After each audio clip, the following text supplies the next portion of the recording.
Share that. Okay. Good morning, everybody. Apologize for the slight delay.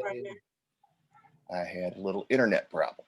So, let's see here. Let's let y'all in. Admit all. There we go. Zip, zip, zip. Okay. Okay. Admit all. Keep admitting. All right.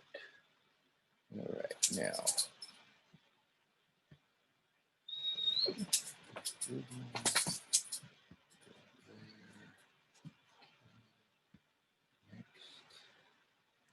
All right. Admit. Okay. Here. All right. Go.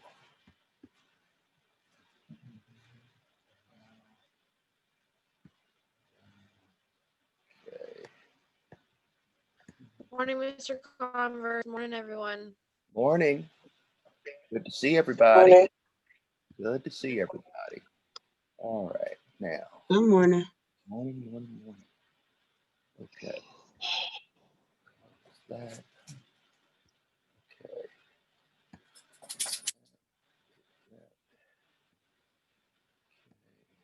Go. To go back.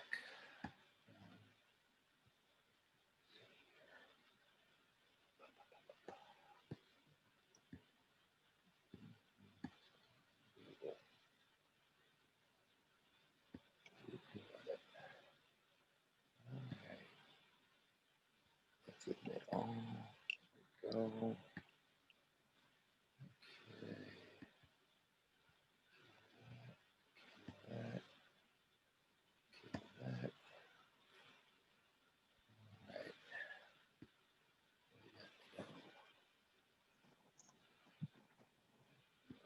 Here.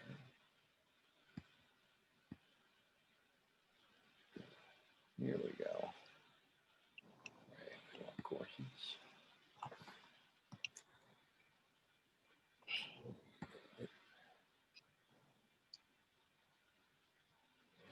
Admit. Go. Here. Here.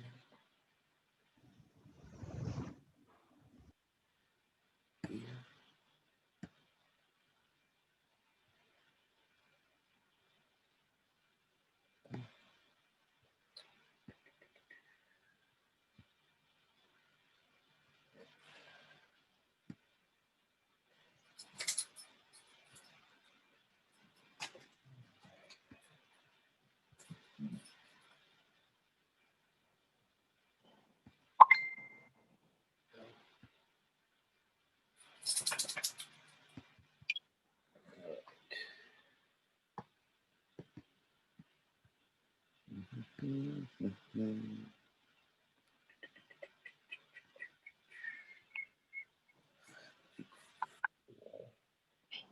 Okay.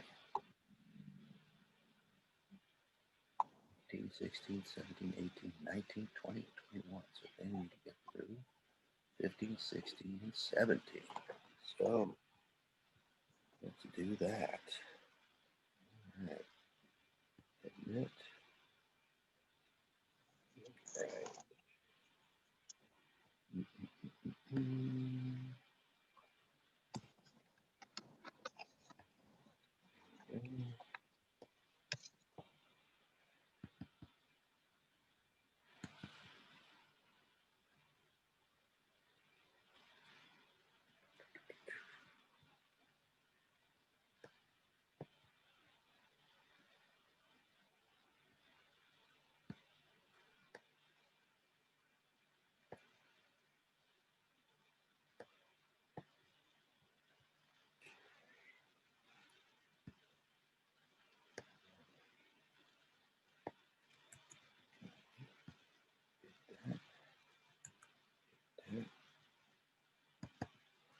Do the races there. Okay. All right. Okay. All right, so we're going to be dealing with the circulatory system. So let's start out with a little bit about the circulatory system in general.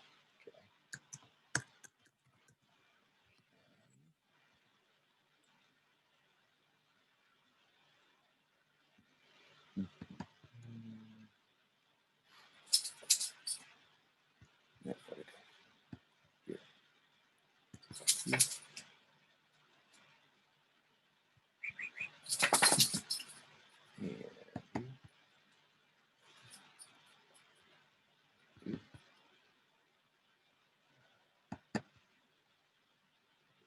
Back up.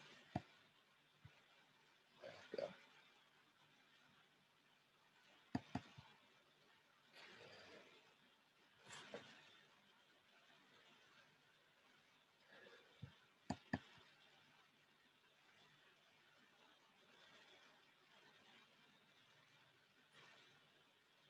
Start out with blood.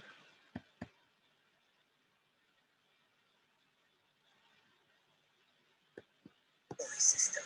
The circulatory. Share. Here we go. Share. And go.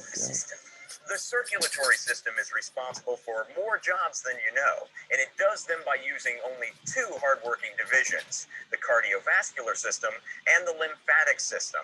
The first system we'll talk about is the cardiovascular system. Section A, the cardiovascular system. The cardiovascular system delivers oxygen and nutrients to cells and removes carbon dioxide and metabolic wastes from cells. The cardiovascular system is made up of the heart and blood vessels. The heart acts like a pump, pumping blood through the blood vessels. Blood vessels are like the plumbing that carries the blood freely through the body. Hi, I'm a blood collector. My name is Chuck. A lot of people try to describe serial killers as bloodthirsty. This is simply not true. Take me, for instance. I have no desire whatsoever to drink blood. I just collect it and store it in my refrigerator to be used at a later date as engine fuel. When you take blood and you break it down, it's made up of two components. They are the plasma and the formed elements. The difference between the plasma and formed elements is that the formed elements are cells and cell bits. Well, plasma is mostly water with dissolved stuff like proteins in it. So the formed elements are living blood cells, full of life and born to party. They're the erythrocytes, or red blood cells, and the leukocytes, or white blood cells. There's also the thrombocytes, or the platelets. Erythrocytes carry oxygen, the leukocytes fight infection, and the platelets, which are actually cell fragments, these little buggers help with blood clotting. That means they help you stop bleeding when you're cut. All these formed elements are suspended in the plasma. Plasma is a non-cellular, straw-colored, sticky fluid that's 90% water. Now you have to understand that blood does a lot of things. These things will be covered in greater detail if you take physiology. For now, just remember that blood is all about exchange. Exchange, exchange, exchange. Blood's in charge of exchanging gases, hormones, nutrients, and waste between tissues. So blood is like a liquid cargo ship, carrying stuff to and taking stuff from tissues. Exciting, huh? Another thing that blood does is regulate body temperature. It does this by absorbing and distributing heat. But that's not all. The blood prevents infection with its white blood cells. And on top of all that, the blood also maintains proper fluid volume in the body. Wow, the proper fluid volume. You don't know how important that is. Without blood, we'd be a dried up husk like the guy in my basement. And just think, we have so much blood. The normal amount of blood in the human body is 5.5 liters. That's 8% of our body weight. That's 5 times more than an average serving of cola. Blood is responsible for transporting oxygen to the cells and removing carbon dioxide for excretion by the lungs. Blood carries nutrients, ions, water, hormones, and enzymes to all body cells and carries away the waste products. Blood regulates the pH and temperature of the body. Blood is composed of the liquid portion, plasma, and solids called formed elements. Plasma makes up 55% of the total blood volume, 91% which is water.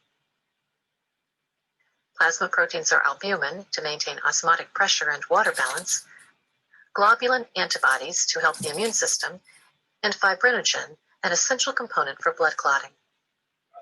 The formed elements are erythrocytes or red blood cells, leukocytes or white blood cells, and thrombocytes or platelets. Red blood cells have no nucleus, therefore they do not divide and only live 120 days. Red blood cells contain hemoglobin that carries oxygen to all cells of the body and then carries away carbon dioxide. There are 5 types of white blood cells, 3 granular and 2 non-granular. Under the microscope, the granular types appear to have grains. They are neutrophils, eosinophils, basophils. Neutrophils phagocytize or eat up foreign substance and secrete lysosomes that destroy bacteria. Eosinophils produce antihistamines that combat irritants. Basophils are also involved in allergic reactions, secreting heparin, histamines, and serotonin. Monocytes also phagocytize bacteria and dead cells, and when they enter the tissue, they are called macrophages. Lymphocytes produce antibodies and are crucial to the body's immune system. Bacteria are being destroyed by neutrophils, lymphocytes, and macrophages. Platelets initiate the chain reaction in clot formation.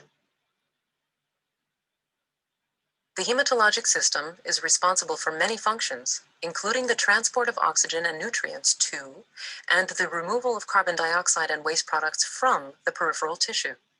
Disturbances to the hematologic system are common in the older person, and often the symptoms are vague and attributed to normal aging. Anemia or decreased numbers of red blood cells can be the result of nutritional problems, drug toxicity, chronic illness, and metabolic disorders. As anemia is a sign, not a diagnosis, further evaluation of the older person with anemia is always indicated. White blood cell production can be affected by disorders of the bone marrow, lymph nodes, spleen, and thymus. When lymphocyte formation is impaired, the older person will have problems with humoral and cell-mediated immunity and will be unable to mount an effective immune response. Platelet adhesiveness increases with age, and older persons are at risk for the development of deep vein thrombosis and peripheral edema, especially after suffering a traumatic injury, in the presence of atherosclerosis, or with changes within the blood clotting factors. Anticoagulation therapy is often prescribed for older people, and, with proper administration, monitoring, and support, can be a life-saving intervention. Many functions of the hematologic system remain constant in healthy older persons, including RBC lifespan, total blood volume, RBC volume, total lymphocyte and granulocyte counts, and platelet structure and function.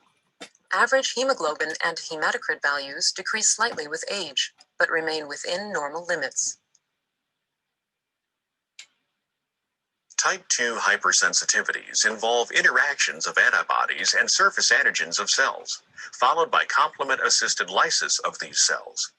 A typical example is mismatched blood transfusions. There are 4 different blood groups based on types of antigens on the surfaces of the red blood cells. People who are type A have A antigens, and those who are type B have B antigens on the surfaces of their red blood cells. Persons who are type AB have both A and B antigens, and those who are type O have neither A nor B antigens. The serum of people with type A blood contains antibodies against type B antigens, and the serum of people with type B blood contains antibodies against type A antigens. Type AB serum contains neither antibody, and O serum contains antibodies against both A and B antigens. If blood from a person who is type B is transfused into a person who is type A, antibodies present in the type A blood react with the surface antigens on the incoming red blood cells. This leads to complement fixation and lysis of these cells. If blood from a person who is type A is transfused into a person who is type B, antibodies present in the type B blood react with the surface antigens on the incoming red blood cells. This also leads to complement fixation and cell lysis. Persons who are type O lack A and B antigens on the surfaces of their red blood cells and are therefore universal donors. Persons with type AB blood lack antibodies against A or B antigens and are therefore universal recipients.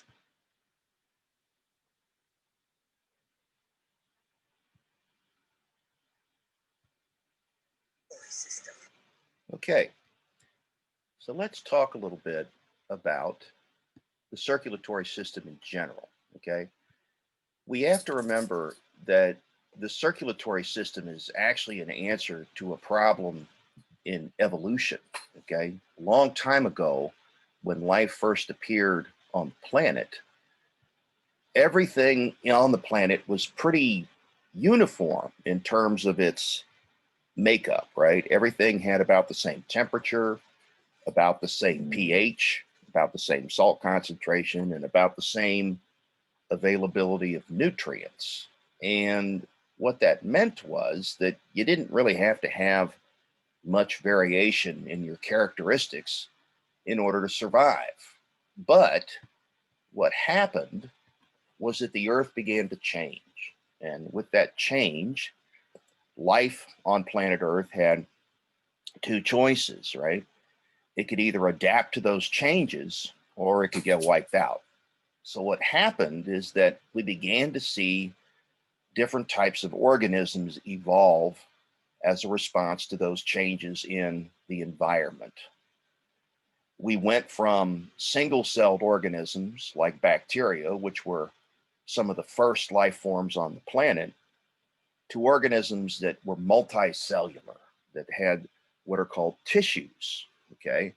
And with the appearance of the first tissues, we had the first logistical problem in the body, meaning we had to figure out a way to arrange things so that we could live.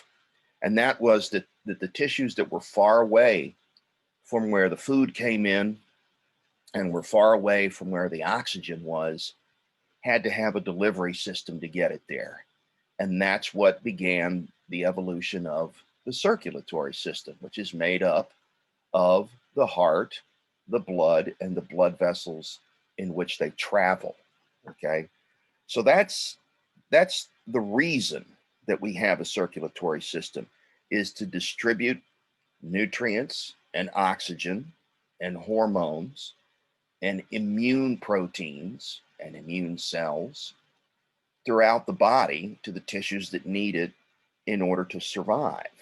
If we didn't have this, then our tissues would quickly die off, right? Because they would be without what they need in order to live. In fact, if you go longer than 5 minutes without a blood supply, then you have irreversible tissue damage and death. And we call that your oxygen reserve in your body. That's how much oxygen you've got when the heart and the lungs quit working for you. Okay, so that's pretty critical, right? We have to make sure that we have a delivery system, or else we're not going to be able to allow those tissues to continue to work. So we're going to talk about, no, this is the wrong one. Sorry. Boom, boom, boom. There we go. Okay. All the way up top. So we're going to talk about the three functions of blood, and we'll talk about the components, right? What blood is made of. We'll talk about the characteristics and functions of each of the formed elements of blood. Those are the cells in blood, right? We'll talk about the red blood cells, the white blood cells, and the platelets and what they do. Okay. So essentially, blood is our delivery system, right? This is the liquid in which our nutrients and our oxygen and our waste products and our hormones and our immune components travel, right? If our tissues are deprived of blood flow, they don't have any oxygen. They don't have any oxygen, they die because they can't make any energy. They can't make any ATP. Okay. It regulates our body temperature. It regulates our pH, and it regulates our fluid and electrolyte balance. Now, why are these important? Well, we don't have proper body temperature, then what's going to happen is that cells and tissues will die because the tools of life, which are proteins, will denature. And when they denature, they don't work anymore. Okay. The same is true with acid base, right? If we don't control our body's pH, then the tools of life will denature and quit working. And that means that chemical reactions and membrane transport and a lot of other functions in the body shut down, including energy production. Okay. And then that's lights out for the organism. That's lights out for you. It also will interfere with our membrane potential, which is the charge stored on the cell membrane that allows the cell to do work, right? Allows the cell to transport stuff from the outside to the inside and move stuff in the other direction. So if we shut off the energy to do that, the cell can't get what it needs and it can't throw away what it doesn't want anymore. Okay. And the same is true with our electrolyte and our fluid balance, right? If we mess that up, then the cell can't operate. If we mess up our fluid balance, the cell could shrivel up because it's in a hypertonic environment, or it could expand and explode if it's in a hypotonic environment, right? Well, we know that because water is always going to move to the area where the most solutes are located, okay? And if the cell pops or shrivels up, it can't work, okay? Let alone the fact that electrolyte balance also helps to denature protein, right? Ruin the tools of life. And then finally, it provides protection against infection because it delivers white blood cells, which are the agents of fighting disease, right? And it also delivers proteins in the blood that help that process out that are made by your liver, okay? You might wonder how it is it regulates our temperature. Well, I'm sure have noticed, like on a hot day, that your skin turns red and you sweat more, right? Now, why is that? Well, because the blood vessels at the surface of your skin undergo a process known as vasodilation, meaning that they widen, they allow more blood to flow into them, and that allows us to lose more temperature to the environment, and that helps to cool us down, okay? So we lose that temperature both through making sweat from our blood, and as the sweat evaporates, that cools our skin, and that cools our blood, and that cools our body, and it also allows us to lose heat to the environment through a process called radiation and convection, okay? The bottom line is we cool down, and that brings our temperature back within a normal range, right? And then when it's cold outside, you probably noticed that you sweat less, your skin turns pale. And what's happening there is that your blood vessels are constricting and they're moving the blood to your vital organs to keep you alive, right? And so those are things like your brain, your heart, your lungs, and to a lesser extent, your digestive system, your urinary system, your reproductive system, okay? So those are all important functions of the blood, okay? Blood is a connective tissue, right? And you can remember that connective tissues always have cells that are spread out with a lot of material between the cells, and that material between the cells is called matrix. And in blood, the matrix is called plasma, okay? The plasma of blood is about 3 to 5 times thicker than water, and that's because it has lots of proteins and waste products and electrolytes dissolved in it, okay? And it also has formed elements in it: red blood cells, white blood cells, and platelets. The pH of blood stays usually between 7.35 and 7.45. If we go above 7.45, we have a condition called alkalosis. And if we go below 7.35, we have a condition that's called acidosis, and both of those are going to negatively impact your health. Okay. The plasma contains water, electrolytes, iron, ions, and waste. And the plasma proteins, which are mostly made by the liver, include clotting factors, albumin, and gamma globulins. Okay. The gamma globulins help with battling infection. Okay. The clotting factors prevent you from bleeding to death when you have a cut or a puncture. Okay. And the albumin is there to allow the blood to hold on to its fluid. Okay. This is one of the reasons why when you have liver disease, your blood pressure goes down and your blood volume goes down, and you start to swell in places like your abdomen and your wrists and your ankles, because the albumin that normally helps the blood hold on to its fluid isn't made as much, and the fluid leaks into the tissues. Okay, so that's a condition that you'll see in diseases like cirrhosis of the liver. Okay, you'll also see it in people who are in starvation, because again, you have to eat protein to make protein. And if you're not having any protein in your diet because you're not eating anything or not eating enough protein, then the same thing happens, right? You don't make enough albumin and you leak fluid into your tissues, and you have that appearance of a swollen abdomen and edema in the body. Okay. We have to be aware of the fact that your blood viscosity depends on how much water is in your blood and how many formed elements you have in your blood. Okay. So the more red and white blood cells you have in your blood, the thicker your blood's going to be, and that's going to raise your blood pressure. Okay. And the less water you have in your blood, the thicker your blood's going to be. Okay. And that can have an impact on blood flow and blood pressure as well. Okay. If we take whole blood and we spin it down, what will happen is that the densest parts of blood will collect at the bottom of a centrifuge tube, which is a tube that you put in a device called a centrifuge that has sort of a, it looks a little bit like a, trying to think of in your kitchen what it might look like.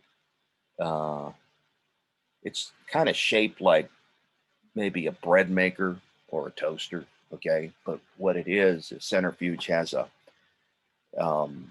it has a head in it that spins around like a wheel. And in that spinning head, you've got little holes in it, and you put centrifuge tubes in that, and they kind of stick out from the center when you put them in the head. And then you can close the lid on the centrifuge and you can spin it real fast. And what will happen is that the centrifugal force makes the densest stuff go to the bottom of the tube. So when you do that to whole blood, what happens is that you get the whole blood at the bottom of the tube. These are the red blood cells. Okay, the white blood cells and the platelets will be in the buffy coat, and then the plasma will be above that. Okay, so this is the least dense, this is more dense, and this is the densest stuff. Okay, a normal hematocrit, which is the percent of whole blood volume that's made up of red blood cells, is between 45 to 50%. Now, it tends to be higher in men because men have more testosterone, and testosterone increases hematocrit levels. Okay, women also have less erythrocytes, fewer erythrocytes, due to menstrual loss and also due to having a smaller body.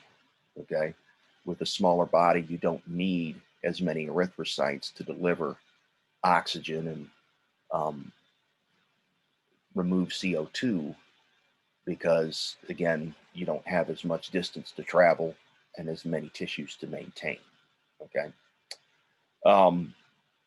So the bigger you are, usually the bigger your hematocrit is. The erythrocytes, or red blood cells, are designed to carry oxygen and some CO2 around the body. That's their main job. The leukocytes are there to fight disease, and the platelets are there to prevent blood loss, right? They form blood clots when you get a cut or you get a puncture, okay? If you're dehydrated, okay, your hematocrit will go up because you've got less plasma volume, right? And that means that your blood is going to be thicker, okay? If you're in a low oxygen environment for a long period of time, such as at up a high in a mountain, like let's say that you moved to Denver for a few months, your hematocrit will go up because your body will produce a hormone called erythropoietin, okay? Your kidneys do that.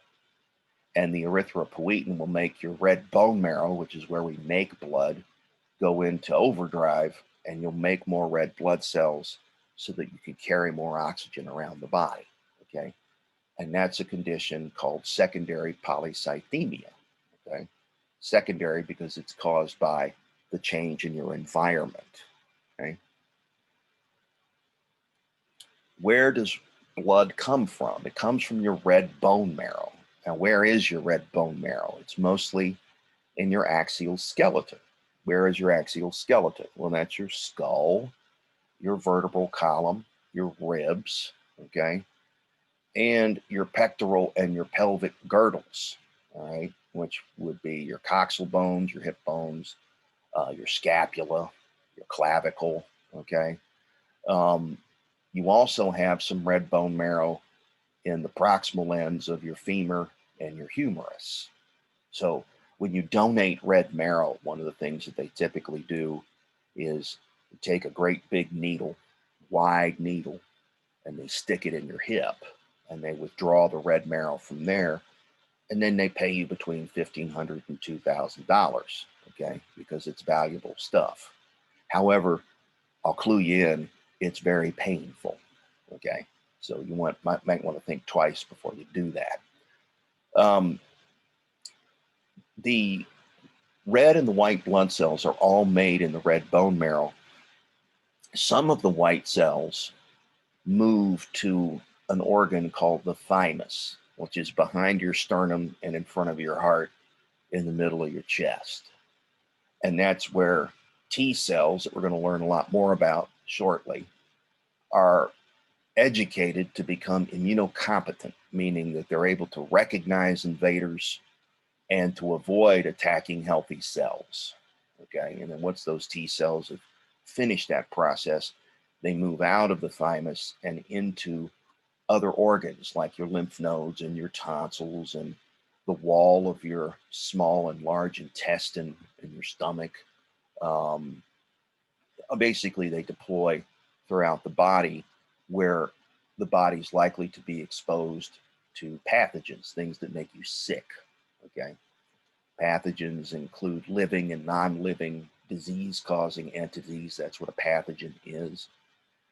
Non-living pathogens include toxins and prions and viruses, and living pathogens include bacteria and fungi and parasites. And we have immune cells that are designed to deal with all of those things, okay? So when we make blood, okay, what happens is that we can go down 3 different paths from what are called hematopoietic stem cells, which live in the red bone marrow, okay? A stem cell is a cell that can generate cells that have characteristics that help to serve the body later on, okay?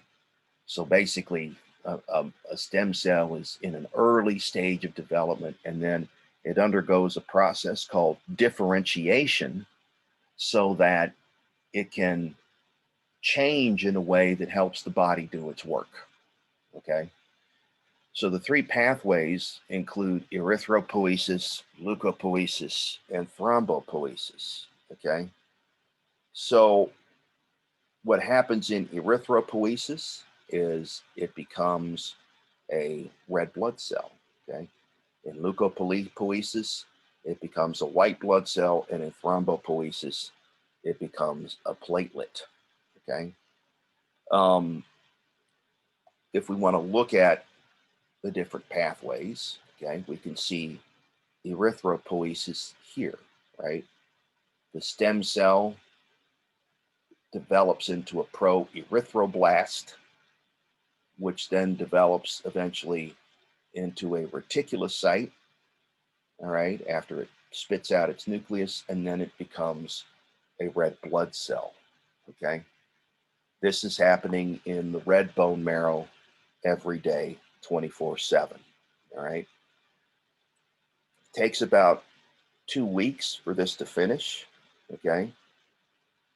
Reticulocytes enter the blood. In 2 days, they mature to red blood cells.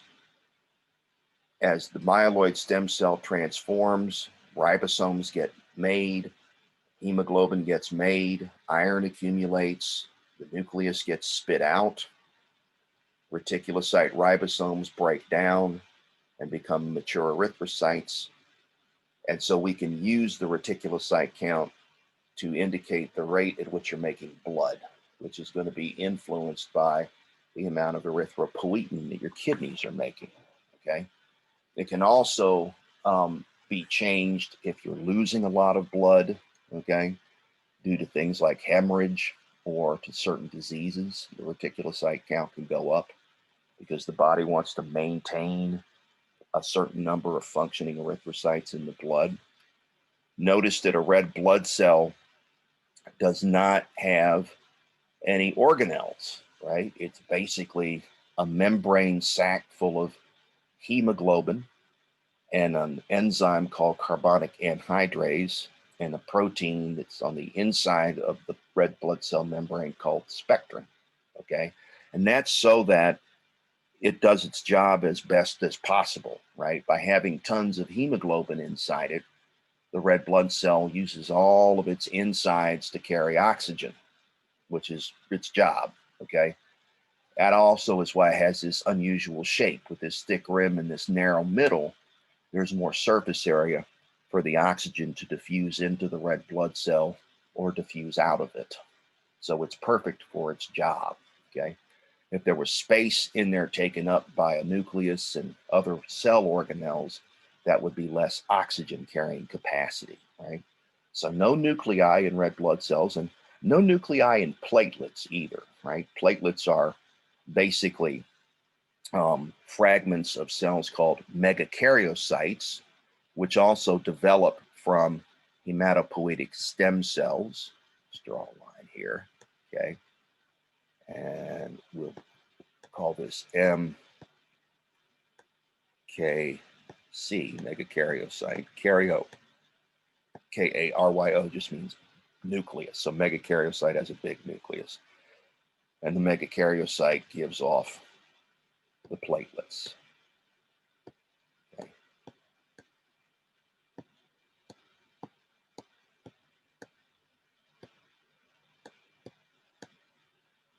So without a nucleus, right, you don't live very long, right? A red blood cell lives about 120 days before it has to be recycled. And a platelet lives about 2 or 3 days and then has to be replaced, okay? Your white blood cells live a little longer because they have nuclei, right? And so they can repair and maintain themselves, okay? But they wear out after a while and get replaced also by the red bone marrow, okay? Bone marrow depression occurs if bone marrow can't make enough blood cells. This is called myelosuppression. And this can result in aplastic anemia, which is a red cell deficiency, leukopenia, which is a white cell deficiency, thrombocytopenia, which is a platelet deficiency, or pancytopenia, which is basically a lack of all the formed elements. A lot of drugs and certain procedures that we perform on patients, like radiation therapy, can depress bone marrow. As a result, a person exposed to any of these therapies has to be monitored for myelosuppression. A person with leukopenia is more easily infected, and a person with thrombocytopenia is at risk for bleeding, bruising, and hemorrhaging.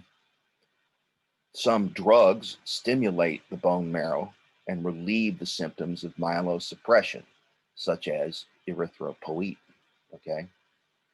So sometimes we can go in the other direction, right? We can make too many red blood cells, and that's a condition called polycythemia, which can either be secondary polycythemia or a condition called polycythemia vera, okay? And polycythemia vera can be the result of drug interactions, okay? It can be the result of cancer in the red bone marrow, okay? But it's a condition that's inside the patient that isn't the result of an environment change, right? Whereas secondary polycythemia is the result of living somewhere where the oxygen concentration is not very high. Bottom line in polycythemia is that your hematocrit is going to go up and your blood pressure is going to go up and your flow rate is going to go down, okay? Because your blood is thicker. Polycythemia vera, as a result, is going to put an extra load on the heart. It can interfere with blood clotting, and it can cause redness in the face and in the palms, okay? The reason that it's going to put an extra load on the heart is because the heart has to pump this thicker blood, which means it has to squeeze harder to get it around the body, okay? The reason it can interfere with the clotting system is because you've got more red blood cells than you have thrombocytes. And the result then is that when you get a cut, you're more likely to bleed or bruise for a longer time, okay? A person with polycythemia vera may have to undergo blood donation to remove the extra blood, okay? We can also give them drugs to suppress the action of their bone marrow. Red blood cells are the most numerous blood cells and are primarily concerned with the movement of oxygen around the body and to a lesser extent carrying CO2, which is a waste gas that we have to get rid of so it doesn't build up in our cells and tissues and create toxic conditions that kill them.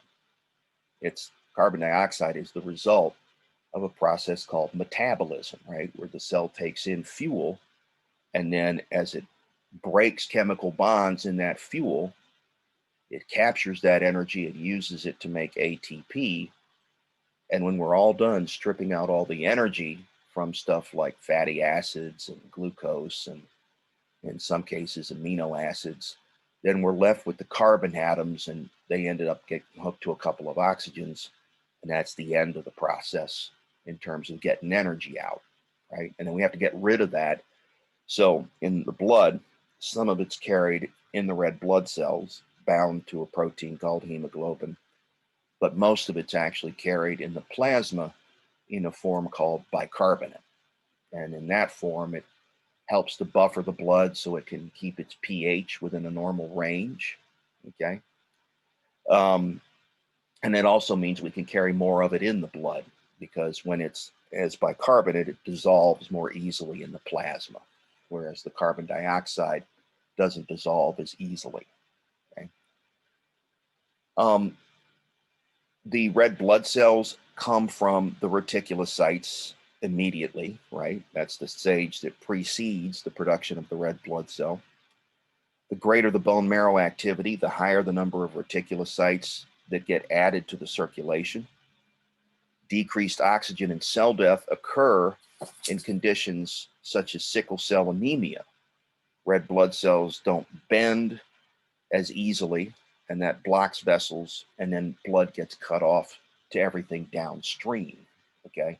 And sickle cell anemia is a mutation in the gene for hemoglobin that causes us to make a hemoglobin that will actually form chains in low oxygen conditions, and that's what changes the shape of the round red blood cell into a sickle shape, and that's what jams the capillaries, which are the tiny blood vessels that feed the tissues, okay? And then what happens once you cut off the blood supply is those tissues start to die, okay? you inherit this as an autosomal recessive, meaning it's on the chromosomes that contain body plan information. And to have full-blown sickle cell anemia, you have to have one copy of the sickle cell gene from your mom and one copy from your dad. Okay. If you just have one copy of the sickle cell gene in your body, in each of your cells, then you have a condition known as sickle cell trait, which means that under extreme low oxygen conditions, you can have some loss of blood flow and some changing in the shape of your red blood cells. Okay, but that's different from full-blown sickle cell anemia. Okay, I have the trait, and my sister has the full-blown disease. so it's in your family. So one of the things that Yeah. they do, or they probably did, right, is before you had kids, they checked husband and yourself to see if you had the sickle gene, and they gave you the odds of having a sickle cell baby or having a baby with trait or having a normal baby, right? So if you carry, Yeah. if you're carrying and your husband is normal, then the odds of you having a kid with sickle cell trait are 50% on any given birth. Okay. Yeah. And they're also 50% for having a child with normal blood. Okay. Now, what's unusual about this is you would wonder why the sickle cell gene is out there to begin with, since it doesn't seem to do us much good. And the answer is it's actually protective against malaria in areas of the world where the malarial parasite is common. The way that malaria spreads is that he spends part of his life cycle inside your red blood cells before he can cause the disease. And in people that have sickle cell trait, that makes the malarial parasite less able to complete his life cycle. And so you actually are resistant to a life-threatening disease. And so the gene becomes more common in areas of the world where malaria is at. And so that was great until we invented transportation across continents, right? And then we took this gene out of its neighborhood, and where once the gene was an advantage, now it became a disadvantage. Okay, so a gene that makes a trait can either be good or bad depending on the environment that it's in. Okay, the sickle cell gene is terrible if you're living in Denver, but it's great if you're living in a tropical jungle where malaria is around. So it all depends on your surroundings as to whether it's good or bad. Okay. The shape of the red blood cell allows it to squeeze through capillary beds real easy. In fact, capillaries are so narrow that they frequently have to go through capillary single file in order to get from one end to the other. And that slows the flow down enough so that you can have exchange of waste products and oxygen and nutrients in the blood, which is what we want. And that's also why the red blood cells only last about 120 days in circulation, because when they're squeezing through those narrow blood vessels, they hurt themselves. And after a few trips through, they need to be broken down and recycled. Okay. And so the spleen and the liver help out with that. Okay. And we're always making new red blood cells every day, so we don't have to worry about breaking the worn out ones down. Okay. Okay. Why blood changes color? Well, we have a protein in our blood that's called hemoglobin. Okay. Hemoglobin is made up of protein, iron, and a molecule that's called heme, which, if I were to show you a picture of it, looks kind of like a spider web made out of amino acids, and it holds an iron atom right in the middle of the spider web. And it's the iron atom that attaches to the oxygen. Okay. This spider web, this heme, has a lot of double bonds in it between the carbon atoms, and it also, of course, holds an iron atom in the middle. And it turns out that it's a property of solutions that have metal ions in them, that they're brightly colored. Okay, that's just a a thing in chemistry. And it also happens to be true that in solutions that contain carbon compounds that have double bonds that occur at regular intervals in the molecule, that they're brightly colored. Those are called conjugated double bonds, where you'll have a double bond and then a single bond and then another double bond in either a ring or a chain. And those are brightly colored. And it also turns out that when the iron is bound to oxygen, the hemoglobin color is even brighter red, all right? Whereas when there's less oxygen bound to the iron, it takes on a darker red that looks blue through the white walls of our systemic veins. Those are our blood vessels that return blood to the heart that are all around our body, okay? And this can be used to determine what the oxygen state of somebody is. If they look bluish, okay, that's a condition called cyanosis, and that's indication of hypoxemia, which means that the tissues aren't getting enough oxygen, okay?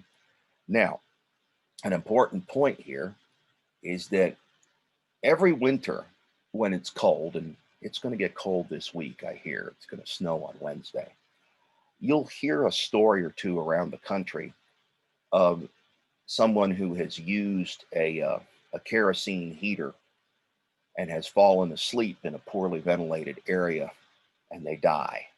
And the reason for that is that as the kerosene burns down, it gives off carbon monoxide, which is shaped just like an oxygen molecule and likes to attach both to hemoglobin and to proteins in the mitochondria that help us to make ATP.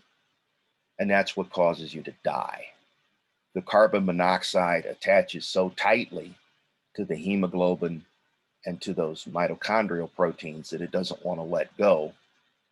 And as a result, we can't make energy and the cells in the tissues die, okay? The problem with hemoglobin and carbon monoxide is that the carbon monoxide in our environment is odorless and tasteless and colorless. So we don't know it's around unless we have a carbon monoxide detector. And that's why you need a carbon monoxide detector with a good battery in it in your house, because you'll never know if you're in an area where there's high carbon monoxide. Okay, it's one of the quirks of this condition. Okay, other drugs that can do things similar include cyanide, right, which is where we get this cyanosis word from. Cyanide is a carbon and a nitrogen atom attached to each other, and cyanide is shaped a lot like an oxygen molecule and likes to sit in those same spots and causes the same problem. And so if you get a hit of cyanide, you'll end up, if it's a high enough hit, with cyanide poisoning, and that'll kill you, okay? The difference, though, is that cyanide does have a flavor, right? It tastes like bitter almonds, okay? So if somebody you don't like gives you almond-flavored coffee, maybe you think twice before you drink it, okay? So that's cyanide and carbon monoxide. Now, CO2 is very different, right? CO2, if you accidentally inhale it, will basically sort of carbonate your brain, right? Your eyes will tear up, you'll cough, and it'll be very unpleasant. And that's protective, right? That's important because we want to make sure that we're not in a high carbon monoxide area so that we don't end up having the same problem as when we're exposed to carbon monoxide or cyanide, which is that we can't make energy, okay? So that's an important thing to understand, right? That's why CO poisoning is a danger in automobile exhaust and in the use of indoor heaters that use things like kerosene, okay? So very important. Okay, the production of healthy red blood cells requires protein, iron, okay? And it requires a functioning red bone marrow. If we lack any of these substances, we have a condition known as anemia, okay? Deficiency of other raw materials can cause different types of anemia, okay? So we need healthy bone marrow. We need iron. We need B12, an intrinsic factor, because B12 is used to make DNA, which is important for the hematopoietic stem cells to survive, right? And the intrinsic factor in your stomach is what helps to get the B12 into your bloodstream, okay? We need folate. We need healthy kidneys and erythropoietin, and we need to prevent blood loss, right? That's where the platelets come in, okay? So all of that is critical. If we lack iron, we have iron deficiency anemia. If we lack B12, we have a condition called pernicious anemia, okay? And then we can have other types of anemia like sickle cell anemia or aplastic anemia, okay? Different types of anemias for different conditions, okay?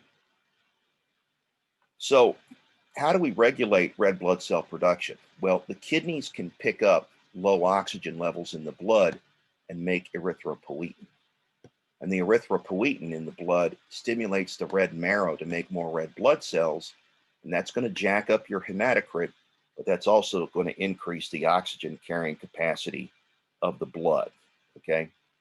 So you can see here how this works. This is why patients that have kidney problems often have problems with anemia, okay?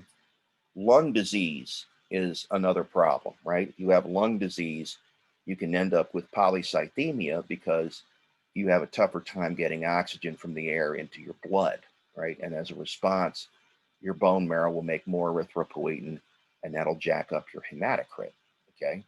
So this is sort of interesting because this is one of the ways that athletes can train in order to become more effective at their job, right? One of the things they can do is they can go up to a high altitude and they can train at high altitudes, and that makes their body produce more erythropoietin, and that causes their hematocrit to go up, and that increases the oxygen carrying capacity of their blood, okay?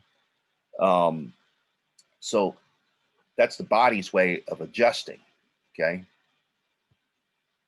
Now, the bottom line is that there are athletes that try to take advantage of this system by cheating it, right? By taking erythropoietin through a needle, say. And that's illegal. In most organized sports, you can't do that. In fact, that's how Lance Armstrong got stripped of all his Tour de France titles, was they found out that he was injecting erythropoietin into his system and elevating his hematocrit and winning all these races, while his competitors, a lot of them weren't doing that, okay? So that's against the rules of a lot of professional sports organizations. But it also is one of the reasons why teams at high elevation have a built-in advantage over teams that train at low elevation, right? If you look over many, many seasons, what you'll find is that the Denver Broncos, the Colorado Rockies, the Denver Nuggets, and the Colorado Avalanche tend to have better home records from year to year to year than teams that are training at sea level, okay? And that's because late in the game, when people are worn out, the high altitude team has more red blood cells, has more energy, and can more effectively win, okay? So that's one of the reasons why you have to be careful when you play a team at high altitudes, okay? All right, let's take a look at how red blood cells are recycled. Go to automatic.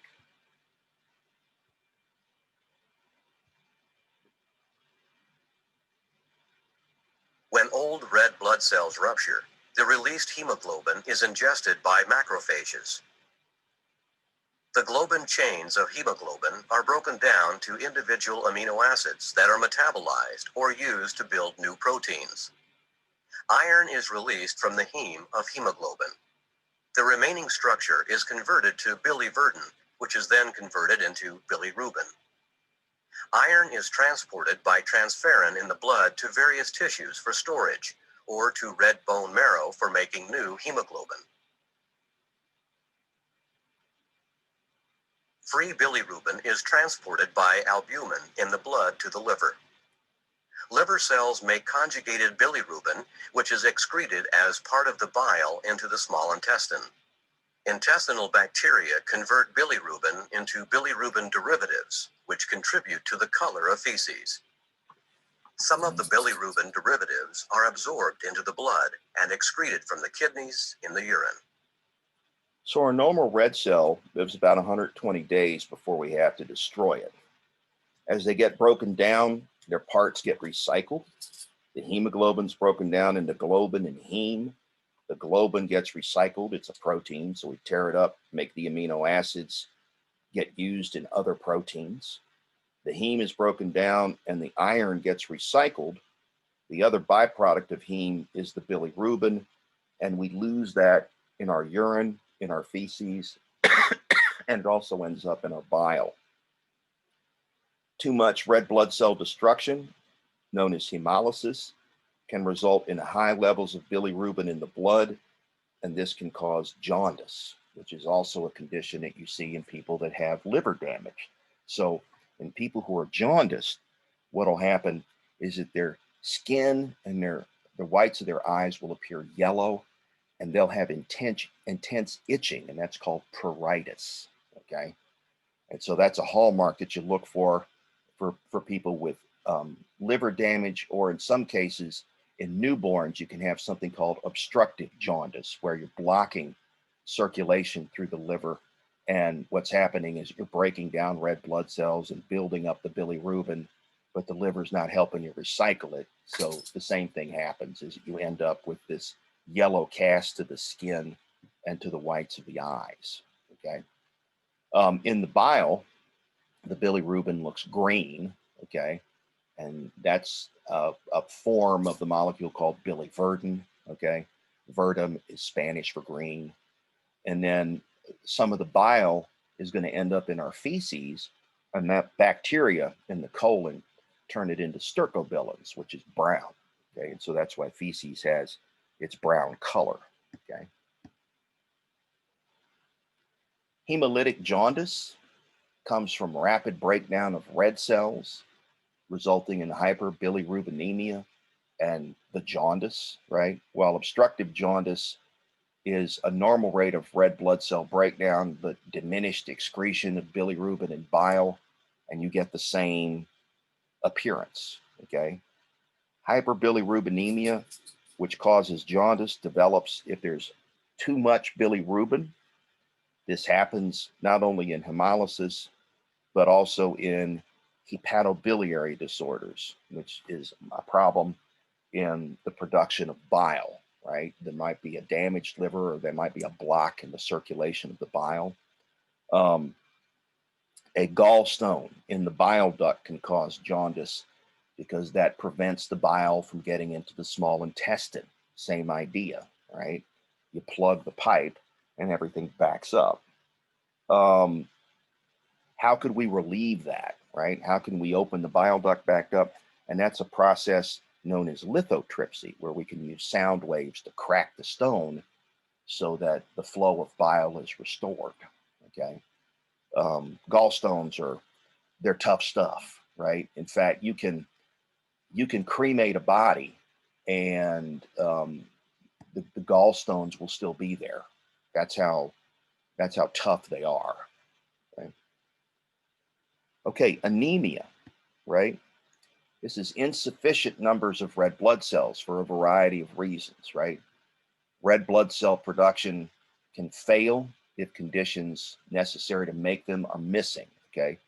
And we have conditions like sickle cell anemia, which is an inherited disorder, hemolytic anemia, where the red blood cells rupture prematurely, or hemorrhagic anemia, where you're losing blood to either internal or external bleeding, okay?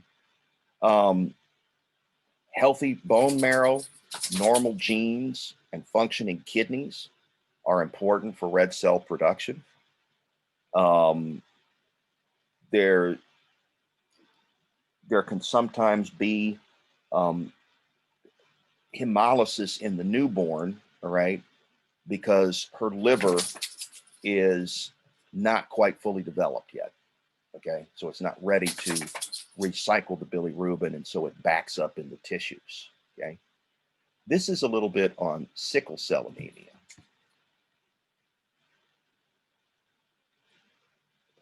Sickle cell anemia is a genetically transmitted disorder marked by a severe reduction in circulating red blood cells.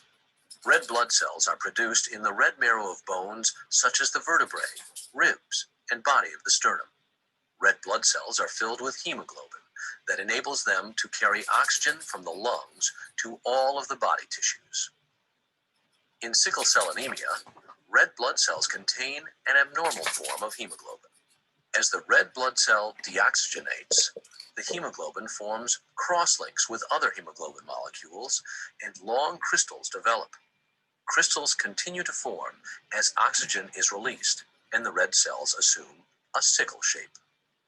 Sickled red blood cells are inflexible and rigid and cause mechanical obstruction of small arterioles and capillaries, leading to pain and ischemia. Sickled cells are also more fragile than normal, leading to hemolysis. Tissue death secondary to ischemia progresses to organ failure with repeated occlusive episodes. Sickle cell anemia cannot be cured. Treatment is aimed at preventing sickle cell crisis, controlling the anemia, and relieving pain. Blood transfusions and fluid replacement expand blood volume and oxygen exchange needed for reperfusion of occluded vessels.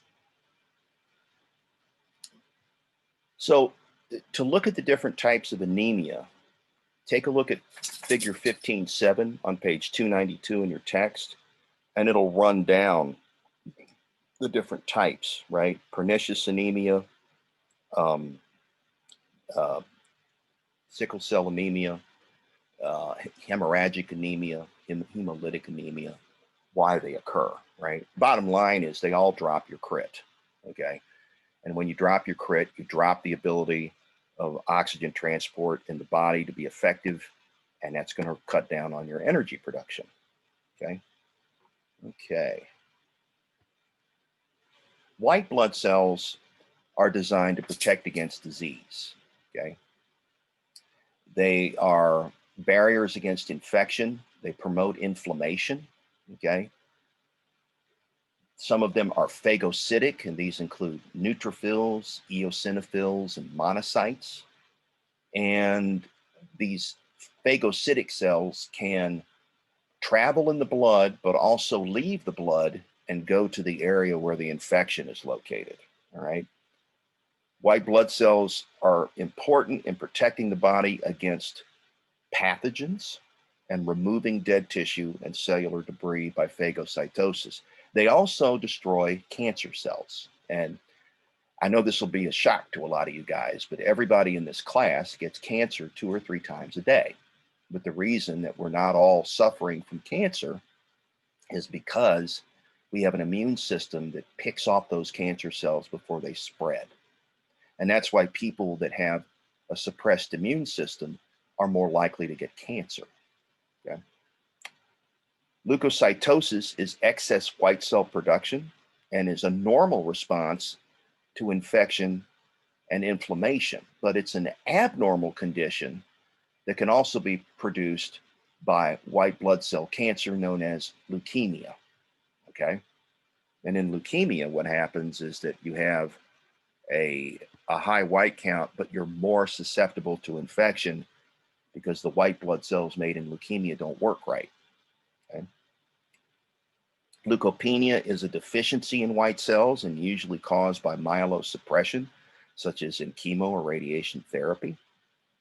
Some infections are characterized by leukopenia rather than by leukocytosis, right? When you lack white blood cell production, then you can suffer from what are known as opportunistic infections, meaning infections that take hold in people whose immune system isn't working correctly, and you normally wouldn't see them in individuals that have a functioning immune system, okay? This is one of the reasons why AIDS patients end up with opportunistic infections because the AIDS virus actually attacks the immune system, and that causes it to function less effectively. And so they end up getting cancers and infections that are really secondary to the HIV infection. Okay. We can classify white blood cells according to their appearance and according to their job. All right. White blood cells can either be granulocytes or agranulocytes. Okay. Granulocytes include neutrophils, basophils, and eosinophils, and agranulocytes are the lymphocytes and the monocytes. Okay.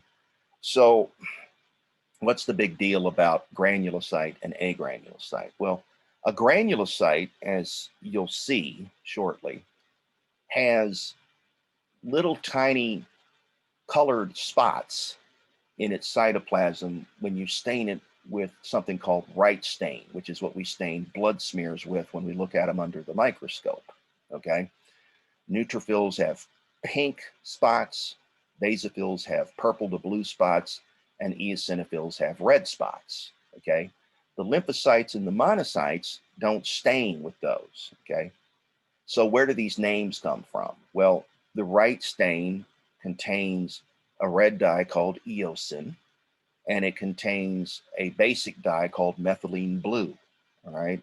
So the eosinophil granules stain with the red eosin. The basophil granules stain with the methylene blue, and the neutrophil granules stain with both the methylene blue and the eosin. So that's why they're called neutrophils, and that's why their granules look pink. Okay. Why else do we care about the granules? Well, because the granules contain chemical weapons that these cells use to kill pathogens, right? When these cells find their target, they get next to it, and then they undergo a process called degranulation, meaning the granules will fuse with the membrane of the white blood cell and spray their chemical payload on their target, and the result is that the target will be destroyed. Okay, so that's why we care. Right now, there's a mnemonic to remember the relative abundance of these different white blood cells. Right, and we'll get the pen out. And the mnemonic is never let monkeys eat bananas. Okay. Doesn't mean anything, but it's the first letter of each of the leukocytes in their order of abundance, right? Neutrophils, lymphocytes, monocytes, eosinophils, and basophils, which are the least abundant. Okay. And why do we care? Because if you're looking at a blood smear, all right, if your relative counts are not the same as this in terms of the order, right, from most to least in the direction of the arrow here, then you've got some sort of condition, right? Like if your eosinophils are much higher than they normally would be, we might suspect, say, an allergic reaction or a parasitic infection. If your basophils are way higher than they should be, then we might suspect a bacterial infection. Okay, so those are just some of the things that we can use to try and figure out what's wrong with you, and that's one of the reasons that we take your blood and we look at it after we stain it to do a count and to see what the relative abundance is, and that's called a differential. Okay, the agranulocytes, the lymphocytes, and the monocytes also aid in the destruction of pathogens, but the lymphocytes do it differently.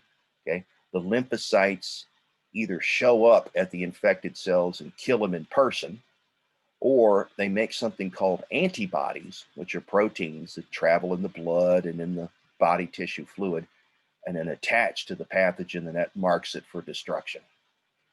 The monocytes grow up to become macrophages, and what they do is they eat the invaders, and then they take little pieces of those invaders and display them on their surface in order to stimulate the lymphocytes to make an army of cells that can go out and kill anything that molecule is attached to, whether it be a pathogen or an infected cell.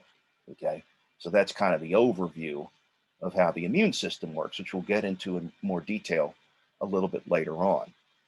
Remember that earlier we were talking about red bone marrow, right? We were talking about the fact that all your blood cells are made in the red bone marrow.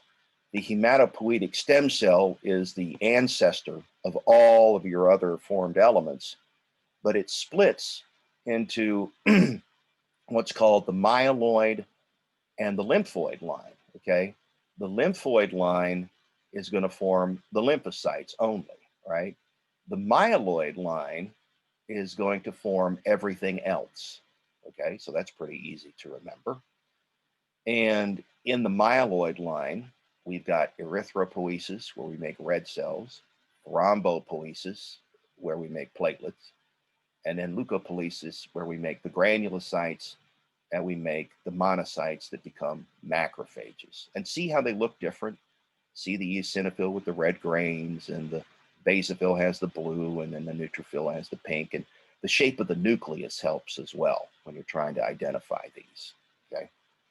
So that's the bottom line. The reason, oh, sorry, Katie. Sorry, that was my dog.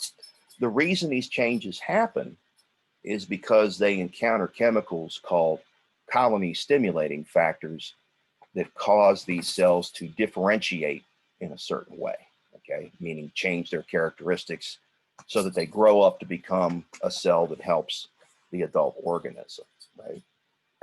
Okay. And there it is, right? Never let monkeys eat bananas, or naughty little monkeys eat bananas. And then it says grandpa, right? Granulocytes. Grandpa Ben, the granulocytes are basophils, eosinophils, and neutrophils. There's other mnemonics out there. There's just ways to help you remember who does what, okay? All right. A platelet is called a thrombocyte because it contributes to the formation of a blood clot that's called a thrombus, okay? Platelets are fragments of megakaryocytes. If we break that word down, mega means big, karyo means nucleus, and cyte means cell, okay? They're made in the red marrow. They live less than a week normally, and their job is to keep you from losing blood, okay?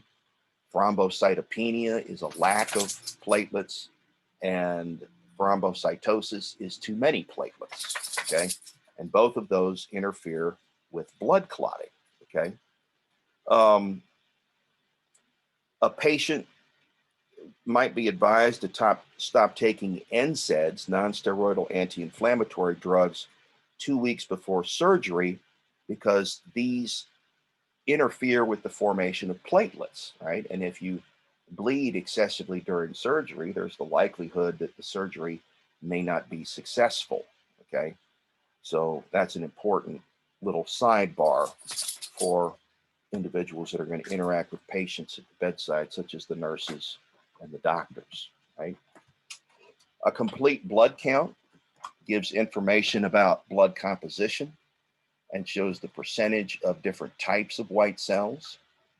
Differential counts show the percentage of each white cell type, and that's why we had that mnemonic that we talked about earlier. The numbers of red blood cells in the CBC also gives information about each cell type, and the differential count is going to give us valuable diagnostic information, okay? Okay, next we'll talk about hemostasis, which is the stopping of bleeding, okay? We'll talk about blood typing, and we'll talk about the RH factor, okay? So let's talk about hemostasis first. Go to automatic.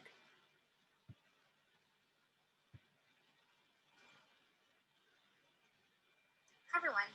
I want to start off by talking about Mary.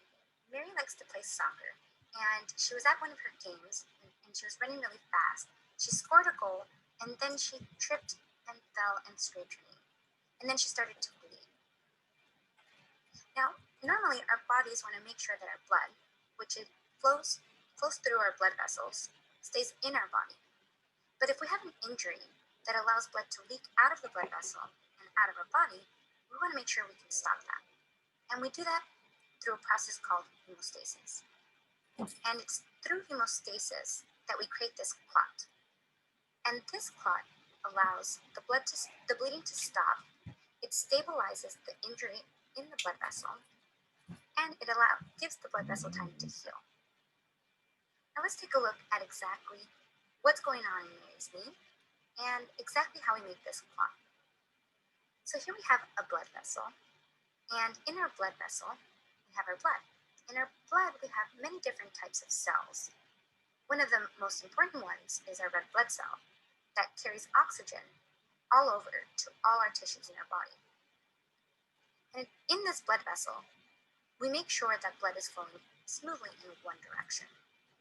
Did you know that if we were to line up all of our blood vessels, the total length of our blood vessels would come out to about 150,000 kilometers, which is about 93,000 miles.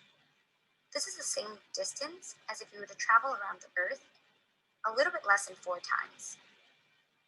So you can see we have a lot of work, our blood vessels have a lot of work to do. And one of the cells that helps with this are the cells that line the inner wall of the blood vessel, the cells that communicate with the blood. These cells are called endothelial cells. And it's these cells that allow the blood to flow smoothly, and these are the cells that communicate with the blood whenever there's been an injury and hemostasis needs to begin. Now let's take a look at Mary's knee. She scraped her knee, so let's cause a break in her skin. Let's say this is her skin. And she also caused damage to the blood vessel in her knee. So let me erase this. We caused some damage to the blood vessel. And so you can see blood that should be flowing in this direction now can come out of the blood vessel and out of the skin in this direction. We want to stop this, and the way we stop this is through hemostasis. There are 2 stages to hemostasis. The first stage is primary hemostasis, and this begins immediately after there's been an injury. And what happens is the endothelial cells at that site of injury begin to secrete proteins, and this sends signals to the blood that there's been an injury. And in our blood, we have platelets. These platelets are made in the bone marrow, just like red blood cells, and their purpose is to respond to injured blood vessels. And I drew them as squares, but they're actually about this small compared to a red blood cell. The reason I drew squares is I want to make a note of what they carry inside of them. They carry these sacs or granules that carry molecules and proteins that are necessary for hemostasis. So they store them, and they're ready for use whenever needed. And so what happens is the endothelial cells secrete these proteins and send a signal to the platelets to come to that site of injury. And then a sequence of events happens with the platelets. I won't go into details here, but it allows the platelets to stick to that site of injury. They get activated, they change shape, they release what they have inside, and then they start clumping together and call more platelets and cause more platelets to clump there as well. And what we end up with is what we call a platelet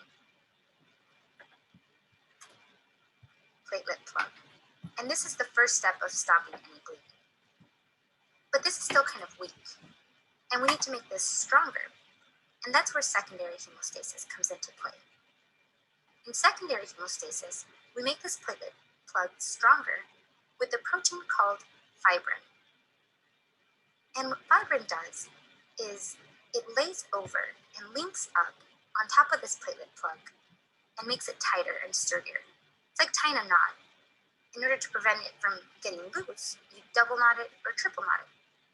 And this is exactly what fibrin is doing. But fibrin doesn't flow in our blood as fibrin. It carries around an extra piece of protein. And when it has this extra piece of protein, it's called fibrinogen. So we need a way of getting fibrin from fibrinogen. And the way we do that is with this family of proteins called coagulation factors. And I'm drawing them all in one color, but there are several different types of coagulation factors. And the injured blood vessel will send signals to these coagulation factors to get activated. And once one gets activated, it will activate another, and activate another, and activate another. And then ultimately, that extra protein on fibrinogen will get cut off, and that will allow fibrin to link up on the platelet plug and make it stronger. This sequence of activation of coagulation factors is what we call the coagulation cascade. I won't go into the details here either, but it's just key to remember that in secondary hemostasis, we make this platelet plug stronger by getting fibrin from fibrinogen through the coagulation cascade. And it's with this fibrin mesh over the platelet plug that we create this clot. And it's this clot that stops bleeding, allows blood flow to continue through the blood vessel, and allows the blood vessel to heal. So the smooth muscle in the blood vessel is going to respond to the injury by contracting, and that helps to prevent the initial blood loss. And that's a vascular spasm. Okay, when torn, the inner lining of the blood vessel is going to activate the platelets, and both the injured vascular lining and the platelets get sticky and they form that platelet plug. And that's an example actually of something called positive feedback, where the platelets gather around the damaged area of the tissue and release factors that pull in more platelets, which produce more factors, and then it keeps going until we get the platelet plug. And then that eventually leads to the fibrin clot. And that's just a temporary seal to keep you from bleeding to death. A crush injury from the finger often causes less bleeding than a paper cut because the crush injury will produce more vascular spasm. Okay. Aspirin and other antiplatelet drugs can slow vascular spasm and can prevent platelet stickiness and can increase the amount of time that you bleed. Okay. So let's look at blood clot formation.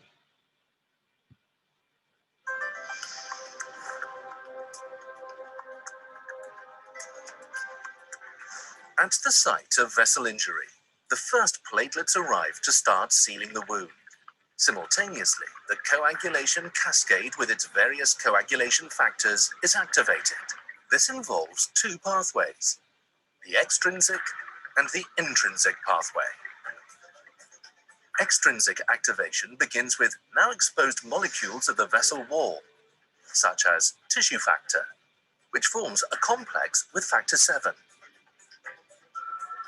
Finally leading to the activation of factor 10. This factor 10A is the point at which the extrinsic and the intrinsic pathways of the coagulation cascade meet. The intrinsic pathway consists of various coagulation factors activating each other in a chain reaction. At its end, a complex with an additional cofactor is formed. This complex now activates factor 10. Since the two pathways merge at the level of factor 10A, this factor has a pivotal role in the coagulation cascade. Further down the cascade, factor 10A in combination with 5A activates thrombin and induces the so-called thrombin burst. One molecule of factor 10A can catalyze the formation of 1,000 molecules of thrombin.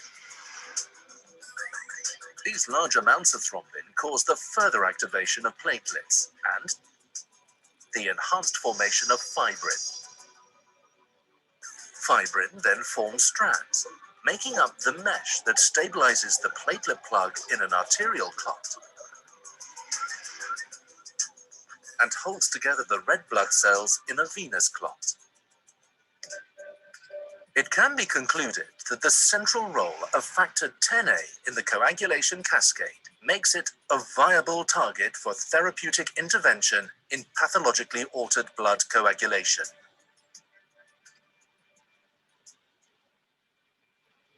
So if you look at 1511 on page 297, you can see how the clotting cascade begins and ends, right?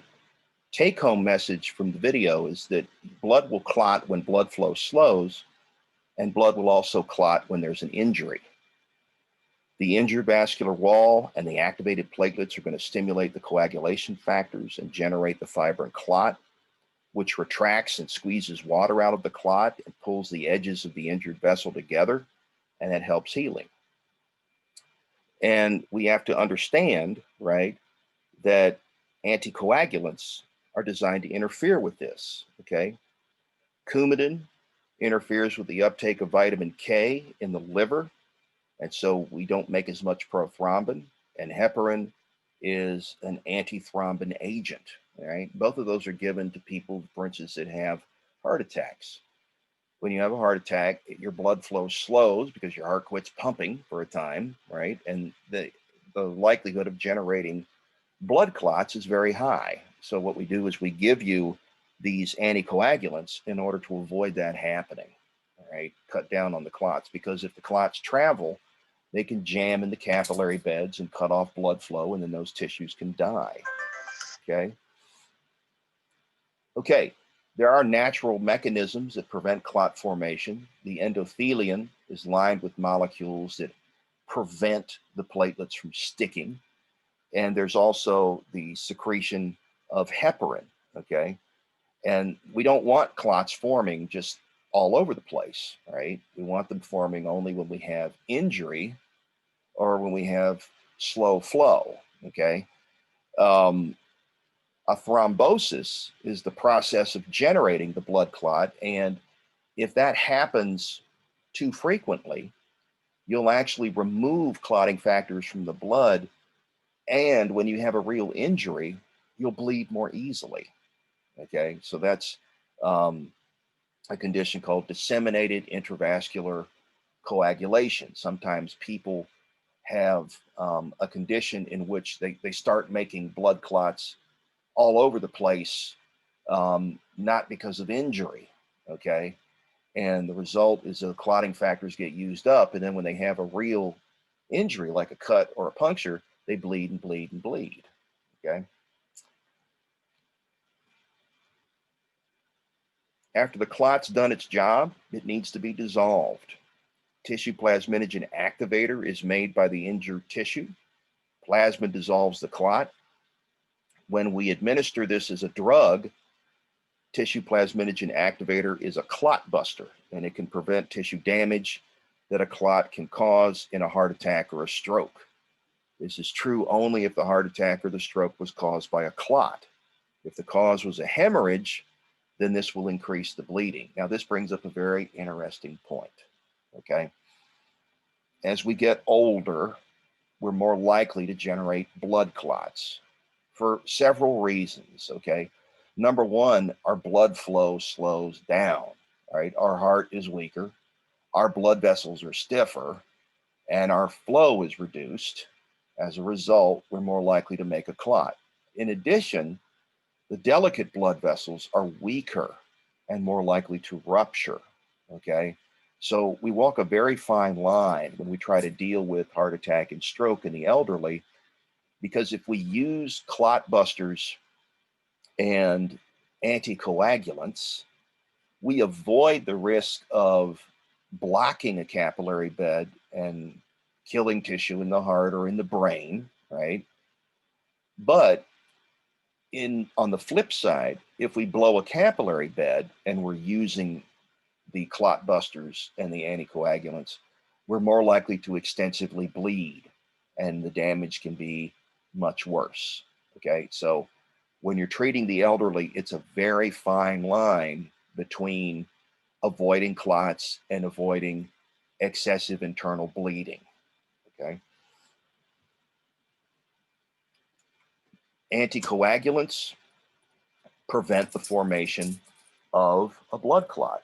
Okay, examples include heparin, Coumadin. Okay, clot buster drugs such as TPA are used to dissolve clots that are already there. In order for blood clots to form, you also need vitamin K and calcium. Okay, and you get both of those from your diet. Okay, one of the reasons that we tell patients with heart disease to take low-dose aspirin is because it prevents the clot formation, but it also increases the risk of excessive bleeding.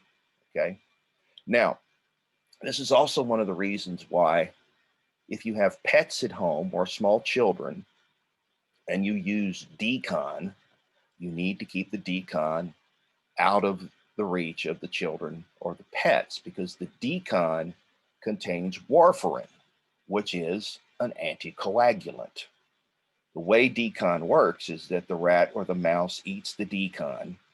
They get the big dose of warfarin in their system, and then as they go about living their normal lives, they accumulate injuries and they begin to bleed. And with all of that warfarin in their system, they bleed to death. And hopefully that happens not inside your house. Okay. That's basically how decon operates. Well, if your pet or your child accidentally eats the decon, then the same thing can happen to them, right? They can end up getting an injury and having excessive bleeding. Okay. And I know you might think, well, you know, my kid would never eat decon. You'd be surprised, right? A lot of small children explore the world first by putting stuff in their mouths, okay? And then sometimes they swallow it. All right, blood typing, okay? Everybody's blood is functionally identical, okay? It does the same job, all right? But if we were to look at the surface of your red blood cells, we would see tiny chemical differences, okay? Surface molecules that indicate that your blood belongs to you and that your immune system should leave it alone, all right? So the different blood types are type A positive and A negative, B positive and B negative, AB positive and AB negative, and O negative and O positive, all right? The ABO designation is talking about the molecules on the surface of the red blood cells that are sugars, okay? And they're coded for by genes in your body, all right? The RH is designated by a plus or a minus, and that's a separate molecule, okay? If you're RH negative, you don't have the RH antigen. And if you're RH positive, you have the RH antigen, okay? Your RH status and your ABO status don't have anything to do with each other, just like your first name and your last name don't have anything to do with each other, okay? You can be just as easily be O positive as O negative. It depends on the genes that your parents carry, okay? But they're not the same gene, they're different genes. The reason this is important is because this determines how we do transfusions, okay?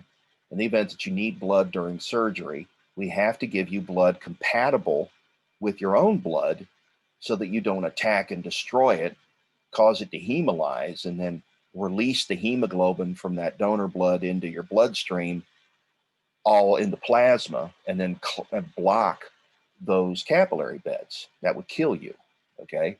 So we do blood typing in order to avoid that. So let's take a look at blood typing.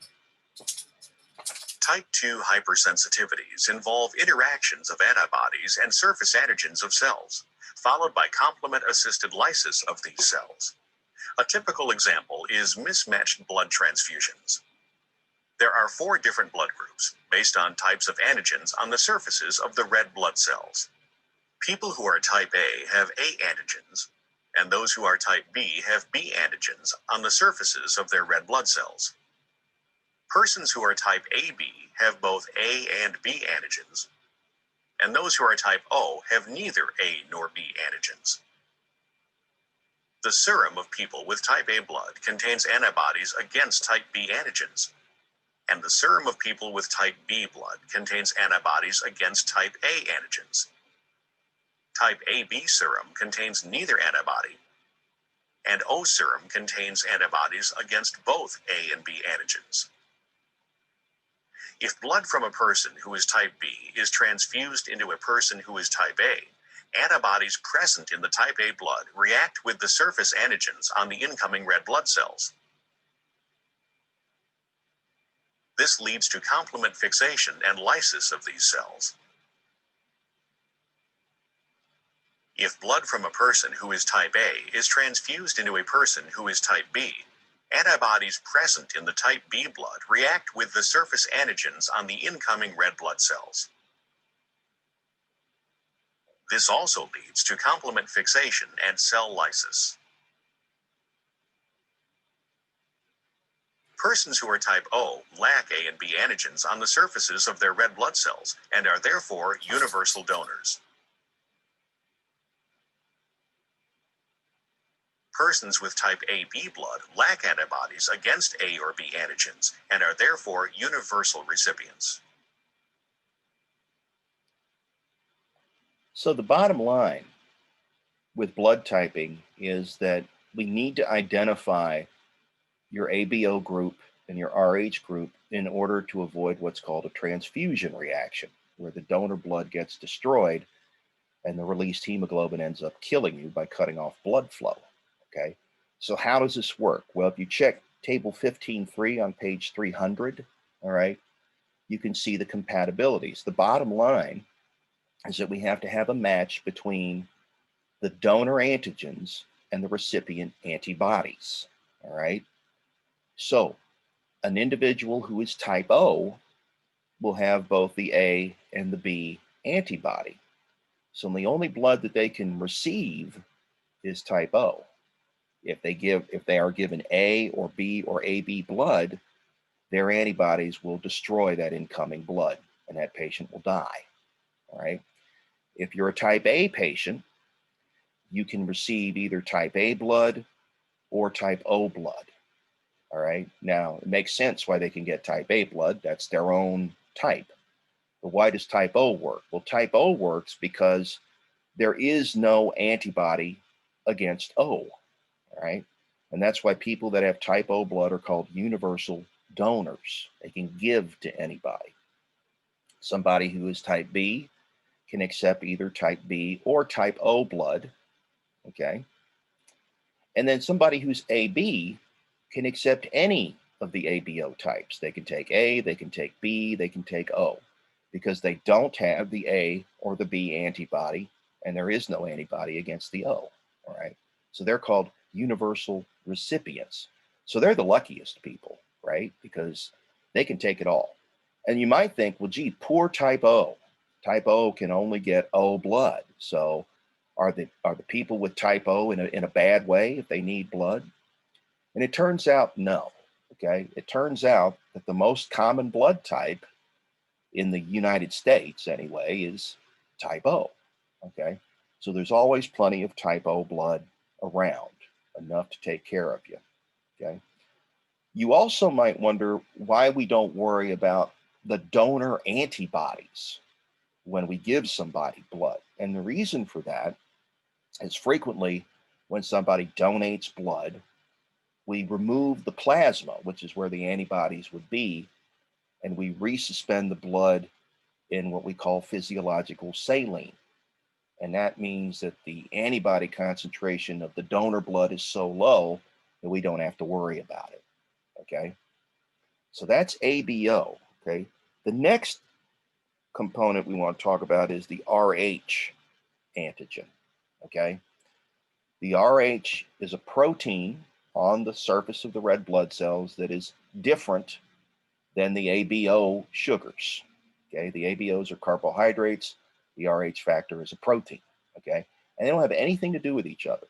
All right, you can be just as easily O positive as O negative. Okay, and so when we give people a blood type, we indicate their ABO status and their RH status. Right. So if you have the RH antigen, you're either AB, or O positive.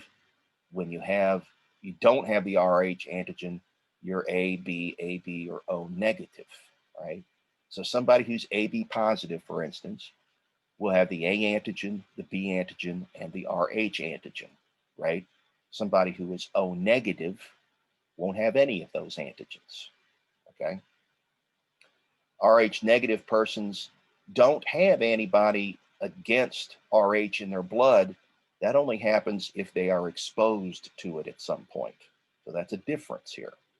RH positive individuals will not have antibody against RH in their blood, or else they would agglutinate their own blood, rupture their own red blood cells, and they would die. Okay. So the trick with the RH factor is that we always want to give RH negative people Rh negative blood so that we avoid the problem that would happen if they made antibody against Rh and then they had another exposure to Rh, okay? So how and when would an Rh negative person be exposed to Rh positive blood? Well, it could happen in a bad transfusion, right? That first transfusion of Rh positive blood would probably be okay, but if they had a second transfusion of Rh positive blood, that would kill them, all right? It also happens when Rh negative mothers have an Rh positive child, right? When an Rh negative mother has an Rh positive child at birth, when the placenta is torn from the uterus, the baby's blood and the mother's blood will mix. And if the baby is Rh positive and the mother is Rh negative, that will be an exposure. Then if she has a second child that's also Rh positive, the antibody that she'll generate from that first exposure will cross the placenta and get into the baby's blood and could kill the baby. And that's a condition called erythroblastosis fetalis. All right. So what do we do about that? Well, basically, before you have kids, you go to the doctor, you have a blood test, and they see what the Rh status is. Okay. If the mother's Rh positive, we don't worry about it at all because it's not going to be an issue because she's never going to make Rh antibody, right? If the father is Rh positive and the mother is Rh negative, then generally you're going to have a 50% chance of having an Rh positive child from an Rh negative mother. And if that's the case, what we have to do if you're going to have children is we have to give you a drug called Rogam, which basically it covers up the Rh antigen so that the immune system of the mother never sees it. And that way she can have as many Rh positive children as she wants. Before this drug was available, you had to have a blood test before you got married to determine what you were going to do about having children, right? And if you were Rh incompatible, then your choices were limited, right? You might have one child or no children, or you might adopt, okay? Or in some cases, you might not even get married, right? But if you were Rh compatible, it wasn't an issue, right? So with the invention of Rogam, we vastly expanded the dating pool, right? So now Rh negative and Rh positive people can go out with no problem and even plan to have children, okay? So in blood transfusions, right, Rh negative blood can be given to any Rh positive recipient, no sweat, okay? But Rh negative people can only get Rh negative blood, okay? And again, if you screw up the first time, that first transfusion will be okay, but if you screw up a second time, you'll kill the patient, okay? And then there's this incompatibility in pregnancy that we talked about, right? What's happening here, right, is we're seeing example how this works, right? Rh positive baby with Rh negative mother at birth, what happens? Well, we get an exposure, right? And then with the second Rh positive pregnancy, all right, the antibody will cross the placenta, get into the baby's bloodstream, and destroy the baby's red blood cells and could potentially kill the child, okay? And that's because the Rh antibodies are tiny enough to do that, right? They're little enough that they can cross the placenta and cause this kind of trouble, okay? So that's something that we have to be aware of, right? All right. Any questions about blood before we take a little break? Everybody cool? Everybody understand what we've been talking about?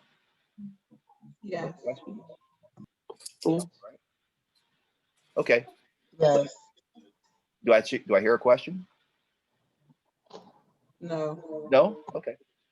All right. Let's take a 10-minute break and we will come back at 6 after and we'll start talking about the rest of the circulatory system.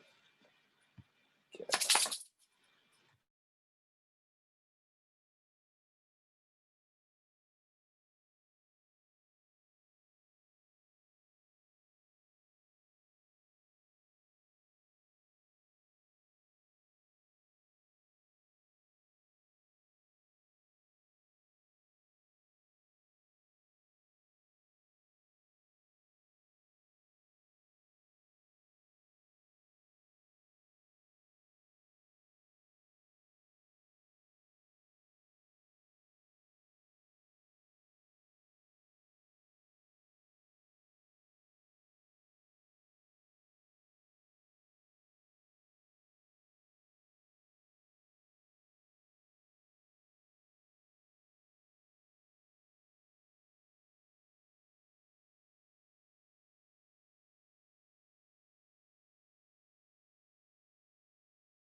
Okay, we are back. All right.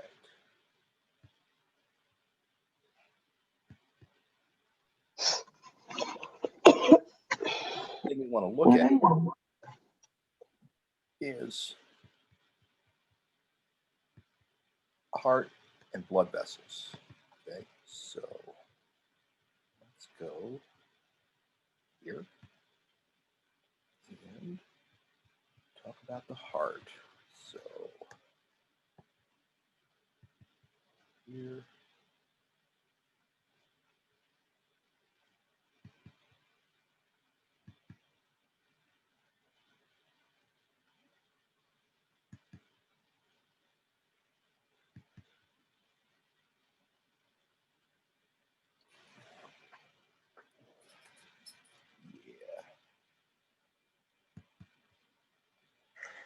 If you think blood is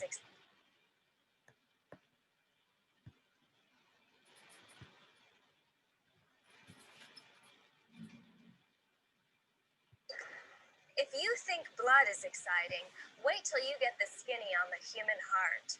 Now, most people don't have much exposure to the heart outside of that scary scene from the Indiana Jones movies. Kalima! Kalima!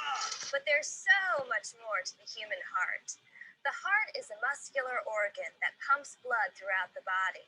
Everyone knows that. But did you know that the heart weighs about a pound? That's pretty heavy, and if you don't believe me, carry a human heart in your backpack for a day and see if you don't need a nap. The heart is located inside of the medial region of the thoracic cavity called the mediastinum. That's a hollow space in what you probably know as your chest.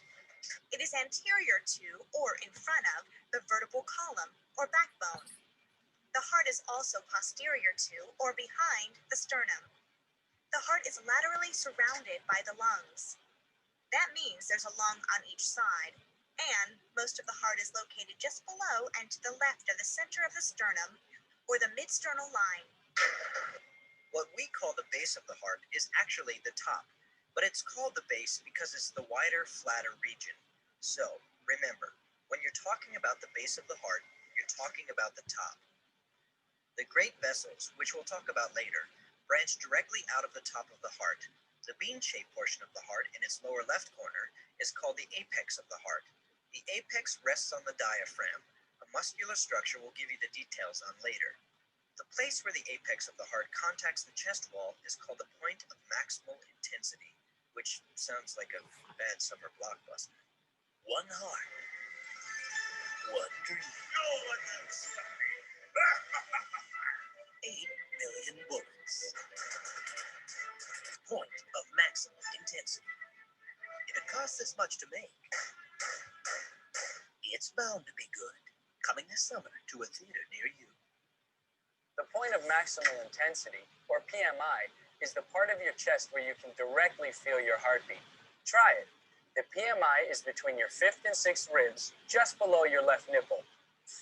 My heart is beating to the tune of La Bamba. The heart itself is covered by a double-layered sac called the pericardium. The word pericardium means around the heart. Pretty clever, huh? The two layers of the pericardium are the fibrous and serosal layers. The fibrous layer anchors the heart and bravely wards off infection. The serosal layer is subdivided into the parietal and visceral pericardium. The parietal pericardium is the outer layer of the serosal pericardium. The inner layer is the visceral pericardium.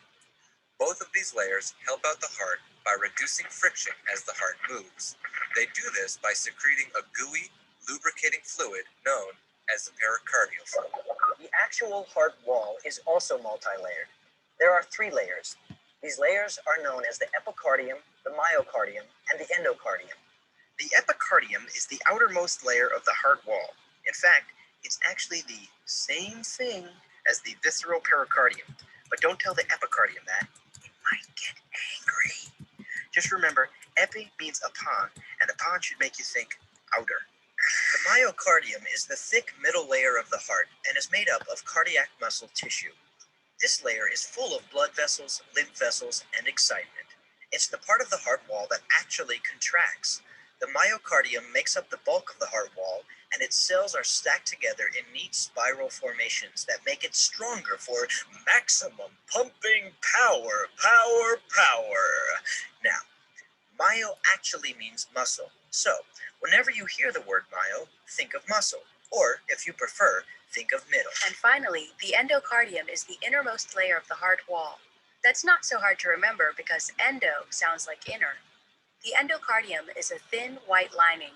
It is continuous with the blood vessels. This means that the endocardium melds right into the blood vessels that enter and leave the heart. So if it helps you out, endo equals inner. Sure, the epicardium, myocardium, and endocardium are exciting, but not half as exciting as the story of the 4 heart chambers and 4 associated valves. The heart is broken up into 4 chambers with 4 valves. These chambers and valves discharge, direct, and receive blood. The chambers are divided into superior chambers, which are pretty much the top level of the heart, and the inferior chambers, which are like the basement of the heart. The superior chambers are called atria. You have both a left atrium and a right atrium. Both of these chambers receive blood, so they're called the receiving chambers of the heart. So remember, the superior atria receive blood. The right atrium receives oxygen-poor blood from 3 blood vessels: the superior vena cava, the inferior vena cava, and the coronary sinus. The superior vena cava drains blood from your head and upper body, basically all regions above your diaphragm. The inferior vena cava drains blood from the abdomen and lower body, basically all the areas below your diaphragm. The coronary sinus drains the myocardium, which, if you're on top of things, you remember as the middle muscular layer of the heart wall. Meanwhile, the left atrium receives oxygen-rich blood from the lungs by way of the 2 left and 2 right pulmonary veins. It might be helpful to remember that whenever you hear the word pulmonary, you're talking about the lungs. In any event, cement it in your head. Atria receive blood. The left atrium receives oxygen-rich blood. That's blood full of oxygen. Let's discuss the other 2 heart chambers. The 2 inferior or bottom chambers of the heart are called ventricles. You can think of them as the basement of the heart. It's the ventricle's job to pump blood out of the heart.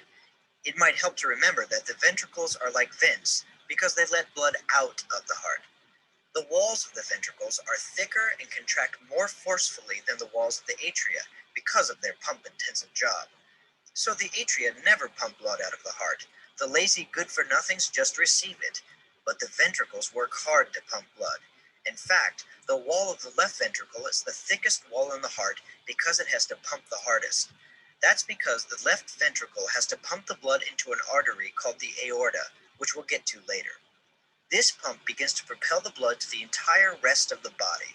This unbelievable pumping power gives the ventricles their nickname, the discharging chambers. So the right ventricle receives oxygen-poor blood from the right atrium. Then the right ventricle pumps the oxygen-poor blood into the lungs through a large artery called the pulmonary trunk. The pulmonary trunk branches off into the right and left pulmonary arteries. The right pulmonary artery leads to the right lung, and the left pulmonary artery to the left lung. Left to left, right to right. Easy, huh? When the blood hits the lungs, look out, baby. It's oxygenation time. The lungs fill the blood up with oxygen in exchange for carbon dioxide. Then, the oxygen-rich blood is returned to the heart by way of the pulmonary veins. The pulmonary veins deliver oxygen-rich blood to the left atrium. After that, the left ventricle receives oxygen-rich blood from the left atrium. Then, the left ventricle pumps the oxygen-rich blood into the mighty, mighty aorta. The aorta, as we mentioned before, is a huge blood vessel that carries blood to the rest of the body. If you're confused about what blood vessels are, don't worry. We'll describe them in detail in just a few moments. For now, just remember that the term vein describes a blood vessel that takes blood towards the heart, and an artery is one that takes blood away. 2 popular veins to remember are the superior vena cava and the inferior vena cava, which drain oxygen-poor blood into the right atrium of the heart. A popular artery to remember is the aorta, which takes oxygen-rich blood from the left ventricle and delivers it to the rest of the body. We'll give you the details on the arteries and veins in a little bit. For now, Let's review the path of blood in the heart. The veins superior vena cava and inferior vena cava and coronary sinus drain oxygen-poor blood into the right atrium. The blood exits the right atrium and enters the right ventricle. Then the right ventricle pumps the blood into the pulmonary trunk. The pulmonary trunk branches off into the left and right pulmonary arteries. The pulmonary arteries take the blood into the lungs. The lungs fill the blood with oxygen and relieve it of carbon dioxide. Then they deposit the oxygen-rich blood into the pulmonary veins. The pulmonary veins carry the blood to the left atrium. The left atrium delivers blood to the left ventricle. The left ventricle pumps blood into the aorta. Then the aorta carries blood to a system of blood vessels throughout the entire body.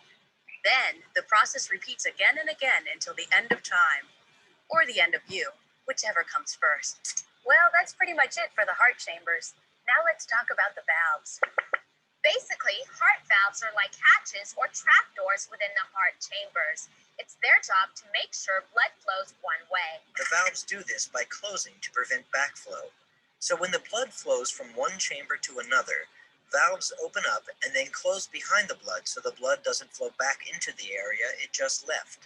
The heart has 4 valves, 2 atrioventricular or AV valves, and 2 semilunar or SL valves.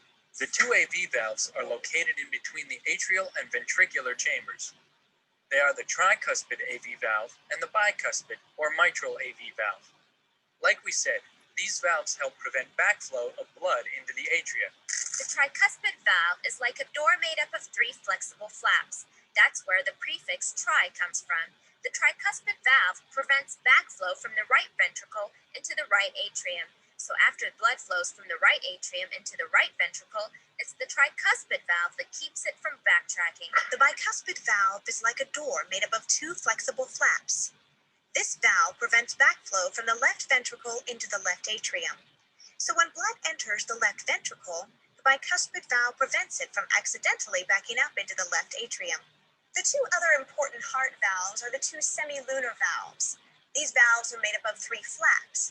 They're called semilunar valves because they kind of look like half moons. They are the pulmonary semilunar valve and the aortic semilunar valve. These valves are located at the bases of the large arteries coming out of the ventricles. The pulmonary semilunar valve prevents backflow of blood from the pulmonary trunk into the right ventricle. The aortic semilunar valve prevents backflow of blood from the aorta into the left ventricle. And that's it. You can still tell me more about valves if you want. No, that's it. We're done with chambers and valves. Heart disorders. Heart disorders, yeah, you heard me. Heart disorders. Now, there are a whole bunch of things that can go wrong with your heart. These things can cause discomfort or even death. So listen up. It just might save your life. Alex, please. Remember the myocardium? That's the middle layer of the heart. Now, if you remember the myocardium, you probably recall that the myocardium is really thick. In fact, it's so thick that blood has a hard time traveling through it to nourish the heart tissue itself. So the heart has its own circulatory system.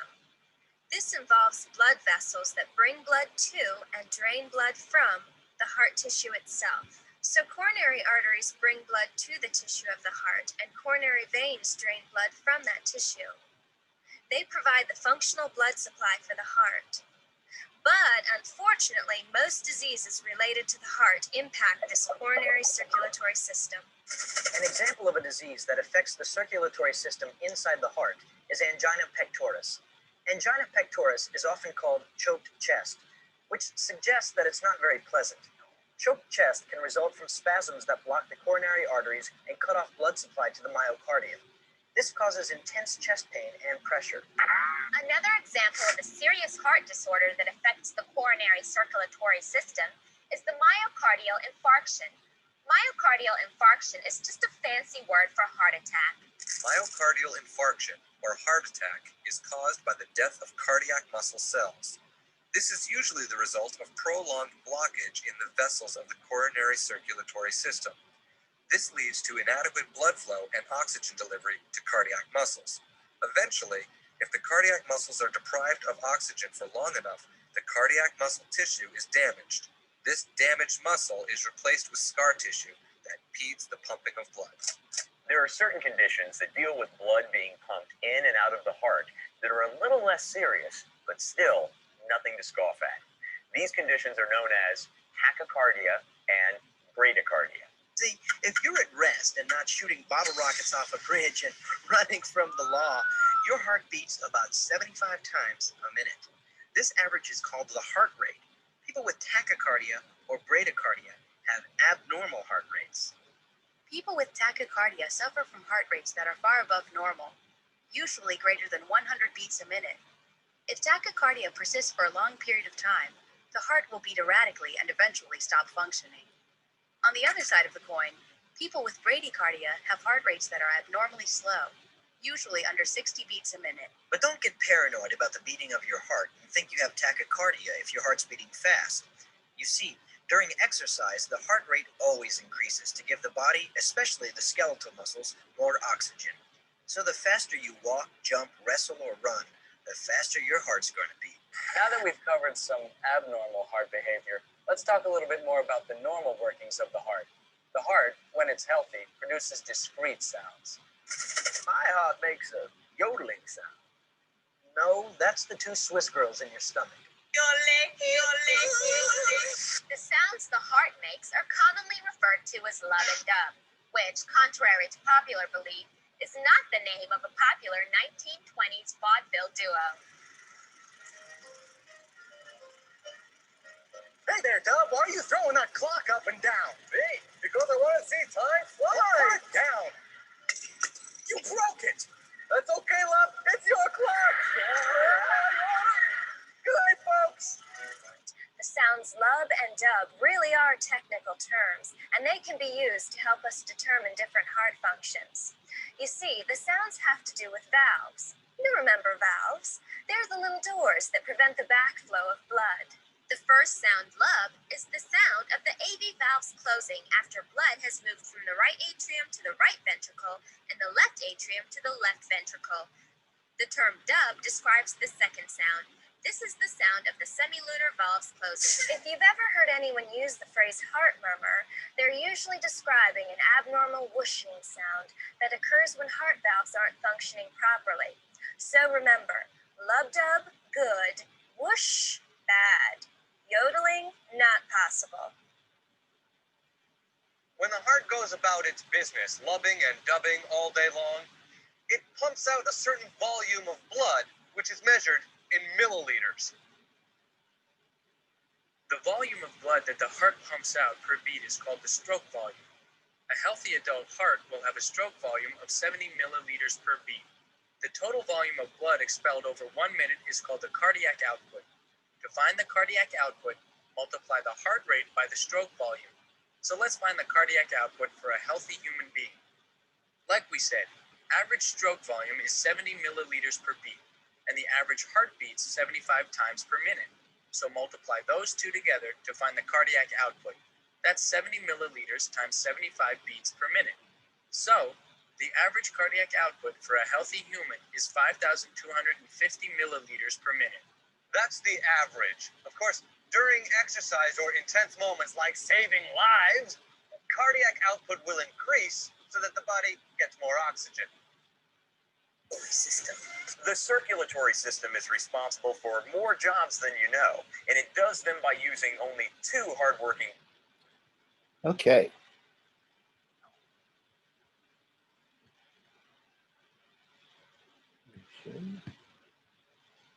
There we go.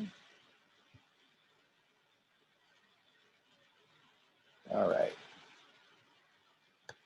So the heart is a blood pump, right? Its job is to get the blood to move through the vessels, right? The vessels that bring blood back to the heart are called veins, and the vessels that carry blood away from the heart are called arteries. We're going to talk about the anatomy of the heart, the tissues that make it up, talk about the great vessels in the four chambers and the valves, tell you where the heart sounds come from, trace blood flow through the heart, list the vessels that go into and out, and talk about the heart's conduction system. Okay, so the heart is located in the center of your chest between the second and fifth intercostal space. Okay. The apex is the lower pointed end of the heart, and it rests on top of the diaphragm, and the base is the upper flattened portion of the heart, and that's where the great vessels attach, which include the superior and inferior vena cava, the pulmonary trunk, and the aorta, right? And the pericardium is the anterior chest that overlies the heart, okay? If you look at page figure 16.1 on page 309, you can see where the heart's located. The chamber in which the heart is contained is the pericardial chamber, and it lies within the mediastinum, which is between the two pleural cavities where the lungs are located. Okay. The study of the heart is called cardiology, and its primary function is to promote blood circulation around the body. The adult heart is about the size of a closed fist and weighs less than a pound. Okay. And the heart is, in fact, an organ. It's made up of different tissues. Okay. The layers of the heart include the endocardium, which is the inner layer, the myocardium, which is the middle layer, and the epicardium, which is the outer layer. Okay. The epicardium is sometimes called the visceral pericardium, which is part of the pericardial sac that has both a visceral and a parietal pericardium. Okay. And between those two is pericardial fluid, which is a lubricant that allows the heart to beat without generating irritation, inflammation, and scarring. Outside of that, there is a fibrous pericardium that helps to anchor the heart in place in your chest. The endocardium is endothelial tissue, and it's the smooth inner lining of the heart, similar to the inner lining of the blood vessels, while the myocardium are heart muscle cells. Cardiac muscle cells are special because they are involuntary, they are striated, and they have a condition known as autorhythmicity, which means that they can generate their own electrical signal, which then causes them to squeeze. Okay. The epicardium is basically endothelial tissue and connective tissue. And then there is pericardial fluid, and then there is the parietal pericardium, okay? And then above that, the fibrous pericardium, okay? So basically, this rests inside a fluid-filled sac. If we were to sketch the sac in, sketch the sac in here, use the pen. The sac would run around the surface of the heart, okay? And would double back on itself like this. And inside of all this would be pericardial fluid. Okay. Let's draw that. Pericardial fluid, EF. Okay. When the heart beats, it actually has kind of a twisting motion. It kind of spins on its axis a little bit. And that's why you can feel that at the apex of the heart, which is where you put your hand over your heart when you say the Pledge of Allegiance, okay? That's called the point of maximal intensity. Without the fibrous pericardium and the great vessels, the heart would move a lot more in the chest and could loosen from its attachment points, right? And that would cause twisting, buckling, and kinking, okay? An inflammation of the pericardial sac is called pericarditis. You can have a chest pain and a sound called friction rub that you can pick up with a stethoscope. And you can also have secretion of excess fluid into the pericardial sac, and that's a condition that's called cardiac tamponade, right? Where what happens is that the sac gets so full of fluid that the heart is not able to effectively beat because it can't expand quite as well, okay? And we can relieve that by removing the excess fluid with a needle, okay? The heart is a double pump. The right side of the heart deals with deoxygenated blood, which looks blue through the white walls of veins, and the left heart deals with highly oxygenated blood. Okay. The two systems, the two circulatory systems, are the pulmonary and the systemic. The right side of the heart pumps low oxygen blood to the lungs, while the left side of the heart pumps high oxygen blood to the body. Okay. So the purpose of the pulmonary circulation is to load oxygen into the blood and into the hemoglobin, and that's going to allow it to ultimately deliver that oxygen to the rest of the tissues. The systemic circulation is designed to pump that high oxygen blood out to the tissues so that we can deliver the oxygen to the tissues they need to make energy. Okay? So essentially, the way that this works is that, and we can flip back here to a picture of the heart,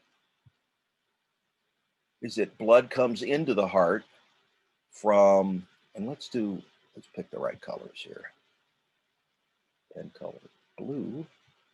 Blood comes into the heart from this vessel called the superior vena cava, and then there's another vessel that comes up from underneath called the inferior vena cava. Okay.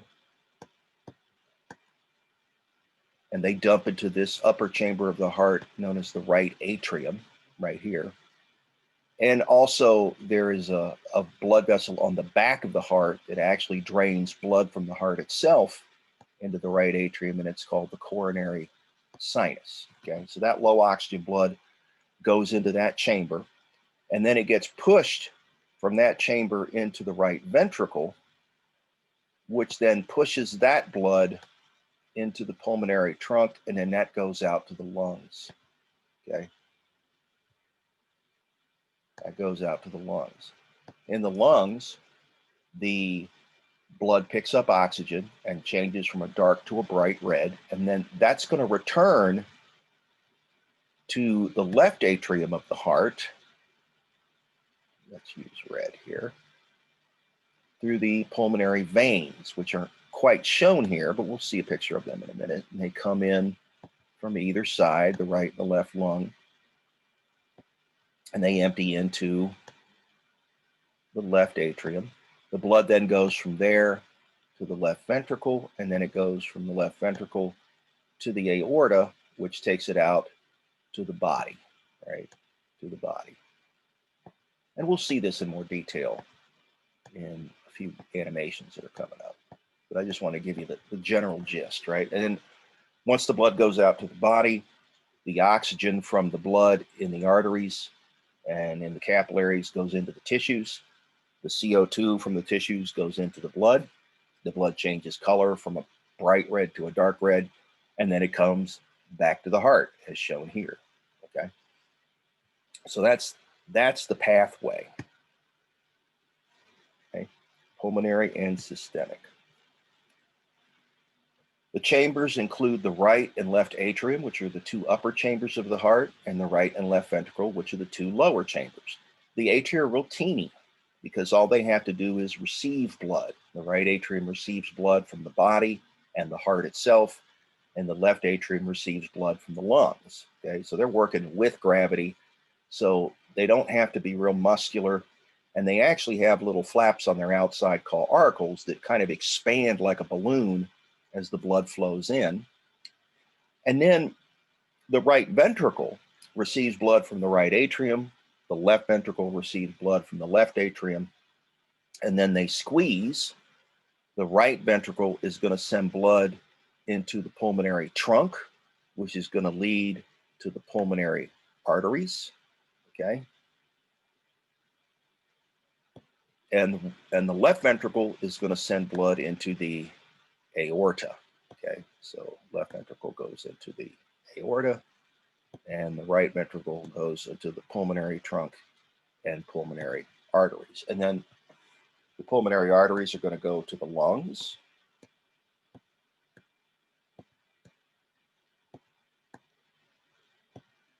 While the aorta is going to go to the body.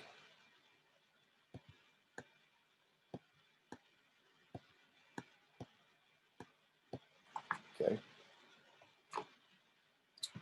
The chambers are separated by walls. The right and the left atrium are separated by the inner atrial septum, and the right and left ventricle are separated by the interventricular septum.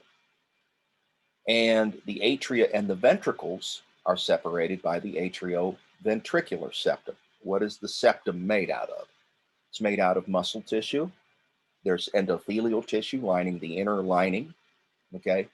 And then there's also fibrous connective tissue and conductive tissue in the core, okay? So those are the walls. Those are the interior walls. So total of 4 chambers. The right atrium is going to get blood from the right and left, or sorry, from the superior and inferior vena cava, okay, and from the coronary sinus. And the right ventricle is going to get blood from the right atrium and send it out to the pulmonary trunk, to the pulmonary arteries, to the right and left lungs, and then it's going to return to the heart in the pulmonary veins going into the left atrium, okay? The left ventricle gets blood from the left atrium, and then the left ventricle sends the blood out to the body through the aorta, okay? Because of this, the strongest chamber of the heart is actually the left ventricle. You can see here how thick the chamber is. And that's because it has to work against the most resistance in the body, because it has to pump blood to the whole body going out through the aorta, right?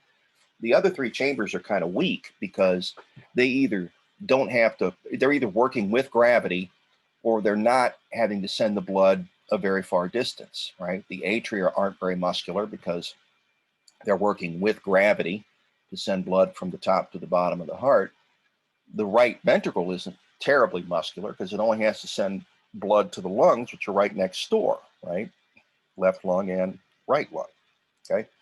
So this is how you can always tell which side of the heart is the left side. You look for the thickest walls, and that's the left ventricle, okay? Now, in addition, in order to make sure that blood flow through the heart is always in one direction, we have one-way valves in the heart, okay?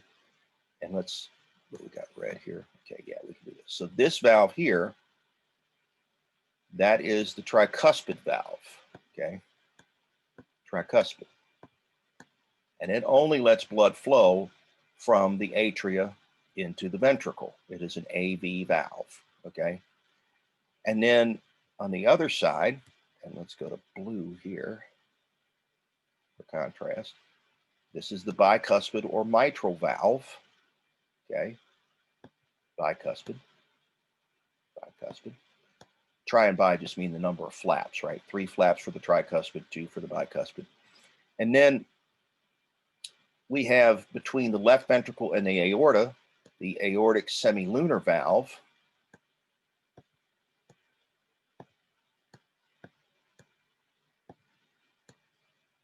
And between the right ventricle and the pulmonary trunk, we have the pulmonary semilunar valve. Okay. The semilunar valves only open out of the heart.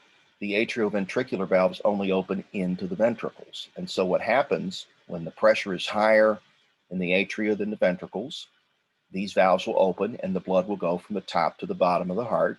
And then when the pressure is higher in the ventricles than it is in either the pulmonary trunk or the aorta, these valves will open up and the blood will go out of the heart.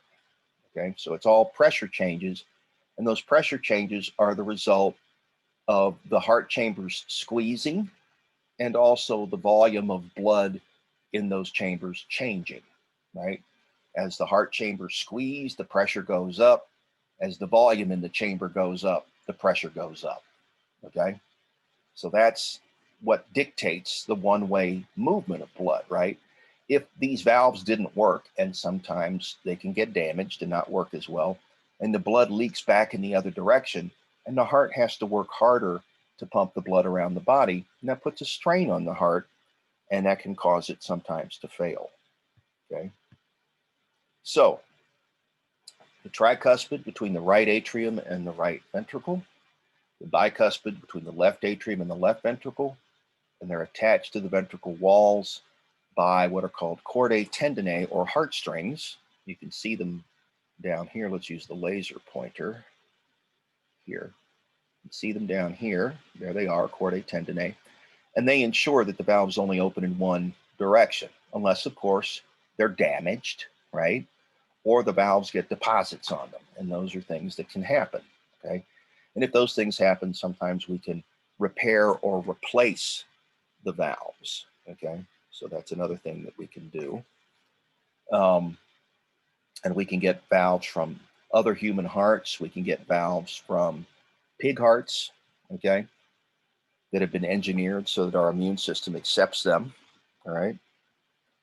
The other valves, the semilunars here and here, only open in one direction because of their geometry. They're sort of cup-shaped, and when they slap back on each other, the up-pointing flaps of the cup jam together, and that doesn't let the semilunars flip back into the ventricles, okay?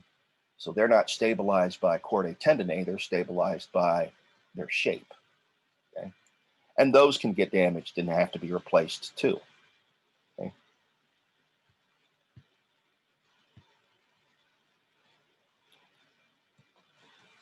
So we've talked about the fact that the left ventricle is the most powerful chamber and why. We've talked about how the semilunar valves and the atrioventricular valves only open in one direction, okay? And why they open in one direction, right? They open because of differences in pressure on one and the other side of the valve, and they open in one direction in the case of the AV valves because of the chordae tendineae, and in the case of the semilunars because of their shape, all right? We can listen to the different heart sounds using a device called a stethoscope. The sounds of the heart are made by vibrations caused by the valves closing up. The first heart sound, which is called S1, is caused by the closure of the AV valves and can be heard over the apex of the heart, okay, which is where? Right about there, okay? The closure of the AV valves can best be heard at this location. S2 is heard because of the closure of the semilunar valves and is heard at the base of the heart around here, okay? So the diagram shows you where we like to put the stethoscope so that we can hear these different sounds, okay? Now, if we hear other sounds, like a whooshing or a swishing sound, then the valves might be leaky, okay? And that's called a heart murmur, and that may indicate that we need to either repair or replace the valve, or in some cases, it might indicate that we need to give you certain medications, okay? So let's take a look at blood flow through the heart. I think this illustrates it much more easily. Ventricular contraction causes the atrioventricular valves to close, which signals the beginning of ventricular systole. The semilunar valves were closed during the previous diastole and remain closed during this period. Continued ventricular contraction increases pressure in the ventricles above the pressure in the aorta and pulmonary trunk, causing the semilunar valves to open. When the ventricles relax and their pressures drop, blood flowing back toward the relaxed ventricles causes the semilunar valves to close, which is the beginning of ventricular diastole. Note that the atrioventricular valves remain closed. When the pressure in the ventricles becomes lower than the pressure in the atria, the atrioventricular valves open and blood flows into the relaxed ventricles. This accounts for most of the ventricular filling. The atria then contract and complete the ventricular filling.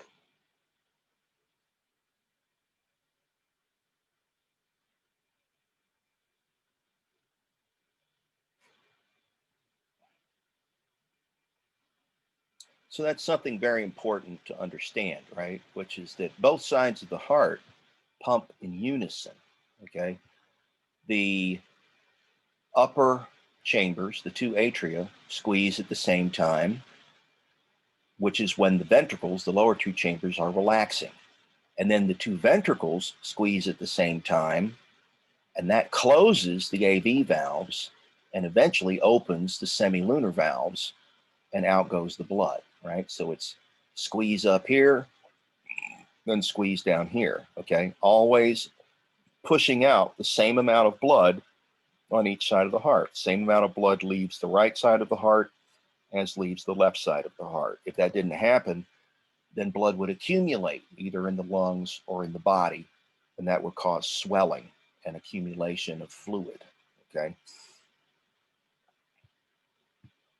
The other thing to notice, right, is that arteries and veins just indicate direction, right? Veins always go back to the heart, right?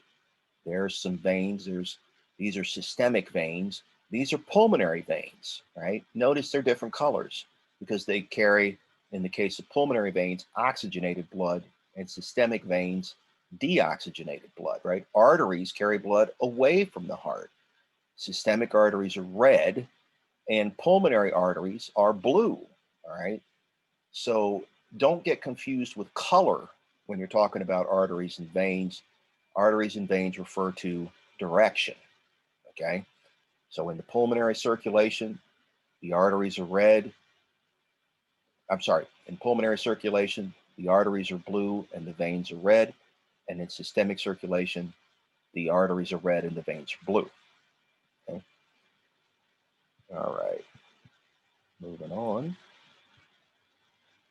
Okay. Sometimes we can have problems in the heart that disrupt normal blood flow. Okay, the right and left hearts are separated by the septa, and blood flows in response to those pressure gradients we talked about. The pressure is higher in the left heart than the right heart because the left heart is working against more resistance because it has to send blood to the entire body. Okay, blood in the right heart is going to be blue, dark red really, and blood in the left heart is going to be bright red. Okay, there are heart defects that can result in the blood moving in directions we don't intend. And you have to be able to analyze the defects in terms of the direction or the shunt and what it's going to mean for the blood oxygen content, right?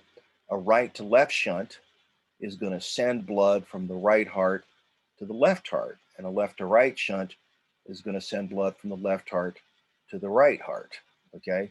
So in both cases, what's going to happen is that the oxygen content of the blood going out to the body is going to be reduced. And that's going to reduce the tissue's ability to generate energy and to grow and repair, okay? In some cases, it's life-threatening. In some cases, it can be treated with drugs or with surgery, okay?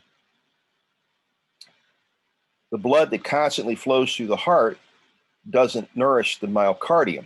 The myocardium is nourished by blood supply of its own, and that comes from the left and right coronary arteries that branch off the bottom of the aorta.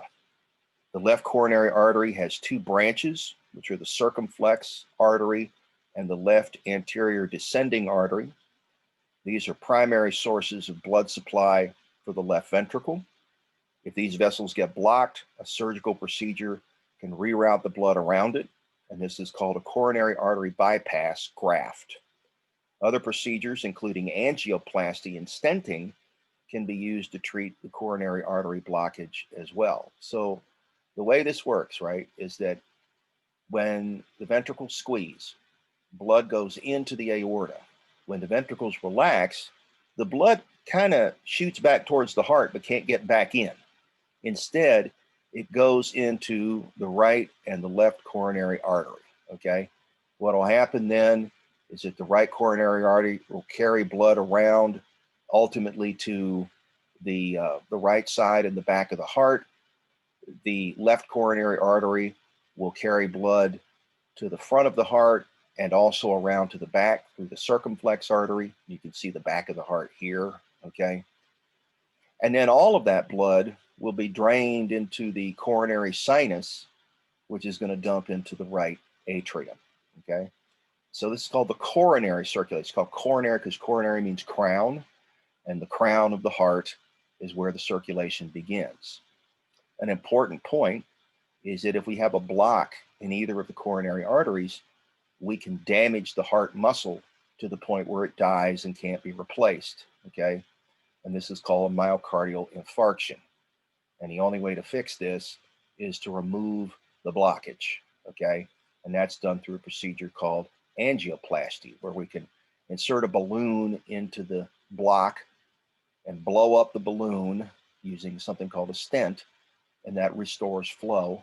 And then we can leave that that expanded balloon in there. We can leave the expanded stent in there, and that keeps that vessel widened so that blood flow continues. In the event that we can't do that, we can do a bypass where we can take a blood vessel from some other place in your body and go around the block and get the blood to the heart. Blockages in other places are usually not quite as serious because the blood in the heart, with the exception of the coronary arteries, kind of has areas where it can cross and come around the back of a block, and that's called collateral circulation, kind of like a bypass, okay? So for instance, you try to get over here this way and you can't, well, you can sometimes flow across and get over coming in from behind, okay? So a lot of our vital organs, like our brain and our heart, have that feature, okay? Flow will increase up to 4 to 5 times when you exercise because in order to maintain that activity level, you have to increase blood flow. Flow is greatest during myocardial relaxation, and coronary arteries can sometimes anastomose downstream from where they branch off of the aorta, which is anastomose means that they can fuse, okay, come together and form a bridge, right? Anastomosing is the opposite of branching, okay? Coronary blood flow is greatest during myocardial relaxation because that allows the blood to more easily get into the coronary arteries. When the heart is squeezing to send blood out to the body, it's actually squeezing down on those coronary arteries and the blood flow is reduced, okay? So the blood flow in terms of pressure in the coronary circulation is opposite what the pressures are in the systemic circulation, right? In the systemic circulation, when the ventricles are squeezing, the pressure is higher in the systemic arteries, but it's low in the coronary arteries, and vice versa, okay? Okay, ischemia is diminished blood flow and oxygen deprivation. Following a myocardial infarction, you may see elevated levels of troponin and creatine kinase and LDH because cells get damaged and swell and burst and their enzymes end up in the blood, okay? And that tells you that heart muscle tissue has died. In angina pectoris, there are no elevated cardiac enzymes because we haven't actually injured the heart. Angina is chest pain, and that can be caused by an inflammation of the pericardial sac, okay? And so that's a different, see, it actually turns out that the pain of a heart attack is like we talked about in the nervous system chapter. It gets referred to the left arm, shoulder, jaw, and neck, primarily in men and in other places in women. The pain in your chest is actually the result of pressure on the heart, okay? And so that's different. Why can shoveling snow cause angina? Because during physical exertion, cardiac cells need more oxygen, but the oxygen supply might not be high enough in a person that has partially blocked vessels, okay? So the check for whether or not heart muscle tissue is damaged is to look at these, what they call cardiac enzymes, right? Creatine phosphokinase, aspartate aminotransferase, lactate dehydrogenase, troponin, okay, which is again part of the contraction apparatus in both cardiac and skeletal muscle, okay? And all of these indicate that cells have ruptured and those enzymes are out, okay? All right, cardiac muscle cells have a property called autorhythmicity, okay? And here they call it automaticity, but it's the same thing. And that means that these cells are capable of generating their own electrical current, which causes them to squeeze, all right? Now, this is important because it means that even if the heart didn't have any nerves connected to it, but it does, the heart would still continue to pump, all right? It has its own built-in electrical signal, okay? Sometimes this electrical signal gets disrupted, and that disruption causes an arrhythmia or a dysrhythmia, okay? Some of these aren't damaging, but some of these are extremely damaging, okay? Some of these can result in death, all right? So what we want to do here is let's take a look at the conduction system of the heart, and then let's talk about an EKG, and then we can talk about some arrhythmias, some other heart conditions. So let's take a look at the conducting system of the heart.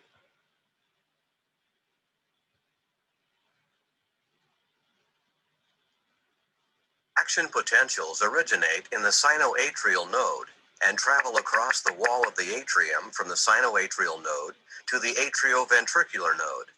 Action potentials pass slowly through the atrioventricular node to give the atria time to contract. They then pass rapidly along the atrioventricular bundle, which extends from the atrioventricular node through the fibrous skeleton into the interventricular septum. The atrioventricular bundle divides into right and left bundle branches, and action potentials descend rapidly to the apex of each ventricle along the bundle branches.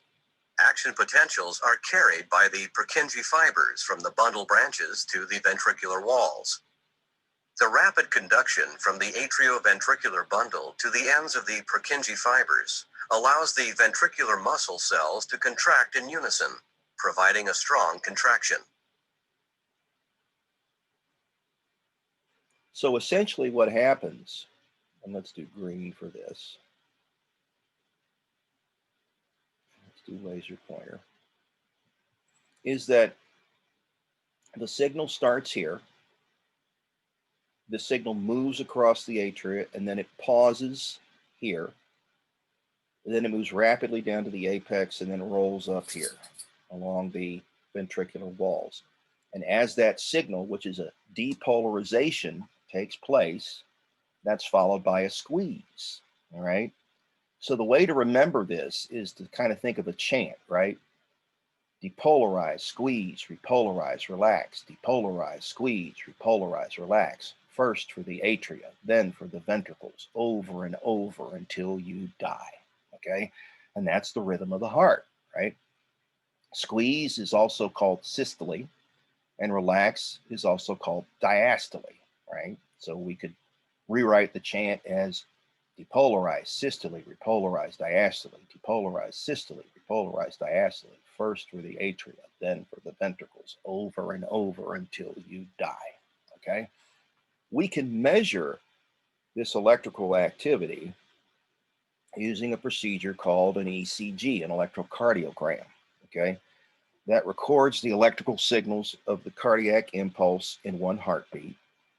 And it indicates three things about the electrical signal. It indicates the direction, it indicates the strength, okay?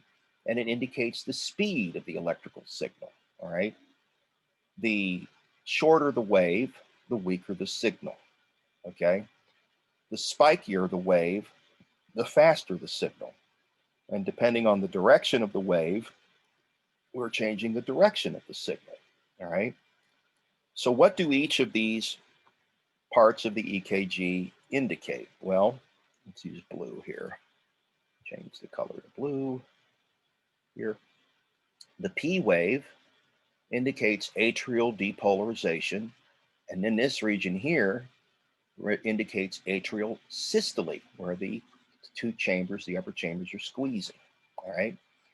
The QRS complex represents two events, the depolarization of the ventricles and the repolarization of the atria. And that's followed by ventricular systole, which happens in this region at the same time that atrial diastole is going on, right? So the atria squeeze and the atria relax, and then the ventricles squeeze, and then the T wave is ventricular repolarization, and that's followed by ventricular diastole, okay? And if we have a change in the electrocardiogram in either the shape of the waves or the distance between the waves, that can indicate a problem in the conduction system. An example is a change in the PR interval, which is the travel time the cardiac impulse takes from the atria to the ventricles. When it gets too long, either from disease or drugs, various degrees of heart block can happen. A complete heart block means that the signal can't pass from the atria to the ventricles, okay? And that is an immediate medical emergency. That means you have 5 minutes to start the heart again, because that is your oxygen reserve, okay? So if the ventricles are not squeezing, okay, that's called VFib, okay, then we have to restart the heart, and we can do that generally using an AED, an automated electronic defibrillator, okay? And I'll show you how to use an AED in just a minute here. But what I wanted to give you a picture of here is how the waves in the EKG reflect what's going on in the heart, all right? So this is just a diagram. Up here, you're seeing how the electrical signal moves through the heart, and down here, you're seeing what's happening on the EKG. So let's begin, okay? We start with the SA node firing and the atria squeezing, all right? So SA node fires, this generates the P wave, the atria squeeze down, all right? And the blood goes where? From the top to the bottom of the heart, right? And that's because the signal will wait here for a short period of time, about 1/10 of a second, for the lower chambers to fill. Then we have the QRS complex, gazambo. Look at that, right? That is a quick signal, all right? So the signal shoots down the septum and shoots up the walls of the ventricles. Well, what's going to happen next? Well, the ventricles are going to squeeze, see them squeeze, right? And then they're going to repolarize, and that's the T wave, and they open back up, okay? So depolarize, systole, repolarize, diastole, depolarize, systole, repolarize, diastole. First for the atria, then for the ventricles, over and over until we die, right? So there's the upper chambers doing their thing, then the lower chambers fill, and the lower chambers get the signal, and then they squeeze, okay? All right, so let's take a look at some heart disorders. Okay, let's pitch those. Okay.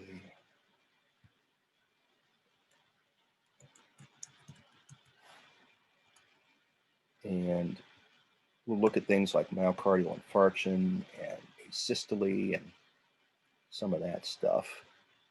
In the meantime, we'll clean this up.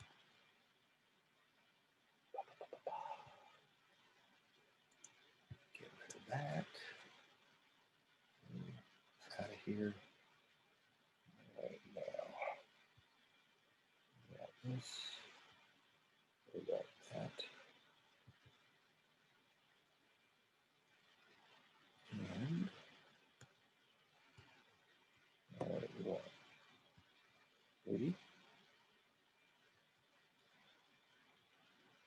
Okay.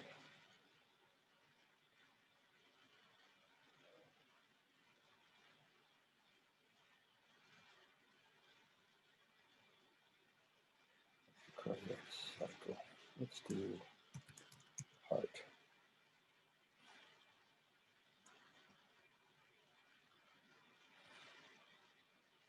Okay.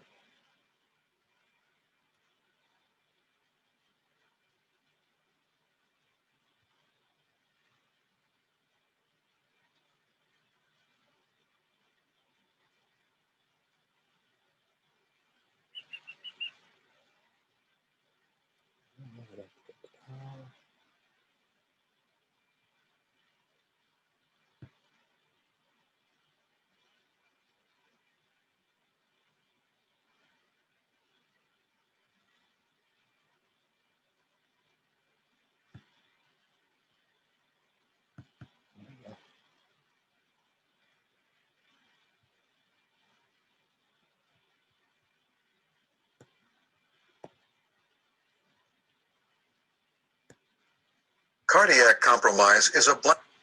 Okay. You sure?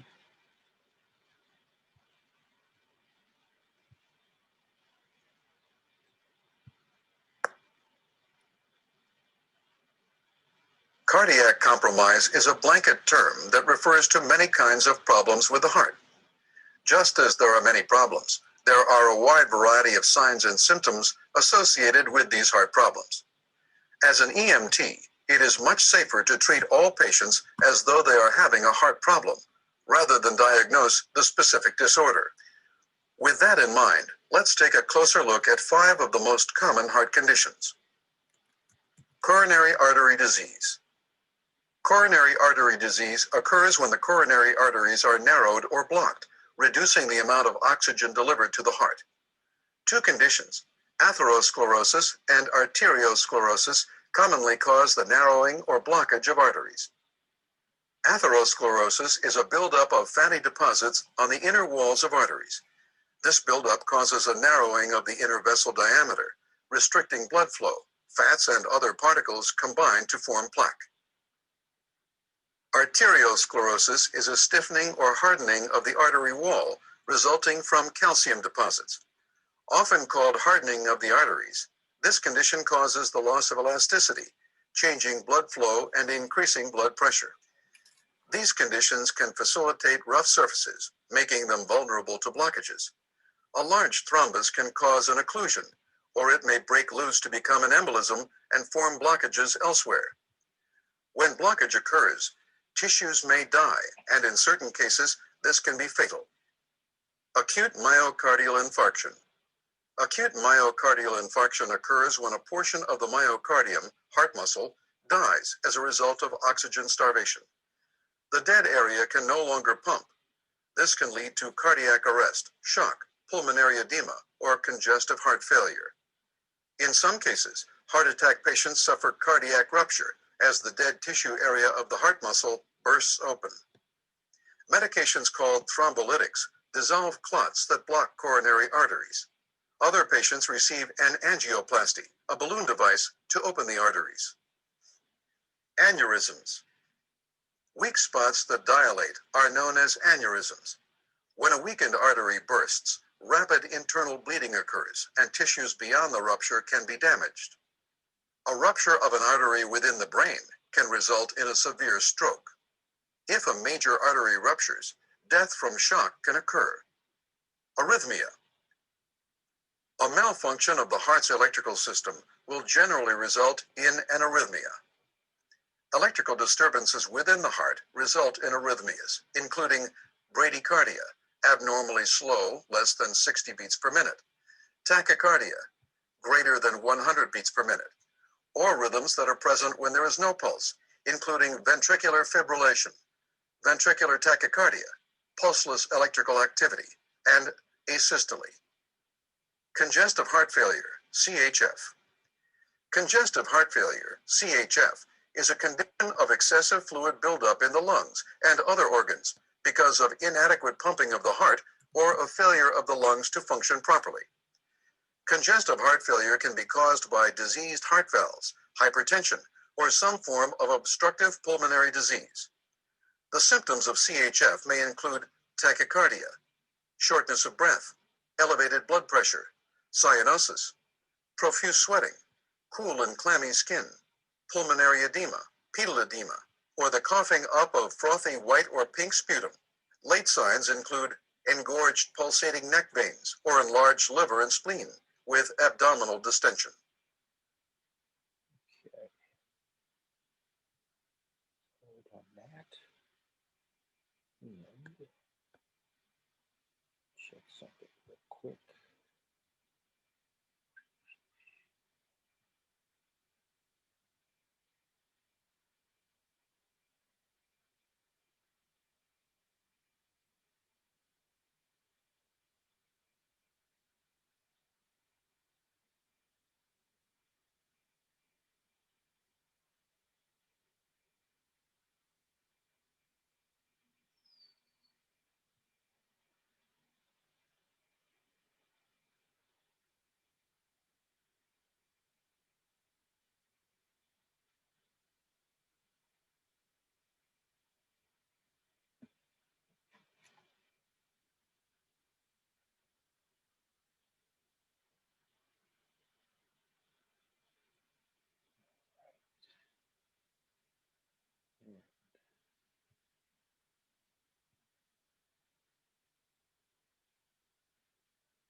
Okay.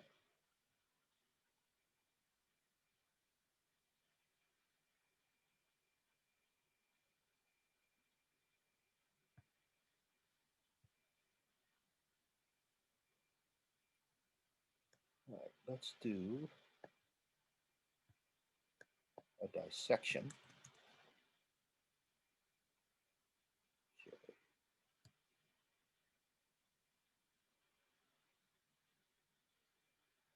All right, what we're going to watch now is a, what's this one?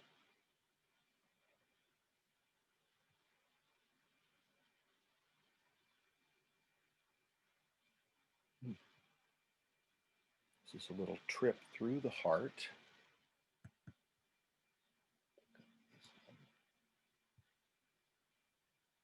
The heart is a muscular pump that works continuously to circulate blood through the cardiovascular system. Blood carries oxygen, nutrients, hormones, waste, and other substances to and from cells of the body. The heart pumps our 5 liters of blood through the body nearly 1,400 times per day, every day of our lives. The human heart is divided into 4 chambers, 2 upper chambers called the atria, and 2 lower chambers, the ventricles. Near the base of the heart, blood vessels connect to each chamber. Blood enters the heart through the large veins, which empty into the thin-walled atria. Blood leaves the ventricles in large arteries, which carry blood away from the heart. You can think of the heart as 2 separate pumps operating side by side within one organ. A thin interatrial septum separates the 2 atria, and a thick interventricular septum separates the 2 ventricles. On the right side, blood enters the right atrium, then travels to the right ventricle. The right ventricle then pumps the blood through the pulmonary circuit and back into the left side of the heart. On the left side, blood enters the left atrium, then travels to the left ventricle. The left ventricle then pumps the blood through the systemic circuit and back into the right side of the heart. When the heart beats, it propels blood simultaneously through these 2 circuits. In this design, blood flow is unidirectional.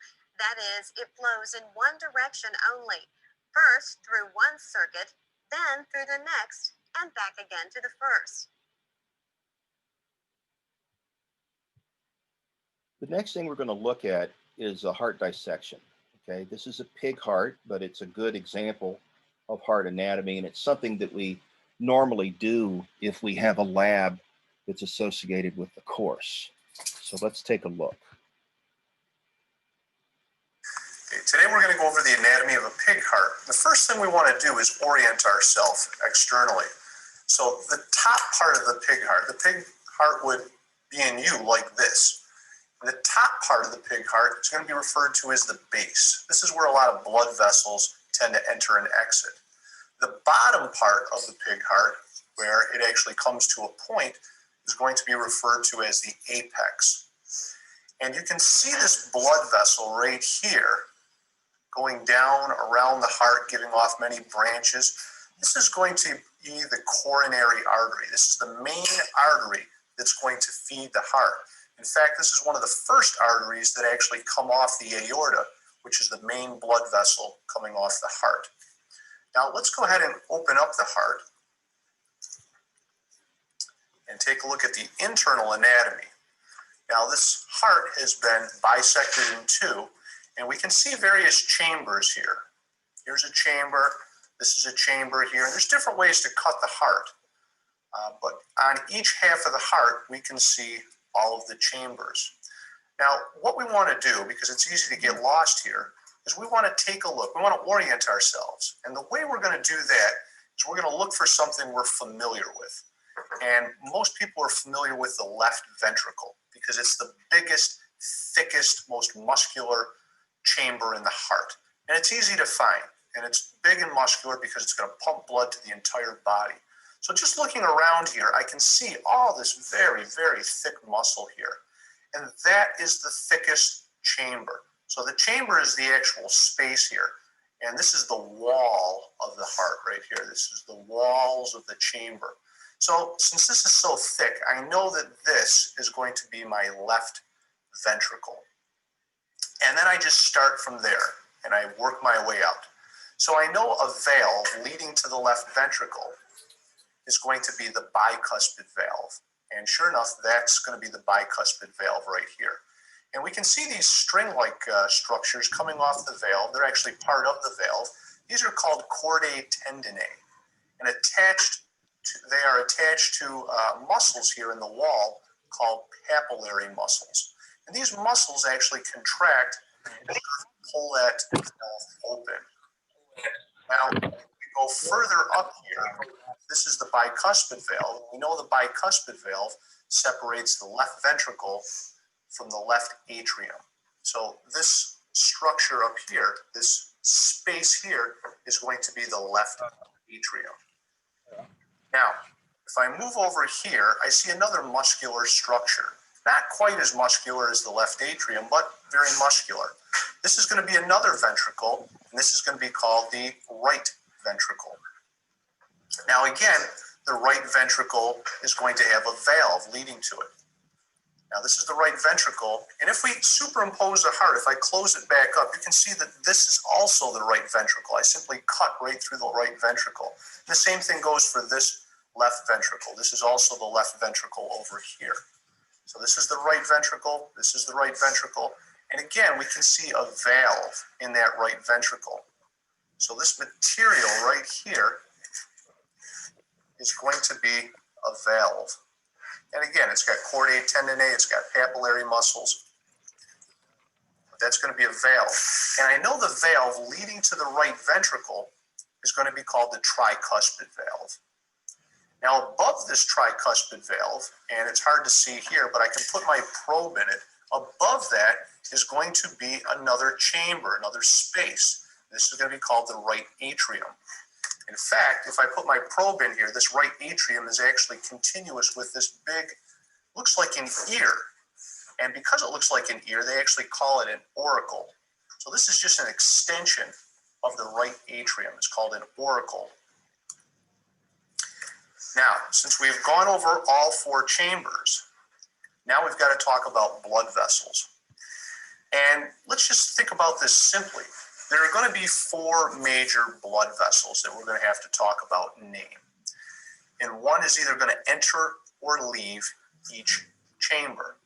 and you just have to know what vessel enters and leaves each chamber. We're going to have essentially two named veins entering the atria and two named arteries exiting the ventricles. So let's go ahead and deal with the arteries first because they're the most obvious. Arteries, because they take blood away from the heart, artery has an A in it, away has an A in it, they're under a lot of pressure. And because of that, they need to be very thick and strong. And we can see that there are two blood vessels. Here's one, and here's another one. And if we look on the other side, again, this blood vessel is just a continuation of this one. And this blood vessel and this blood vessel are just halves of each other. They're mirror images of each other, essentially. These are going to be arteries. And I can tell that by looking at the wall of the artery. They're very thick. And also arteries tend to be very round. Because they're so thick and strong, they tend to keep their shape. So typically an artery will be nice and thick and it'll be nice and round. Now it's just a matter of naming these arteries. So again, I go to this artery. And this looks like the largest artery in the body. But again, I'm not positive. So let's see where that artery actually takes blood away from. So I go down.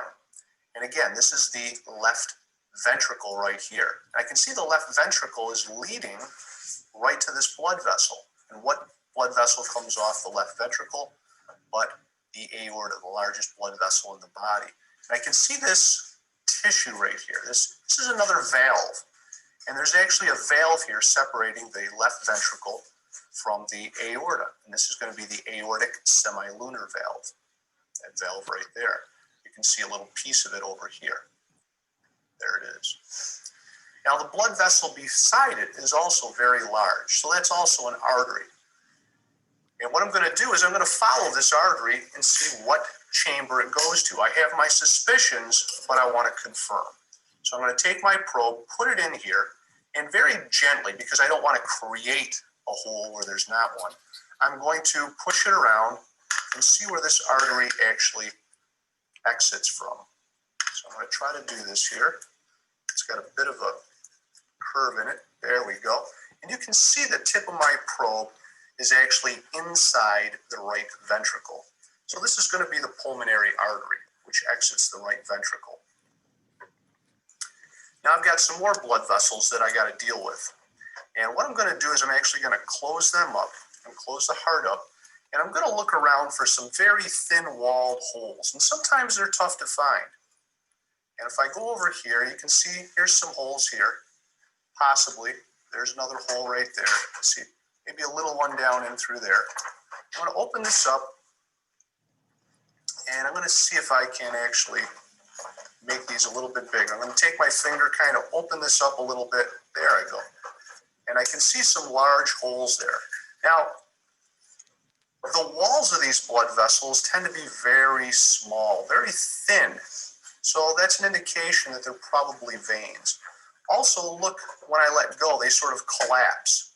They're not very round. They tend to flatten out. Again, another indication that this is a vein. But let's just make sure. So I'm going to open this up a little bit, and I'm going to go ahead and I'm going to put my probe in this rather large hole right here. And I'm going to see where my probe comes out. So I'm putting my probe in there, and it comes out over here, the very top of this chamber here. And we identified that earlier. You can see the valve right here. The very top of this chamber is going to be the right atrium. So I know what vessel goes into the right atrium. This is going to be the vena cava. Now sometimes there's one hole, sometimes there's two holes, because you have the vena cava, you have a superior and an inferior blood vessel. Sometimes they enter the atrium separately, sometimes they come together and enter it together. That looks like what's happening right here. So that's going to be our vena cava. Now let's go ahead and deal with this vessel over here. Again, a very big vessel, very thin wall. It's collapsing, so it's probably a vein. And I'm going to put my probe right through there. And this is where my probe actually enters.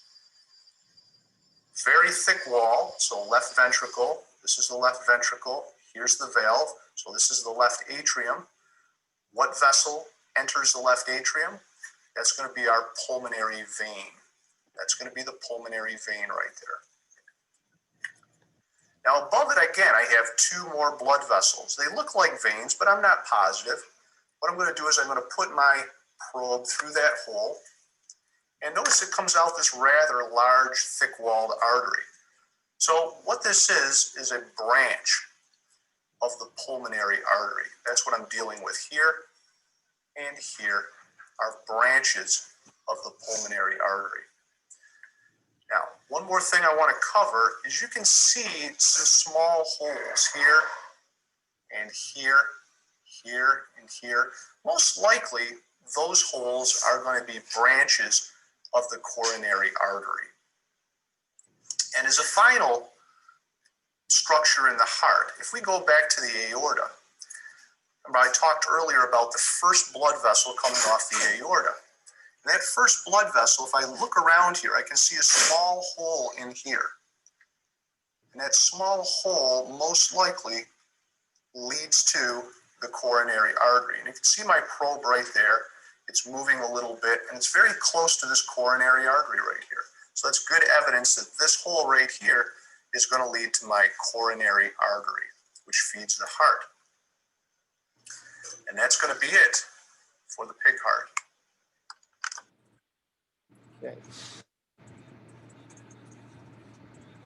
Cardiac compromise is a blanket term that refers to many kinds of problems with the heart.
Most of the time, we don't give a second thought to what's going on inside us.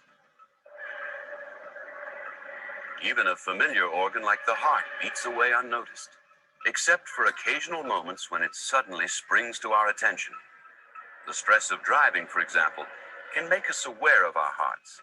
The physical activity, particularly if we're not used to it, produces a thumping in the chest that leaves us in no doubt that there's something getting very worked up inside.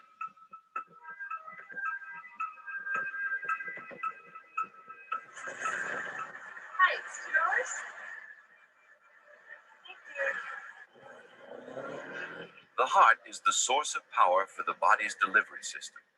Everything we do depends on regular supplies of food and oxygen to all parts of the body. If those deliveries stop, so do we. Thank you. Enjoy your stay. We all have different needs for energy, and the heart can vary its activity to suit all of us, old or young.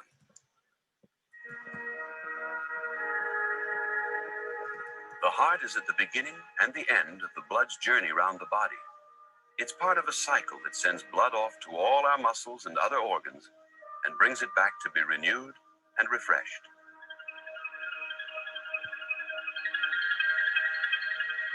To force its way through smaller and smaller blood vessels, the blood must be pumped, and that pump is the heart.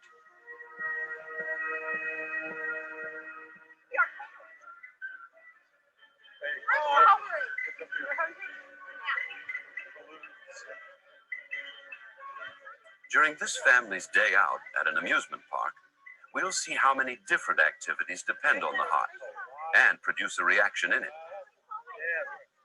We'll see how it ticks over at a steady rate when we're taking things easy, and then suddenly doubles or triples its rate when we're active or excited.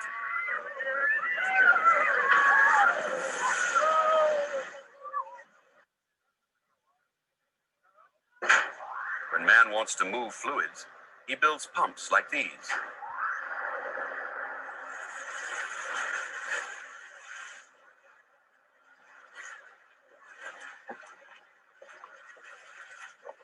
The pumps on this water ride have to lift 12,000 gallons of water every minute.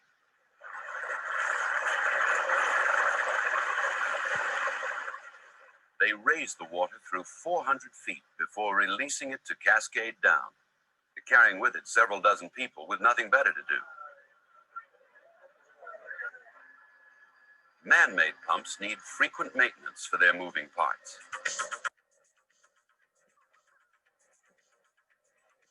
But the human pump has very few components and usually manages to keep going for 70 years or so. During an average lifetime, it will beat 3 billion times.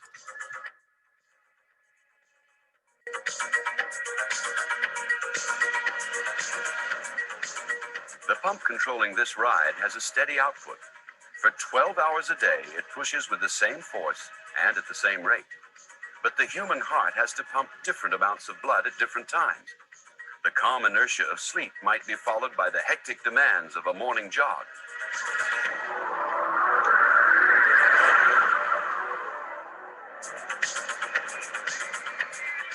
To cope with these variations, the heart changes just two simple factors: the rate at which it beats and the strength of its contractions.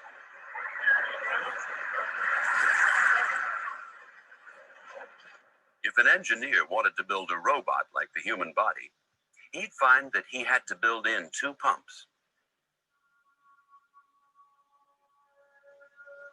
He'd start with the fact that oxygen from the air has to mix in with the blood in the lungs. That blood then has to be sent off at a high enough pressure to supply the farthest reaches of the body. That's where the first pump comes in.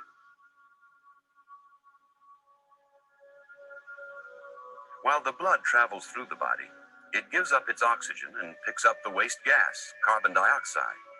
Now it needs a second pump to supply enough pressure to push the blood through the lungs so that it can take on more oxygen and get rid of its carbon dioxide. Although it's packaged rather differently, the human circulation contains all these elements, including the two pumps. In any pump, there needs to be some way of exerting pressure on the fluid. That's what's happening as the sides of this pump squeeze in. But that's not enough, because the fluid doesn't go anywhere. When the pressure's released, the fluid comes back. To move the fluid on, one-way doors or valves need to be put in. Now the pressure pushes the fluid up, and the valve stops it coming back. More fluid comes in from below, and so with each beat, another pump full of fluid is sent off up the pipe.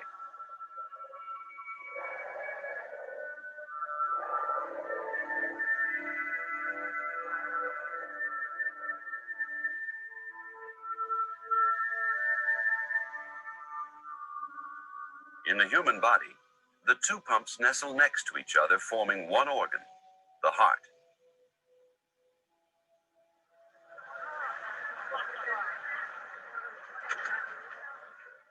The human heart is far more versatile than any man-made pumps as it responds to our sudden needs for energy. But it's still a very simple structure. In fact, the heart starts as just two tubes in the developing embryo. By the end of the first month, the tubes have come together and begin to twist into a more familiar shape, as if at the hands of an invisible sculptor. As pregnancy continues, it becomes divided up into the 4 chambers that will be needed after birth.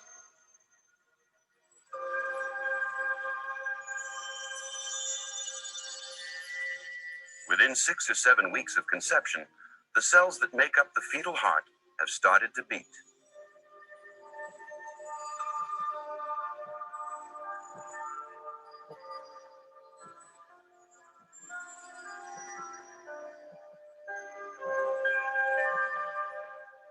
In these remarkable ultrasound views, we can see the heart beating inside a human fetus.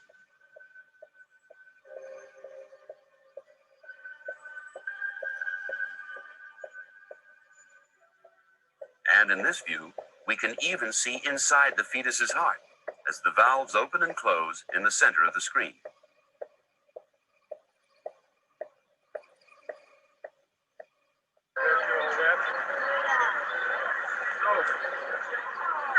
Look at that water coming out. Our human activities place many different demands on the heart. In the circulation of the blood, the force of the heart and the rate at which it beats can change from moment to moment to send blood to where it's needed and at the right pressure and speed. The beat of his heart at the beginning of this ride expels a load of blood that will take about a minute to travel round his body and back again to his heart, about as long as the ride itself takes. On its journey round his body, the blood will be continually changing speed as the blood vessels widen or become narrower.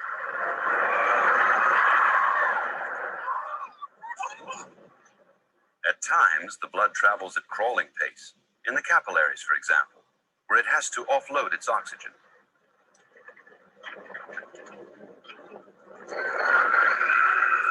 At other times, the blood travels as fast as 3 feet a second or more along the main arteries, and within a minute, 1 heartbeat of blood has returned to the heart and lungs so that the carbon dioxide can be breathed out.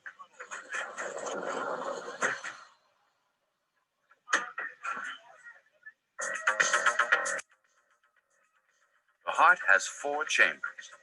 On one side, blood enters the top chamber from the lungs. It passes through a valve to the bottom chamber, which contracts and sends it off into the body to be used for all our activities.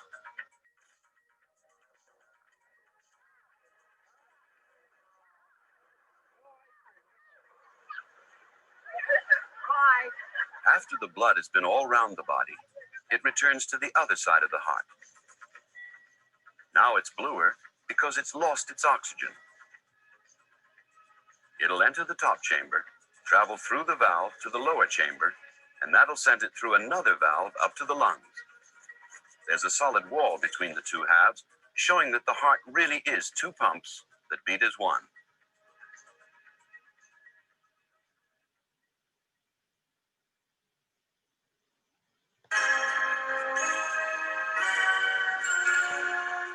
As we follow another heartbeat through the interior of a human heart, the 4 simple chambers that we saw in the pinball heart are much more difficult to distinguish.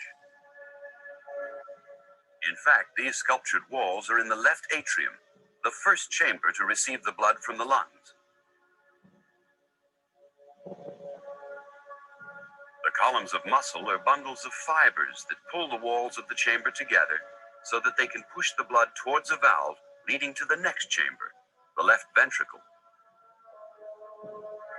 This valve is pushed open as the atrium contracts, and as we can see from the other side, it closes again with each beat to prevent the blood flowing backwards as the pressure builds up. Here, in the left ventricle, the heart muscle generates the greatest amount of force because it has to produce the pressure that sends the blood all around the body.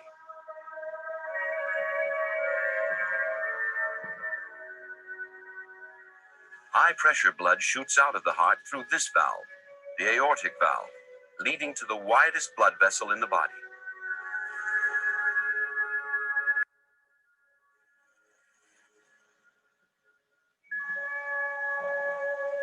From now on, the blood will travel in several different directions, along the arteries that lead to the head and the arms, and further on to the legs. On the way, some of it will be diverted through passages opening off the main artery to flow through organs like the liver and kidneys.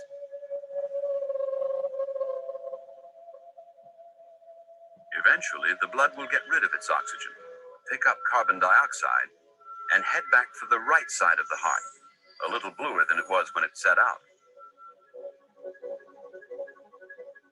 The job of the heart is done with just 3 types of component. There are the valves, 4 of them, thin flaps of tissue that open and close millions of times without fatigue. Then there's the heart muscle, which provides the force to push blood through the valves. It's the valves that produce the familiar sound of the heartbeat by generating waves of turbulence in the blood each time they close. The regular rhythm of the heartbeat is actually a property of the muscle itself. If a few heart muscle cells are separated out, they will beat on their own until they run out of oxygen or food.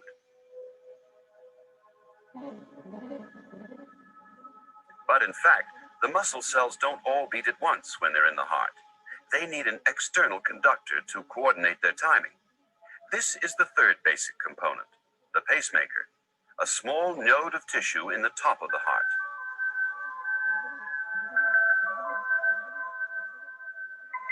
It starts off every heartbeat with an electrical instruction to all the heart muscle cells, telling them to contract in a certain order. The top chambers first, and then the bottom ones. This produces a contraction of the heart that is like the wringing of a cloth, squeezing the blood out of the ventricles into the aorta, the large tube at the top.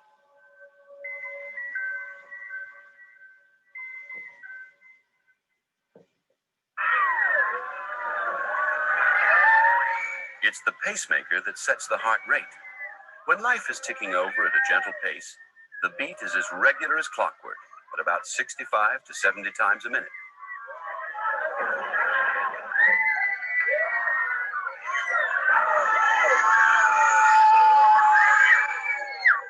For some of us, this rate is enough. We may lead a life which on the whole does not have periods of exertion or excitement. But there are times when the heart beats faster. Sometimes it's when we need more blood to supply our muscles with the extra energy. At other times, the heart rate goes up just at the thought of such exertion.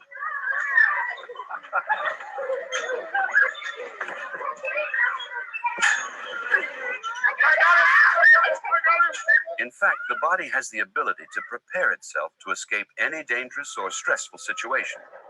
This is the fight or flight reaction that nowadays operates even in situations where there's no chance of running away.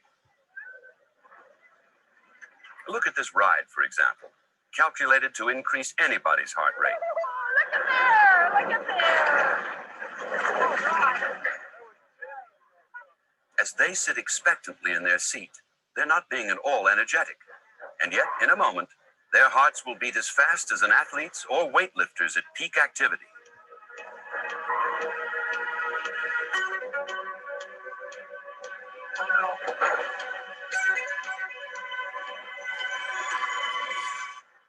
What exactly happens to this girl?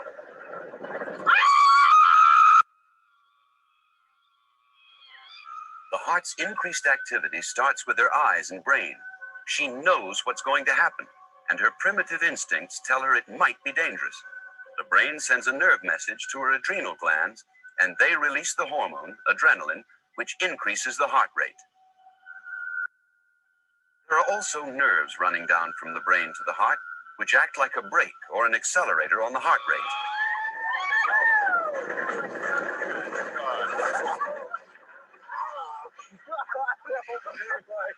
It's a mystery why some people actually seek out stressful experiences. But could it be that they become addicted to their own adrenaline? Some people obviously never get enough. This family is now going on the Colossus, one of the world's largest roller coasters. We wired up this girl with a heart rate detector, called an ECG, to see the extremes that a healthy human heart can stretch to. Remember, her normal heart rate and yours is about 70 beats a minute, just over 1 a second.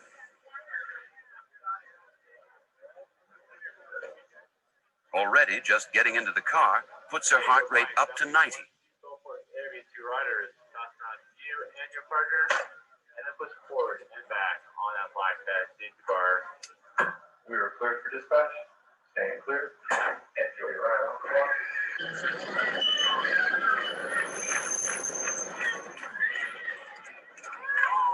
She's now up to 100 or so, and yet she's had no real thrills at all. She could be on a bus. As the cars mounted this slope, the highest roller coaster peak in the world, the portable ECG device showed that she was really beginning to anticipate some of the horrors ahead. She was up to 115 times a minute, nearly twice a second. At this moment, her heart reaches its highest rate, 132 beats a minute.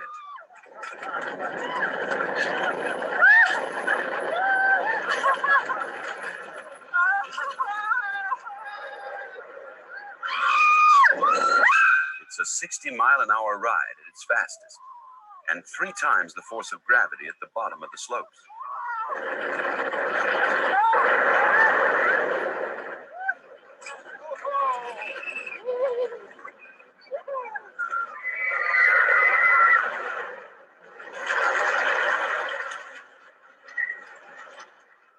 And how about you? Is your own heart entirely unaffected by this experience? You may well find that just watching this ride puts your own heart rate up by 10 or 15 beats a minute.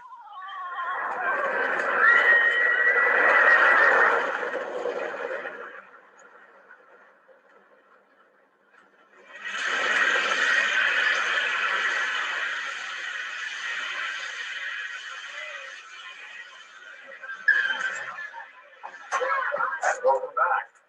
Take this to your right. Wait around and take your right.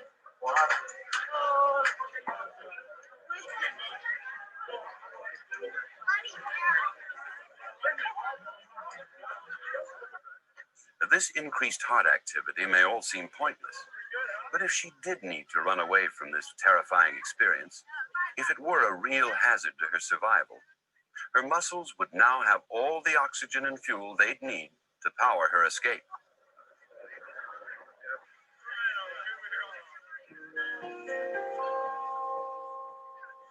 This family's hearts haven't suffered by the exciting experiences of a day at the amusement park.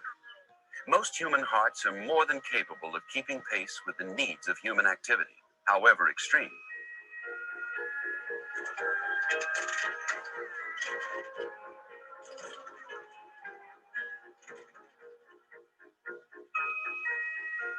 The heart is an adaptable organ. We can train it to increase its output 4 or 5 times. Exercise makes the blood flow faster as the contracting muscles squeeze it towards the heart. Deeper breaths expand the chest and also push more blood towards the heart. Muscle fibers have the useful property that the more you stretch them, the more strongly they contract.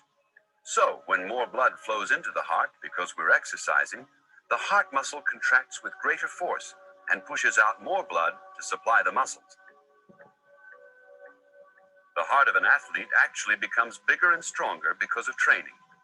Its muscular walls can be up to 30% thicker, and it can expel up to 30% more blood on each beat. Because a well-trained heart is bigger, it actually beats more slowly than the heart of someone who's not as fit. It can deliver the same amount of blood with fewer beats.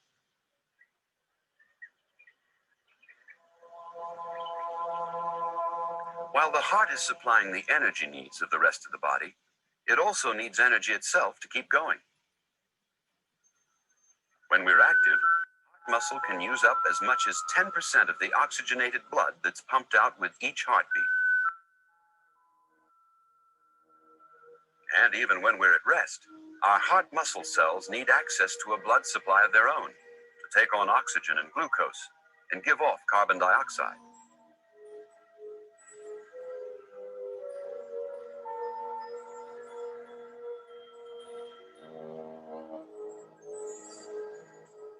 Embedded in the walls of the heart is one of the most efficient parts of the body's circulation.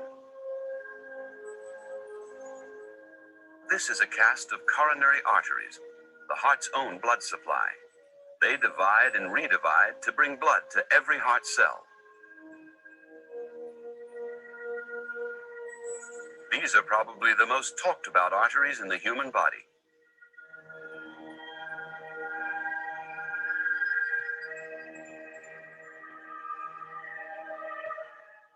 The body depends on a healthy heart, and the heart depends on healthy coronary arteries. And yet, the habits of modern man can damage these arteries and cut off the blood supply to crucial areas of heart muscle. Fats in the blood or an increased tendency for the blood to clot can both lead to these arteries becoming narrowed or blocked.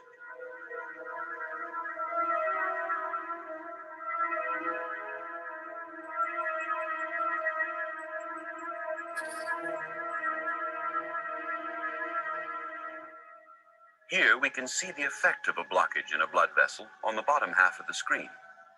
Blood coming from the bottom right-hand corner pushes against the obstacle.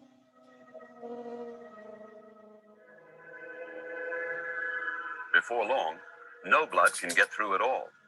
If this were in the heart, a whole area of muscle beyond the blockage could be damaged.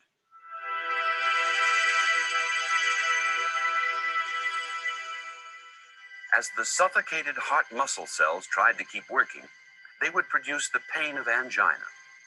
Finally, if the blockage were severe enough, a whole area of heart muscle would die, throwing the heart into chaos and producing a heart attack.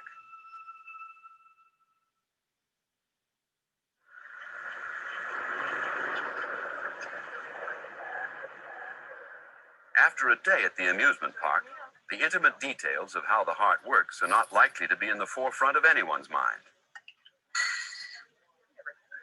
It's time for some serious eating to replace the energy they've used up enjoying themselves. A hearty meal to be followed perhaps by a rich dessert.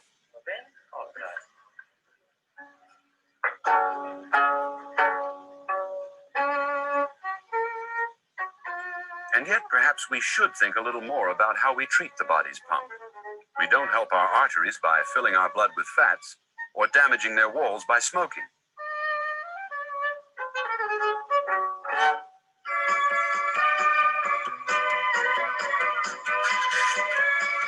More durable than most man-made devices, the heart is one of the most resilient organs in the body. It's lucky for us that it is. It needs skill to repair and even more skill to replace. Of course, the heart will have to come to a stop one day for all of us. But we can do something to help it to give us the 3 billion beats we're all entitled to expect.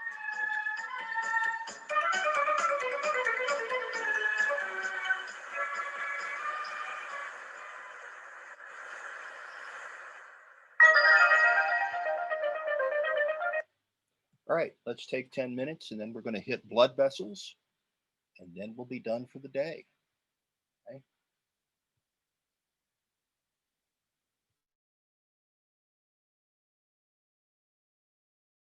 Mr. Converse? Yes, ma'am. I was looking over our modules for this week. Yes. And the discussion is on diets. There is going to be, so if we look at, pull this up, looking here at module 4, right? And let's see here. Well, I just noticed that all of our lessons are over blood and immune and the heart and stuff like that. And I didn't understand why we had a discussion on diets. Well, maybe I'll move that to the digestive system week. That sound like a good idea? It just didn't make any sense to me. That's all. Yeah, I understand. Yeah, I'll bump that over. That was probably an error in the build. Okay. Yeah, Okay. I'll take care of it.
So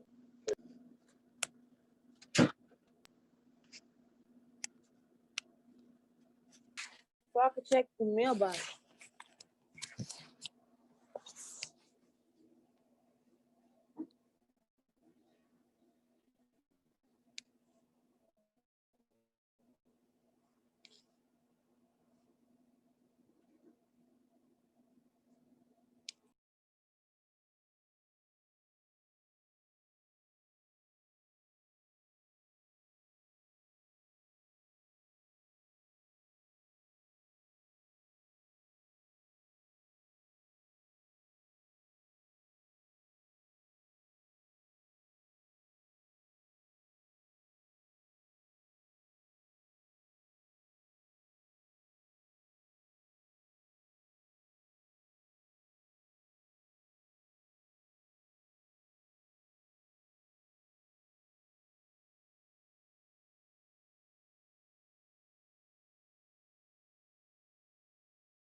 All right, y'all. We're into the last leg. We're going to be doing blood vessels next. Chapter 18. Well, sorry. Chapter 17, function of the heart. All right. So let's pull that up. When you use these notes that I've sent you, you want to make sure and open them in Adobe Acrobat Reader so that you can type stuff into them. Okay. Otherwise, it won't save what you type. Okay. And you don't have to use them. They're just kind of nice to have because they go along with the PowerPoints. Okay. So I just wanted you to download those and use them. Let's see here. Let's go into go. All right. So just finished with 16. Now it's time for 17. Mr. Converse, where are they at? They're in chat. Go to chat.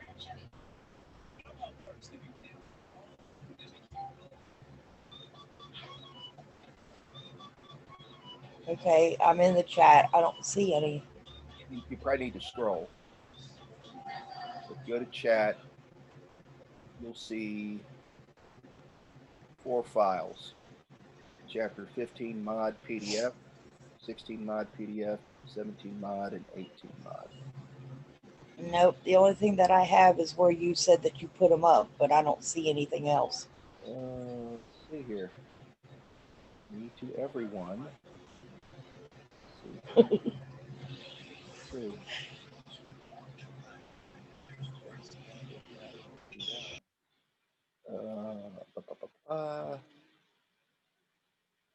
That's strange because it should be showing up on the chat board. Is there a file button in your chat that you can click on?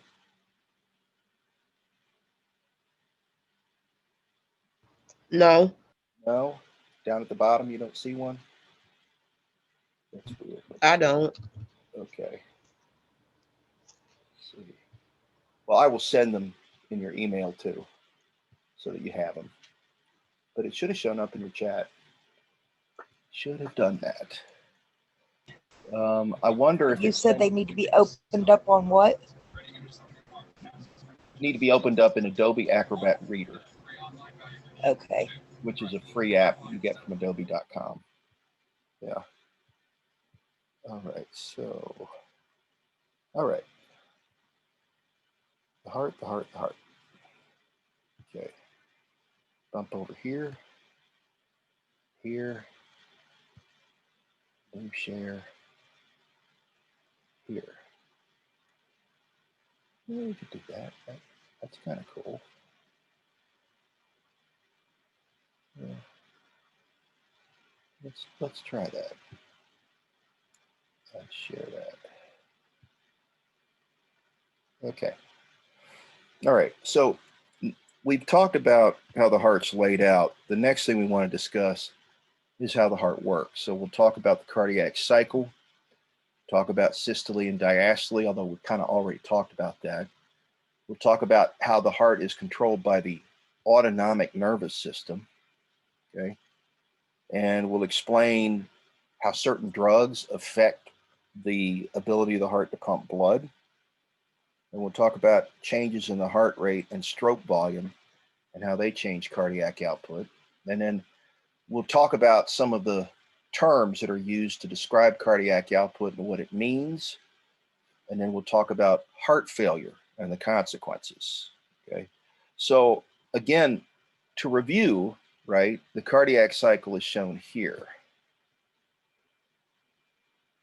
Ventricular contraction causes the atrioventricular valves to close, which signals the beginning of ventricular systole.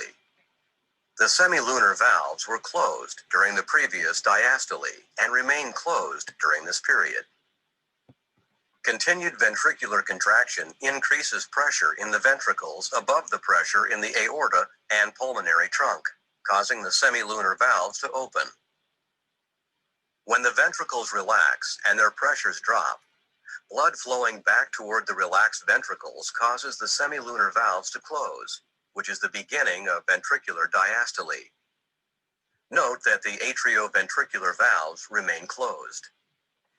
When the pressure in the ventricles becomes lower than the pressure in the atrioventricular valves open and blood flows into the relaxed ventricles. This accounts for most of the ventricular filling. The atria then contract and complete the ventricular filling.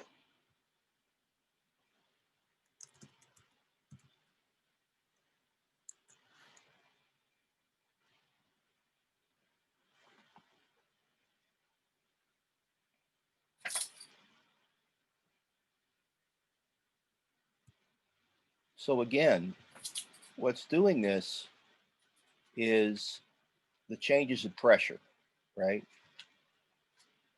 The blood flows back into the upper chambers on the right side through the superior and inferior vena cava and coronary sinus, and on the left side through the right and left pulmonary veins.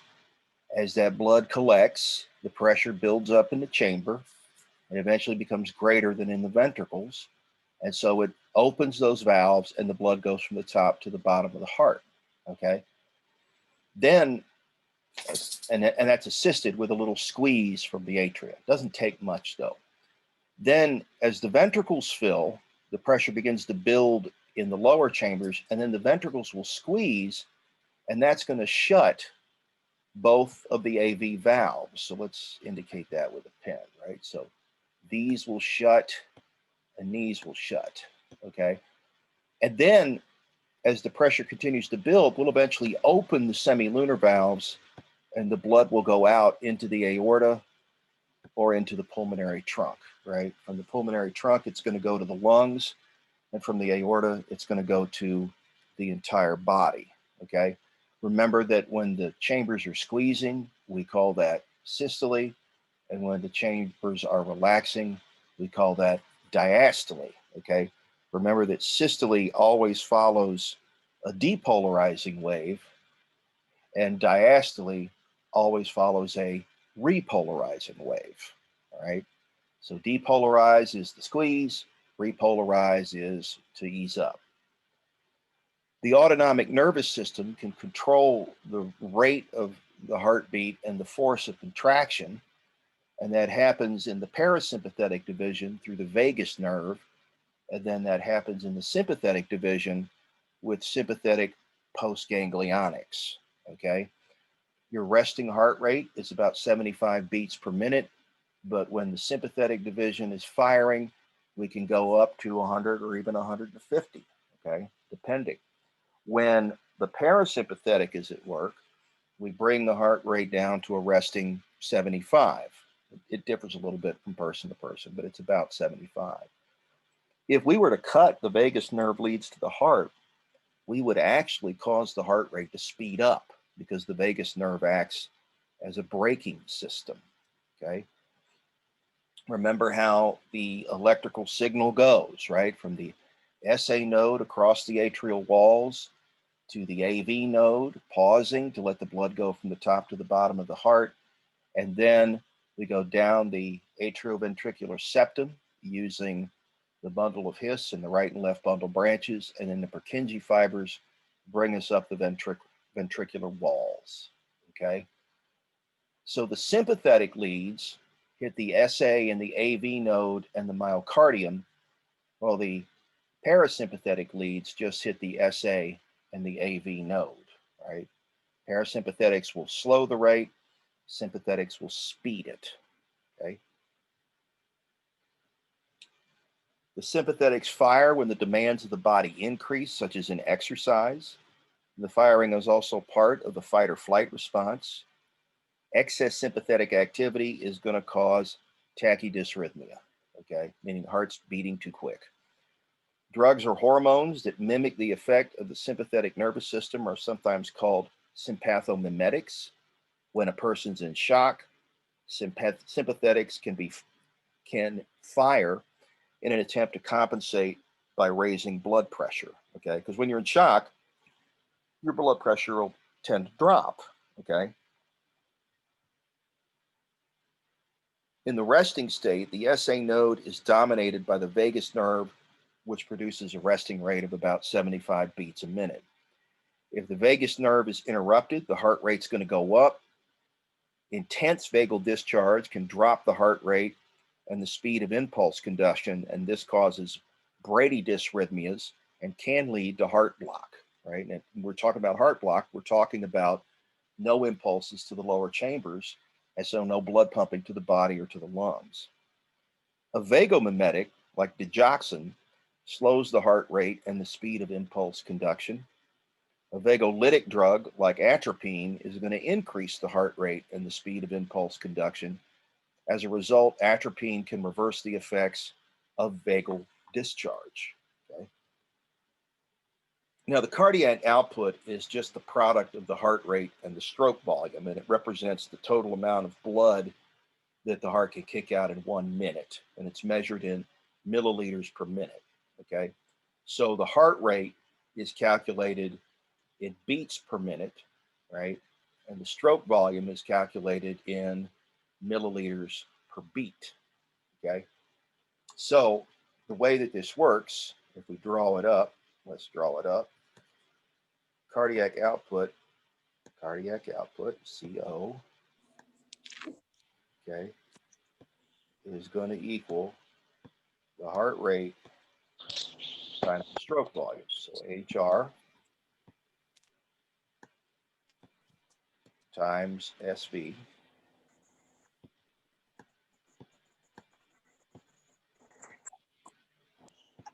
Bye. Okay.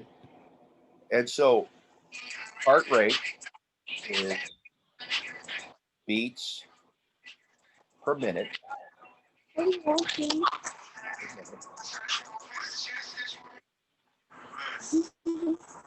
And stroke volume is milliliters per beat.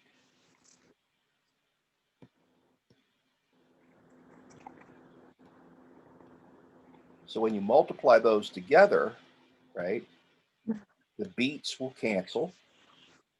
And so the stroke volume will be expressed in milliliters per minute. I was watching this video on this. Oh my God, I'm sorry, y'all lost.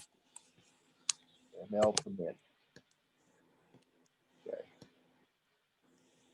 This cat scared the fuck out of this dog. He kept barking at him. That's the amount of volume that you kick out with each. Let's do this. There we go. That's the amount that you kick out with each beat. Okay. Now, what changes this? Exercise, right? Because that increases how much blood you return to the heart.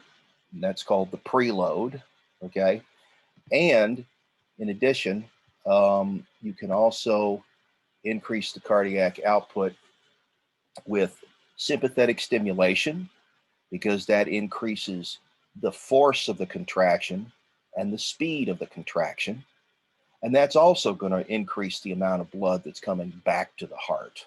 Okay.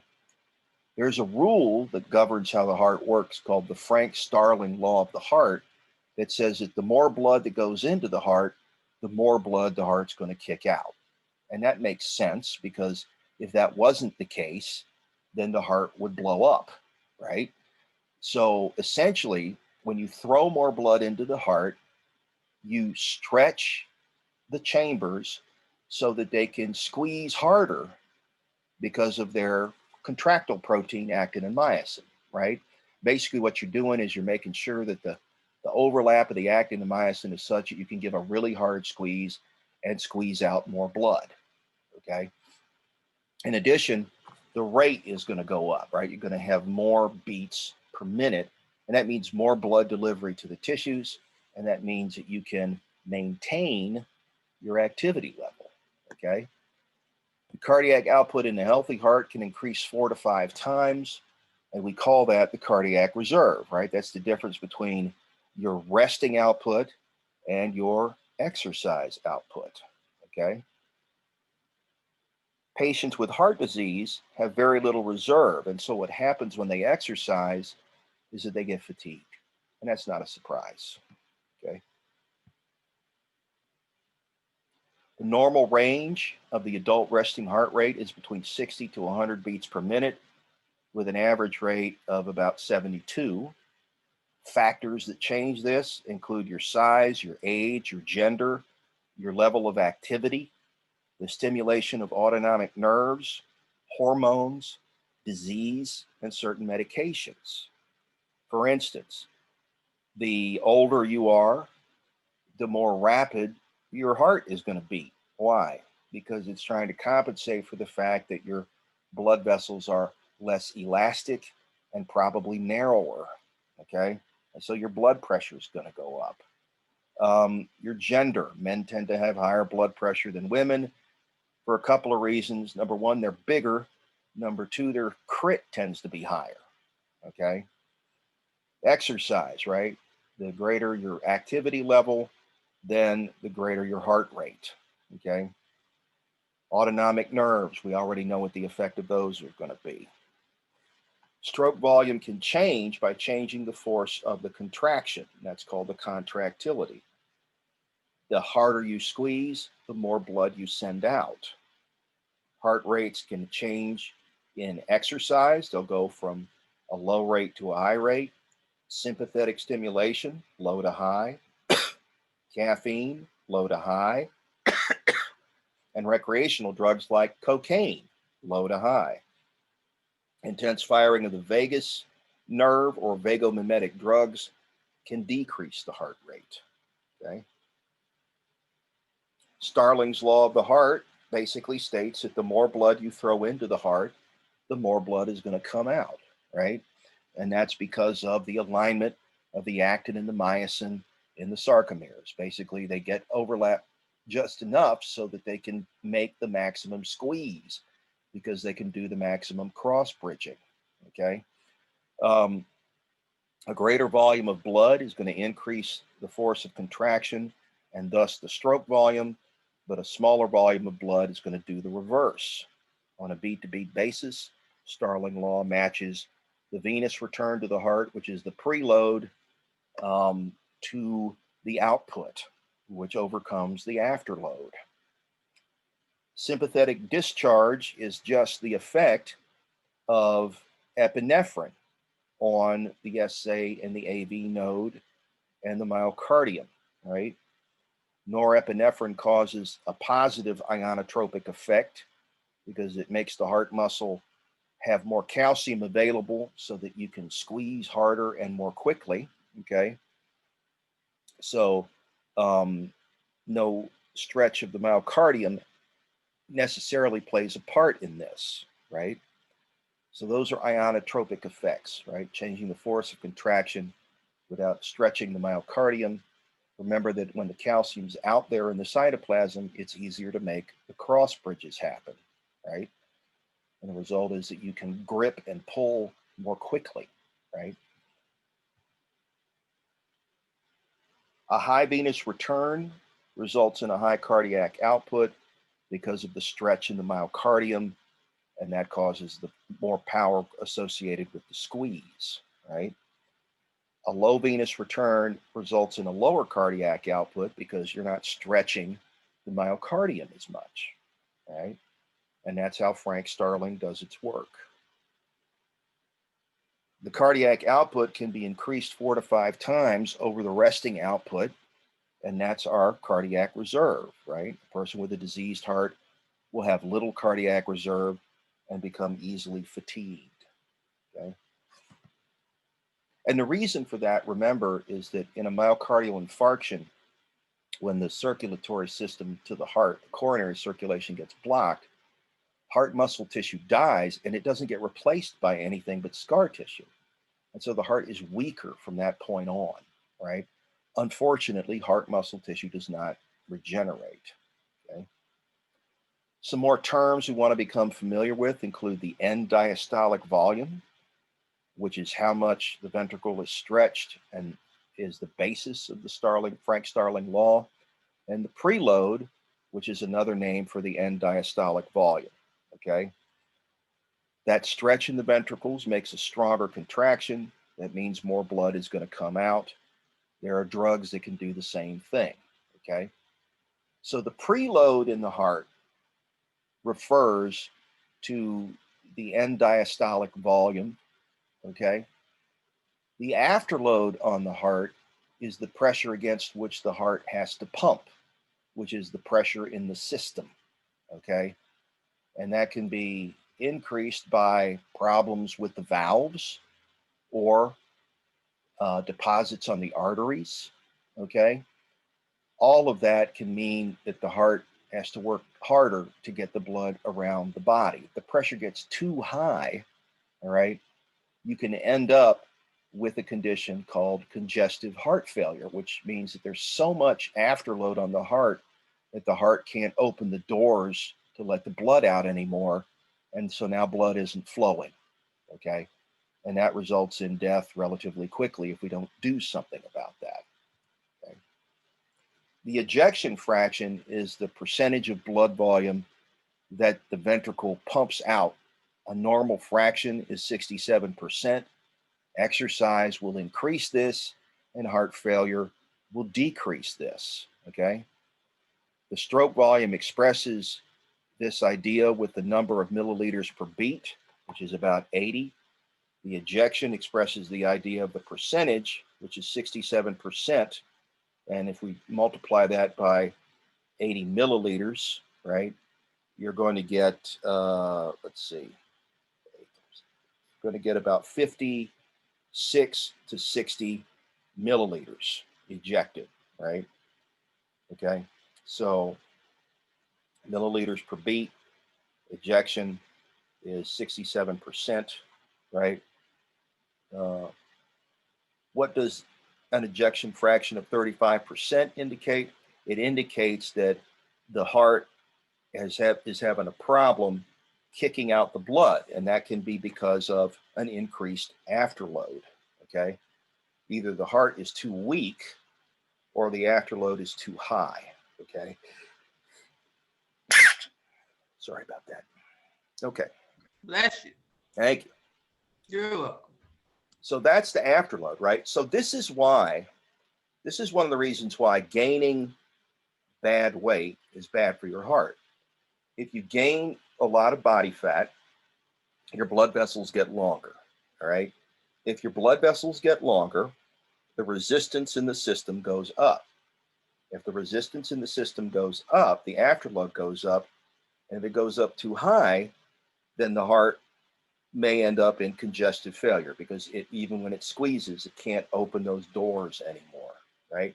Good weight is muscle weight, right? So if you put on muscle weight, then you actually grow more blood vessels because muscle makes you make more blood vessels. And that actually reduces the afterload because the blood has more places to go with each beat. So in a well-trained athlete with a lot of lean muscle, their pulse rate and their heart rate and their blood pressure are all low and slow, okay? Whereas in somebody that's got a lot of extra body fat, it's going to be, the heart's going to be going pitter-pat and the blood pressure is going to be really high. And that's going to increase your risk for stroke and for heart attack.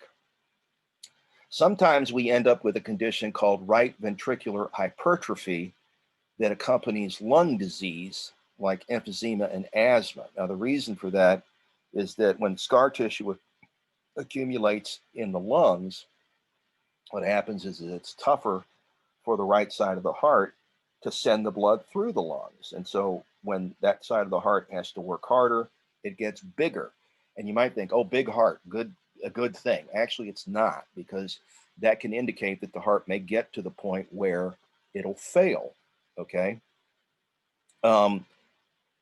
The two sides of the heart normally eject the same amount of blood with each beat, right? But if you have problems in the lungs, all right, then what can happen is that the amount of blood being kicked out by the right side of the heart can end up being less than the amount kicked out by the left side of the heart. And when that happens, you're going to start to get swelling in the wrists and the ankles, and then eventually all over the body, because what will happen is that the blood will pool in the veins that supply the arms and the legs and the wrists and everything else. We call that peripheral edema, okay? If you end up having the left side of the heart have to work really hard compared to the right side, then the blood is going to pool in the lungs and you're going to get fluid in the lungs, and that's called a pleural effusion. And that shows up on a chest x-ray as a whiteout, okay? But under normal circumstances, the amount of blood that's kicked out by the right and left sides is equal, okay? Okay. Ionotropic effects, right? These are changes in the rate and the force of contraction that isn't caused by stretching the myocardia. A positive ionotropic effect is going to increase the force of contraction, and a negative one will decrease it. A positive chronotropic effect will increase the heart rate, and a negative will decrease the heart rate. A positive dromotropic effect increases the speed with which the cardiac impulse travels through the heart, okay? Digoxin is going to exert a positive ionotropic effect and a negative chronotropic effect and a dromotropic effect, okay? Why would you check the patient's heart rate prior to giving digoxin? Because it slows the heart, and we want to avoid a heart rate of less than 60 beats per minute, okay? Because if we get below that, we're not pumping blood fast enough to keep you perfused and keep you alive, okay? So this points out something interesting about the heart's conduction system, right? If the SA node fails, then the AV node of the heart will take over, and we call that a nodal rhythm. A normal heart rhythm is a sinus rhythm set by the SA node. A nodal rhythm is about 60 beats per minute, and that can keep you alive, but it's not great, okay? But if the SA and the AV node fail, the rest of the heart muscle tissue doesn't generate an action potential quick enough to keep you alive, okay?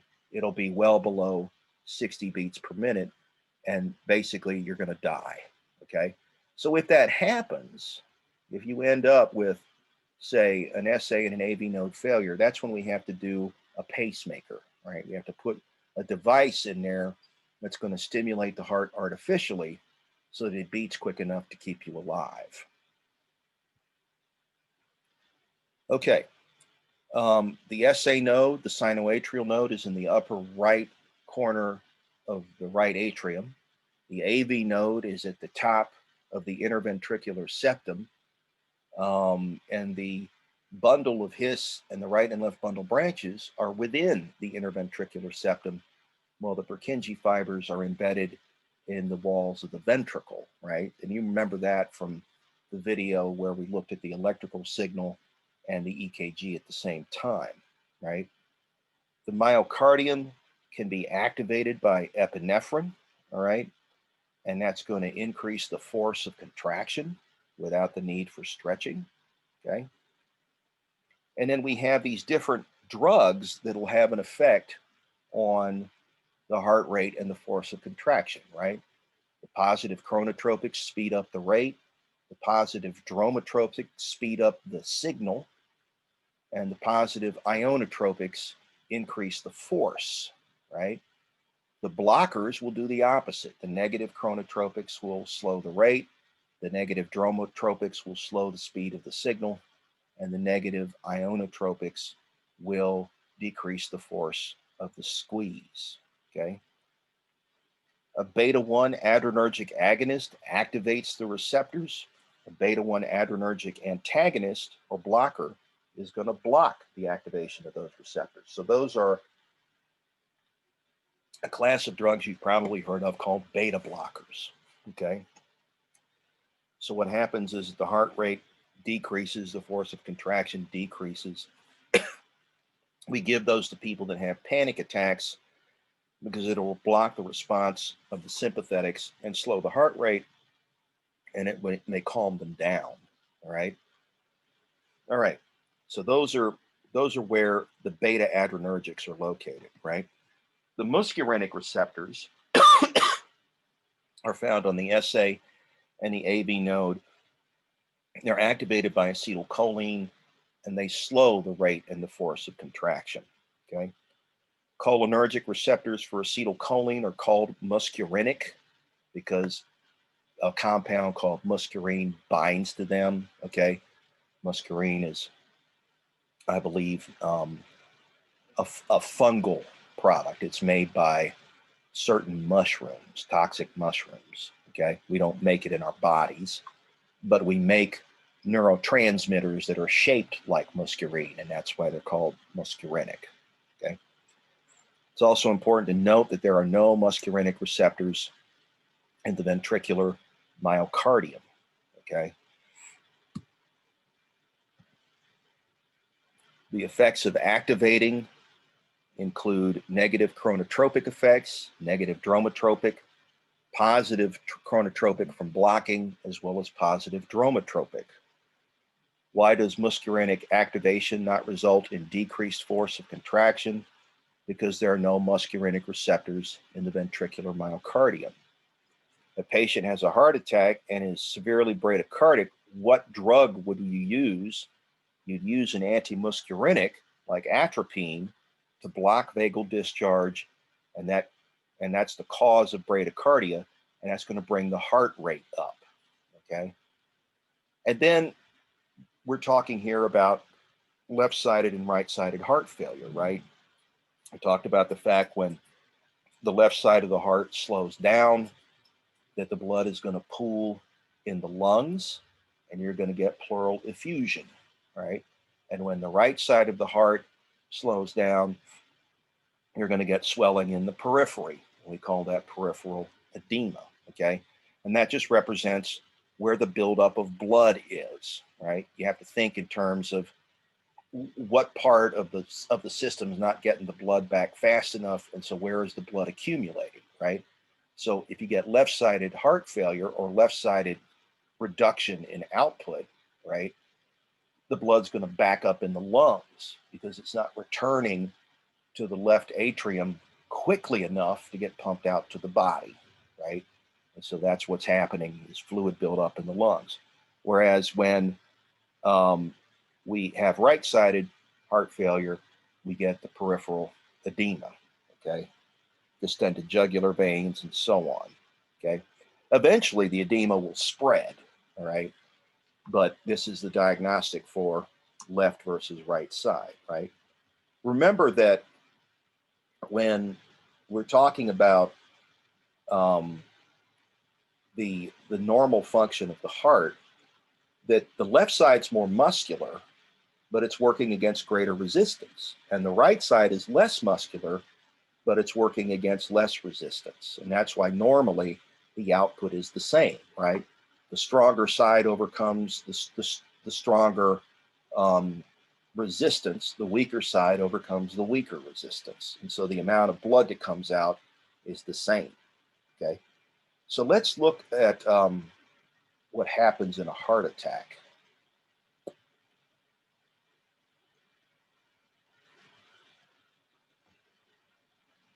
Cardiac compromise is a blanket term that refers to many kinds of problems with the heart.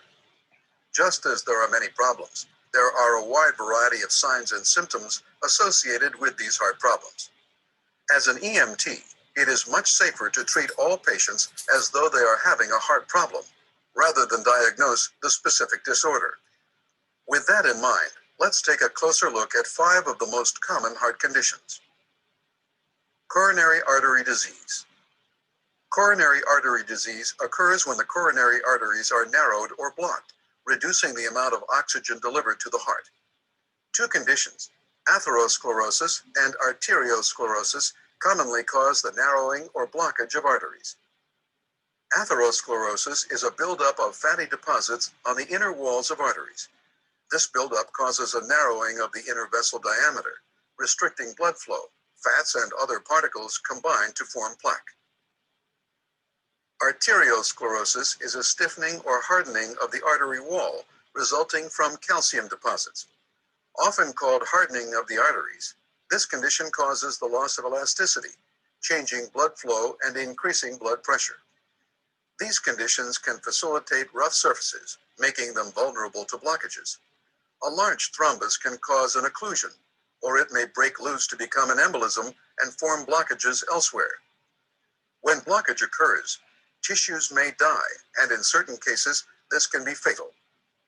Acute myocardial Is infarction. this a review or something? Acute myocardial infarction This is kind of occurs when a hopping portion over of the everything. myocardium, heart muscle, dies as a result of oxygen starvation.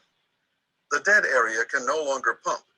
This can lead to cardiac arrest, shock, pulmonary edema, or congestive heart failure. In some cases, heart attack patients suffer cardiac rupture as the dead tissue area of the heart muscle bursts open. Medications called thrombolytics dissolve clots that block coronary arteries. Other patients receive an angioplasty, a balloon device to open the arteries. Aneurysms. Weak spots that dilate are known as aneurysms. When a weakened artery bursts, rapid internal bleeding occurs and tissues beyond the rupture can be damaged. A rupture of an artery within the brain can result in a severe stroke. If a major artery ruptures, death from shock can occur. Arrhythmia. A malfunction of the heart's electrical system will generally result in an arrhythmia. Electrical disturbances within the heart result in arrhythmias, including bradycardia, abnormally slow, less than 60 beats per minute, tachycardia, greater than 100 beats per minute, or rhythms that are present when there is no pulse, including ventricular fibrillation, ventricular tachycardia, pulseless electrical activity, and asystole. Congestive heart failure, CHF. Congestive heart failure, CHF, is a condition of excessive fluid buildup in the lungs and other organs because of inadequate pumping of the heart or a failure of the lungs to function properly. Congestive heart failure can be caused by diseased heart valves, hypertension, or some form of obstructive pulmonary disease. The symptoms of CHF may include tachycardia, shortness of breath, elevated blood pressure, cyanosis, profuse sweating, cool and clammy skin, pulmonary edema, pedal edema, or the coughing up of frothy white or pink sputum. Late signs include engorged pulsating neck veins or enlarged liver and spleen with abdominal distension. So if we were to have a heart attack, right, the kind of drugs we would administer would be positive ionotropic agents in order to increase the force of contraction, right? Diuretics to bring down the volume of blood by increasing the rate at which you urinate, beta blockers, and other drugs that block sympathetic effects, okay? So we want the heart to squeeze hard, but we don't want the heart rate to go way up, okay? We want to control the blood pressure. We want to take the strain off of the heart. That's why we're reducing the blood volume, okay? And because the heart now is permanently weaker, okay? So when we look at the treatment goals, right, we want to strengthen the contractile force, remove the water to remove the blood volume, to remove the afterload, reduce the afterload, decrease the work on the heart, and protect the heart from too much sympathetic nerve activity, okay? And with that, any questions? Anybody have any questions about the kinds of drugs, what they do, and why they do them, right? Basically, in a heart attack, you don't want the heart hopping and jumping and squeezing and working extra hard, because now it just doesn't have as much strength as it did, right? Instead of muscle, where the damaged tissue was, now you have scar tissue. And so the heart needs to take it easy, okay? The other thing that you're going to want to do long term is reduce your body weight, right, in order to decrease the afterload even more, okay? And eat a heart healthy diet, right, which is going to mean reducing trans fats and promoting nutrients that don't contribute to atherosclerosis, right? Because we want those blood vessels as wide as we can get them, and we don't want those long blood vessels, right? We want you to have good weight on you, muscle weight, and not extra fat, okay? So those are the big goals, all right? And again, the main thing here, one of the big causes is really our diet.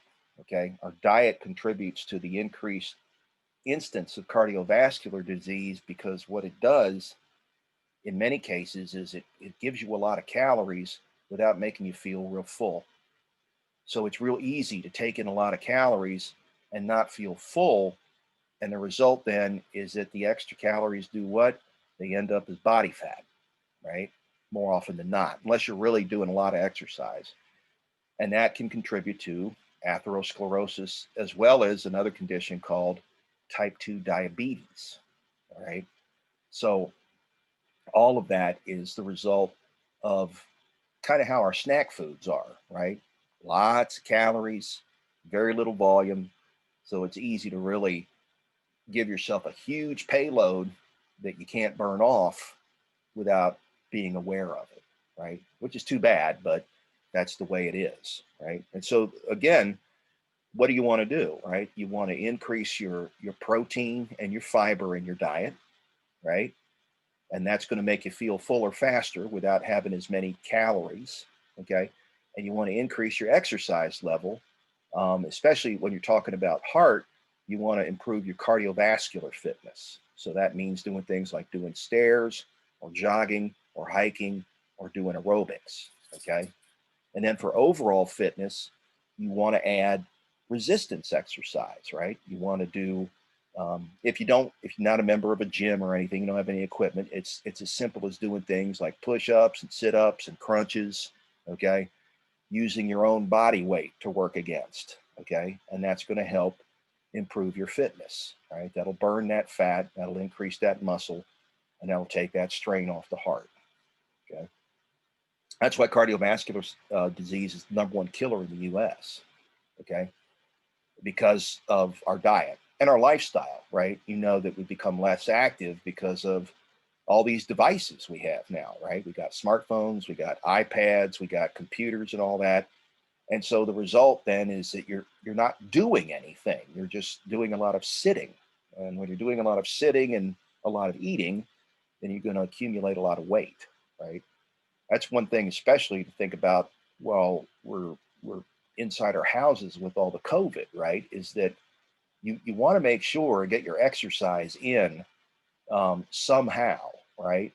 Whether it's a walk around the block or whether it's 15 minutes of exercise inside your home, because you're not out and about doing other activities, you're burning fewer calories. So you want to make sure and burn off what you eat so you don't gain a lot of extra weight. Okay. Anybody have any other questions before we bump out? We good? I will send those notes files to your email as well if you can't get them through chat. Okay. Check, out of curiosity, just check your email and see if they came to your email. I'm curious if maybe the chat dumped them into your email. It should have been able to be visible from your chat though. So if nobody has any questions, I will see you guys on Wednesday. Okay. All right. Thank you. You're welcome. All righty. Glad to have you. Bye-bye. Bye. Thank you. Bye-bye. Bye.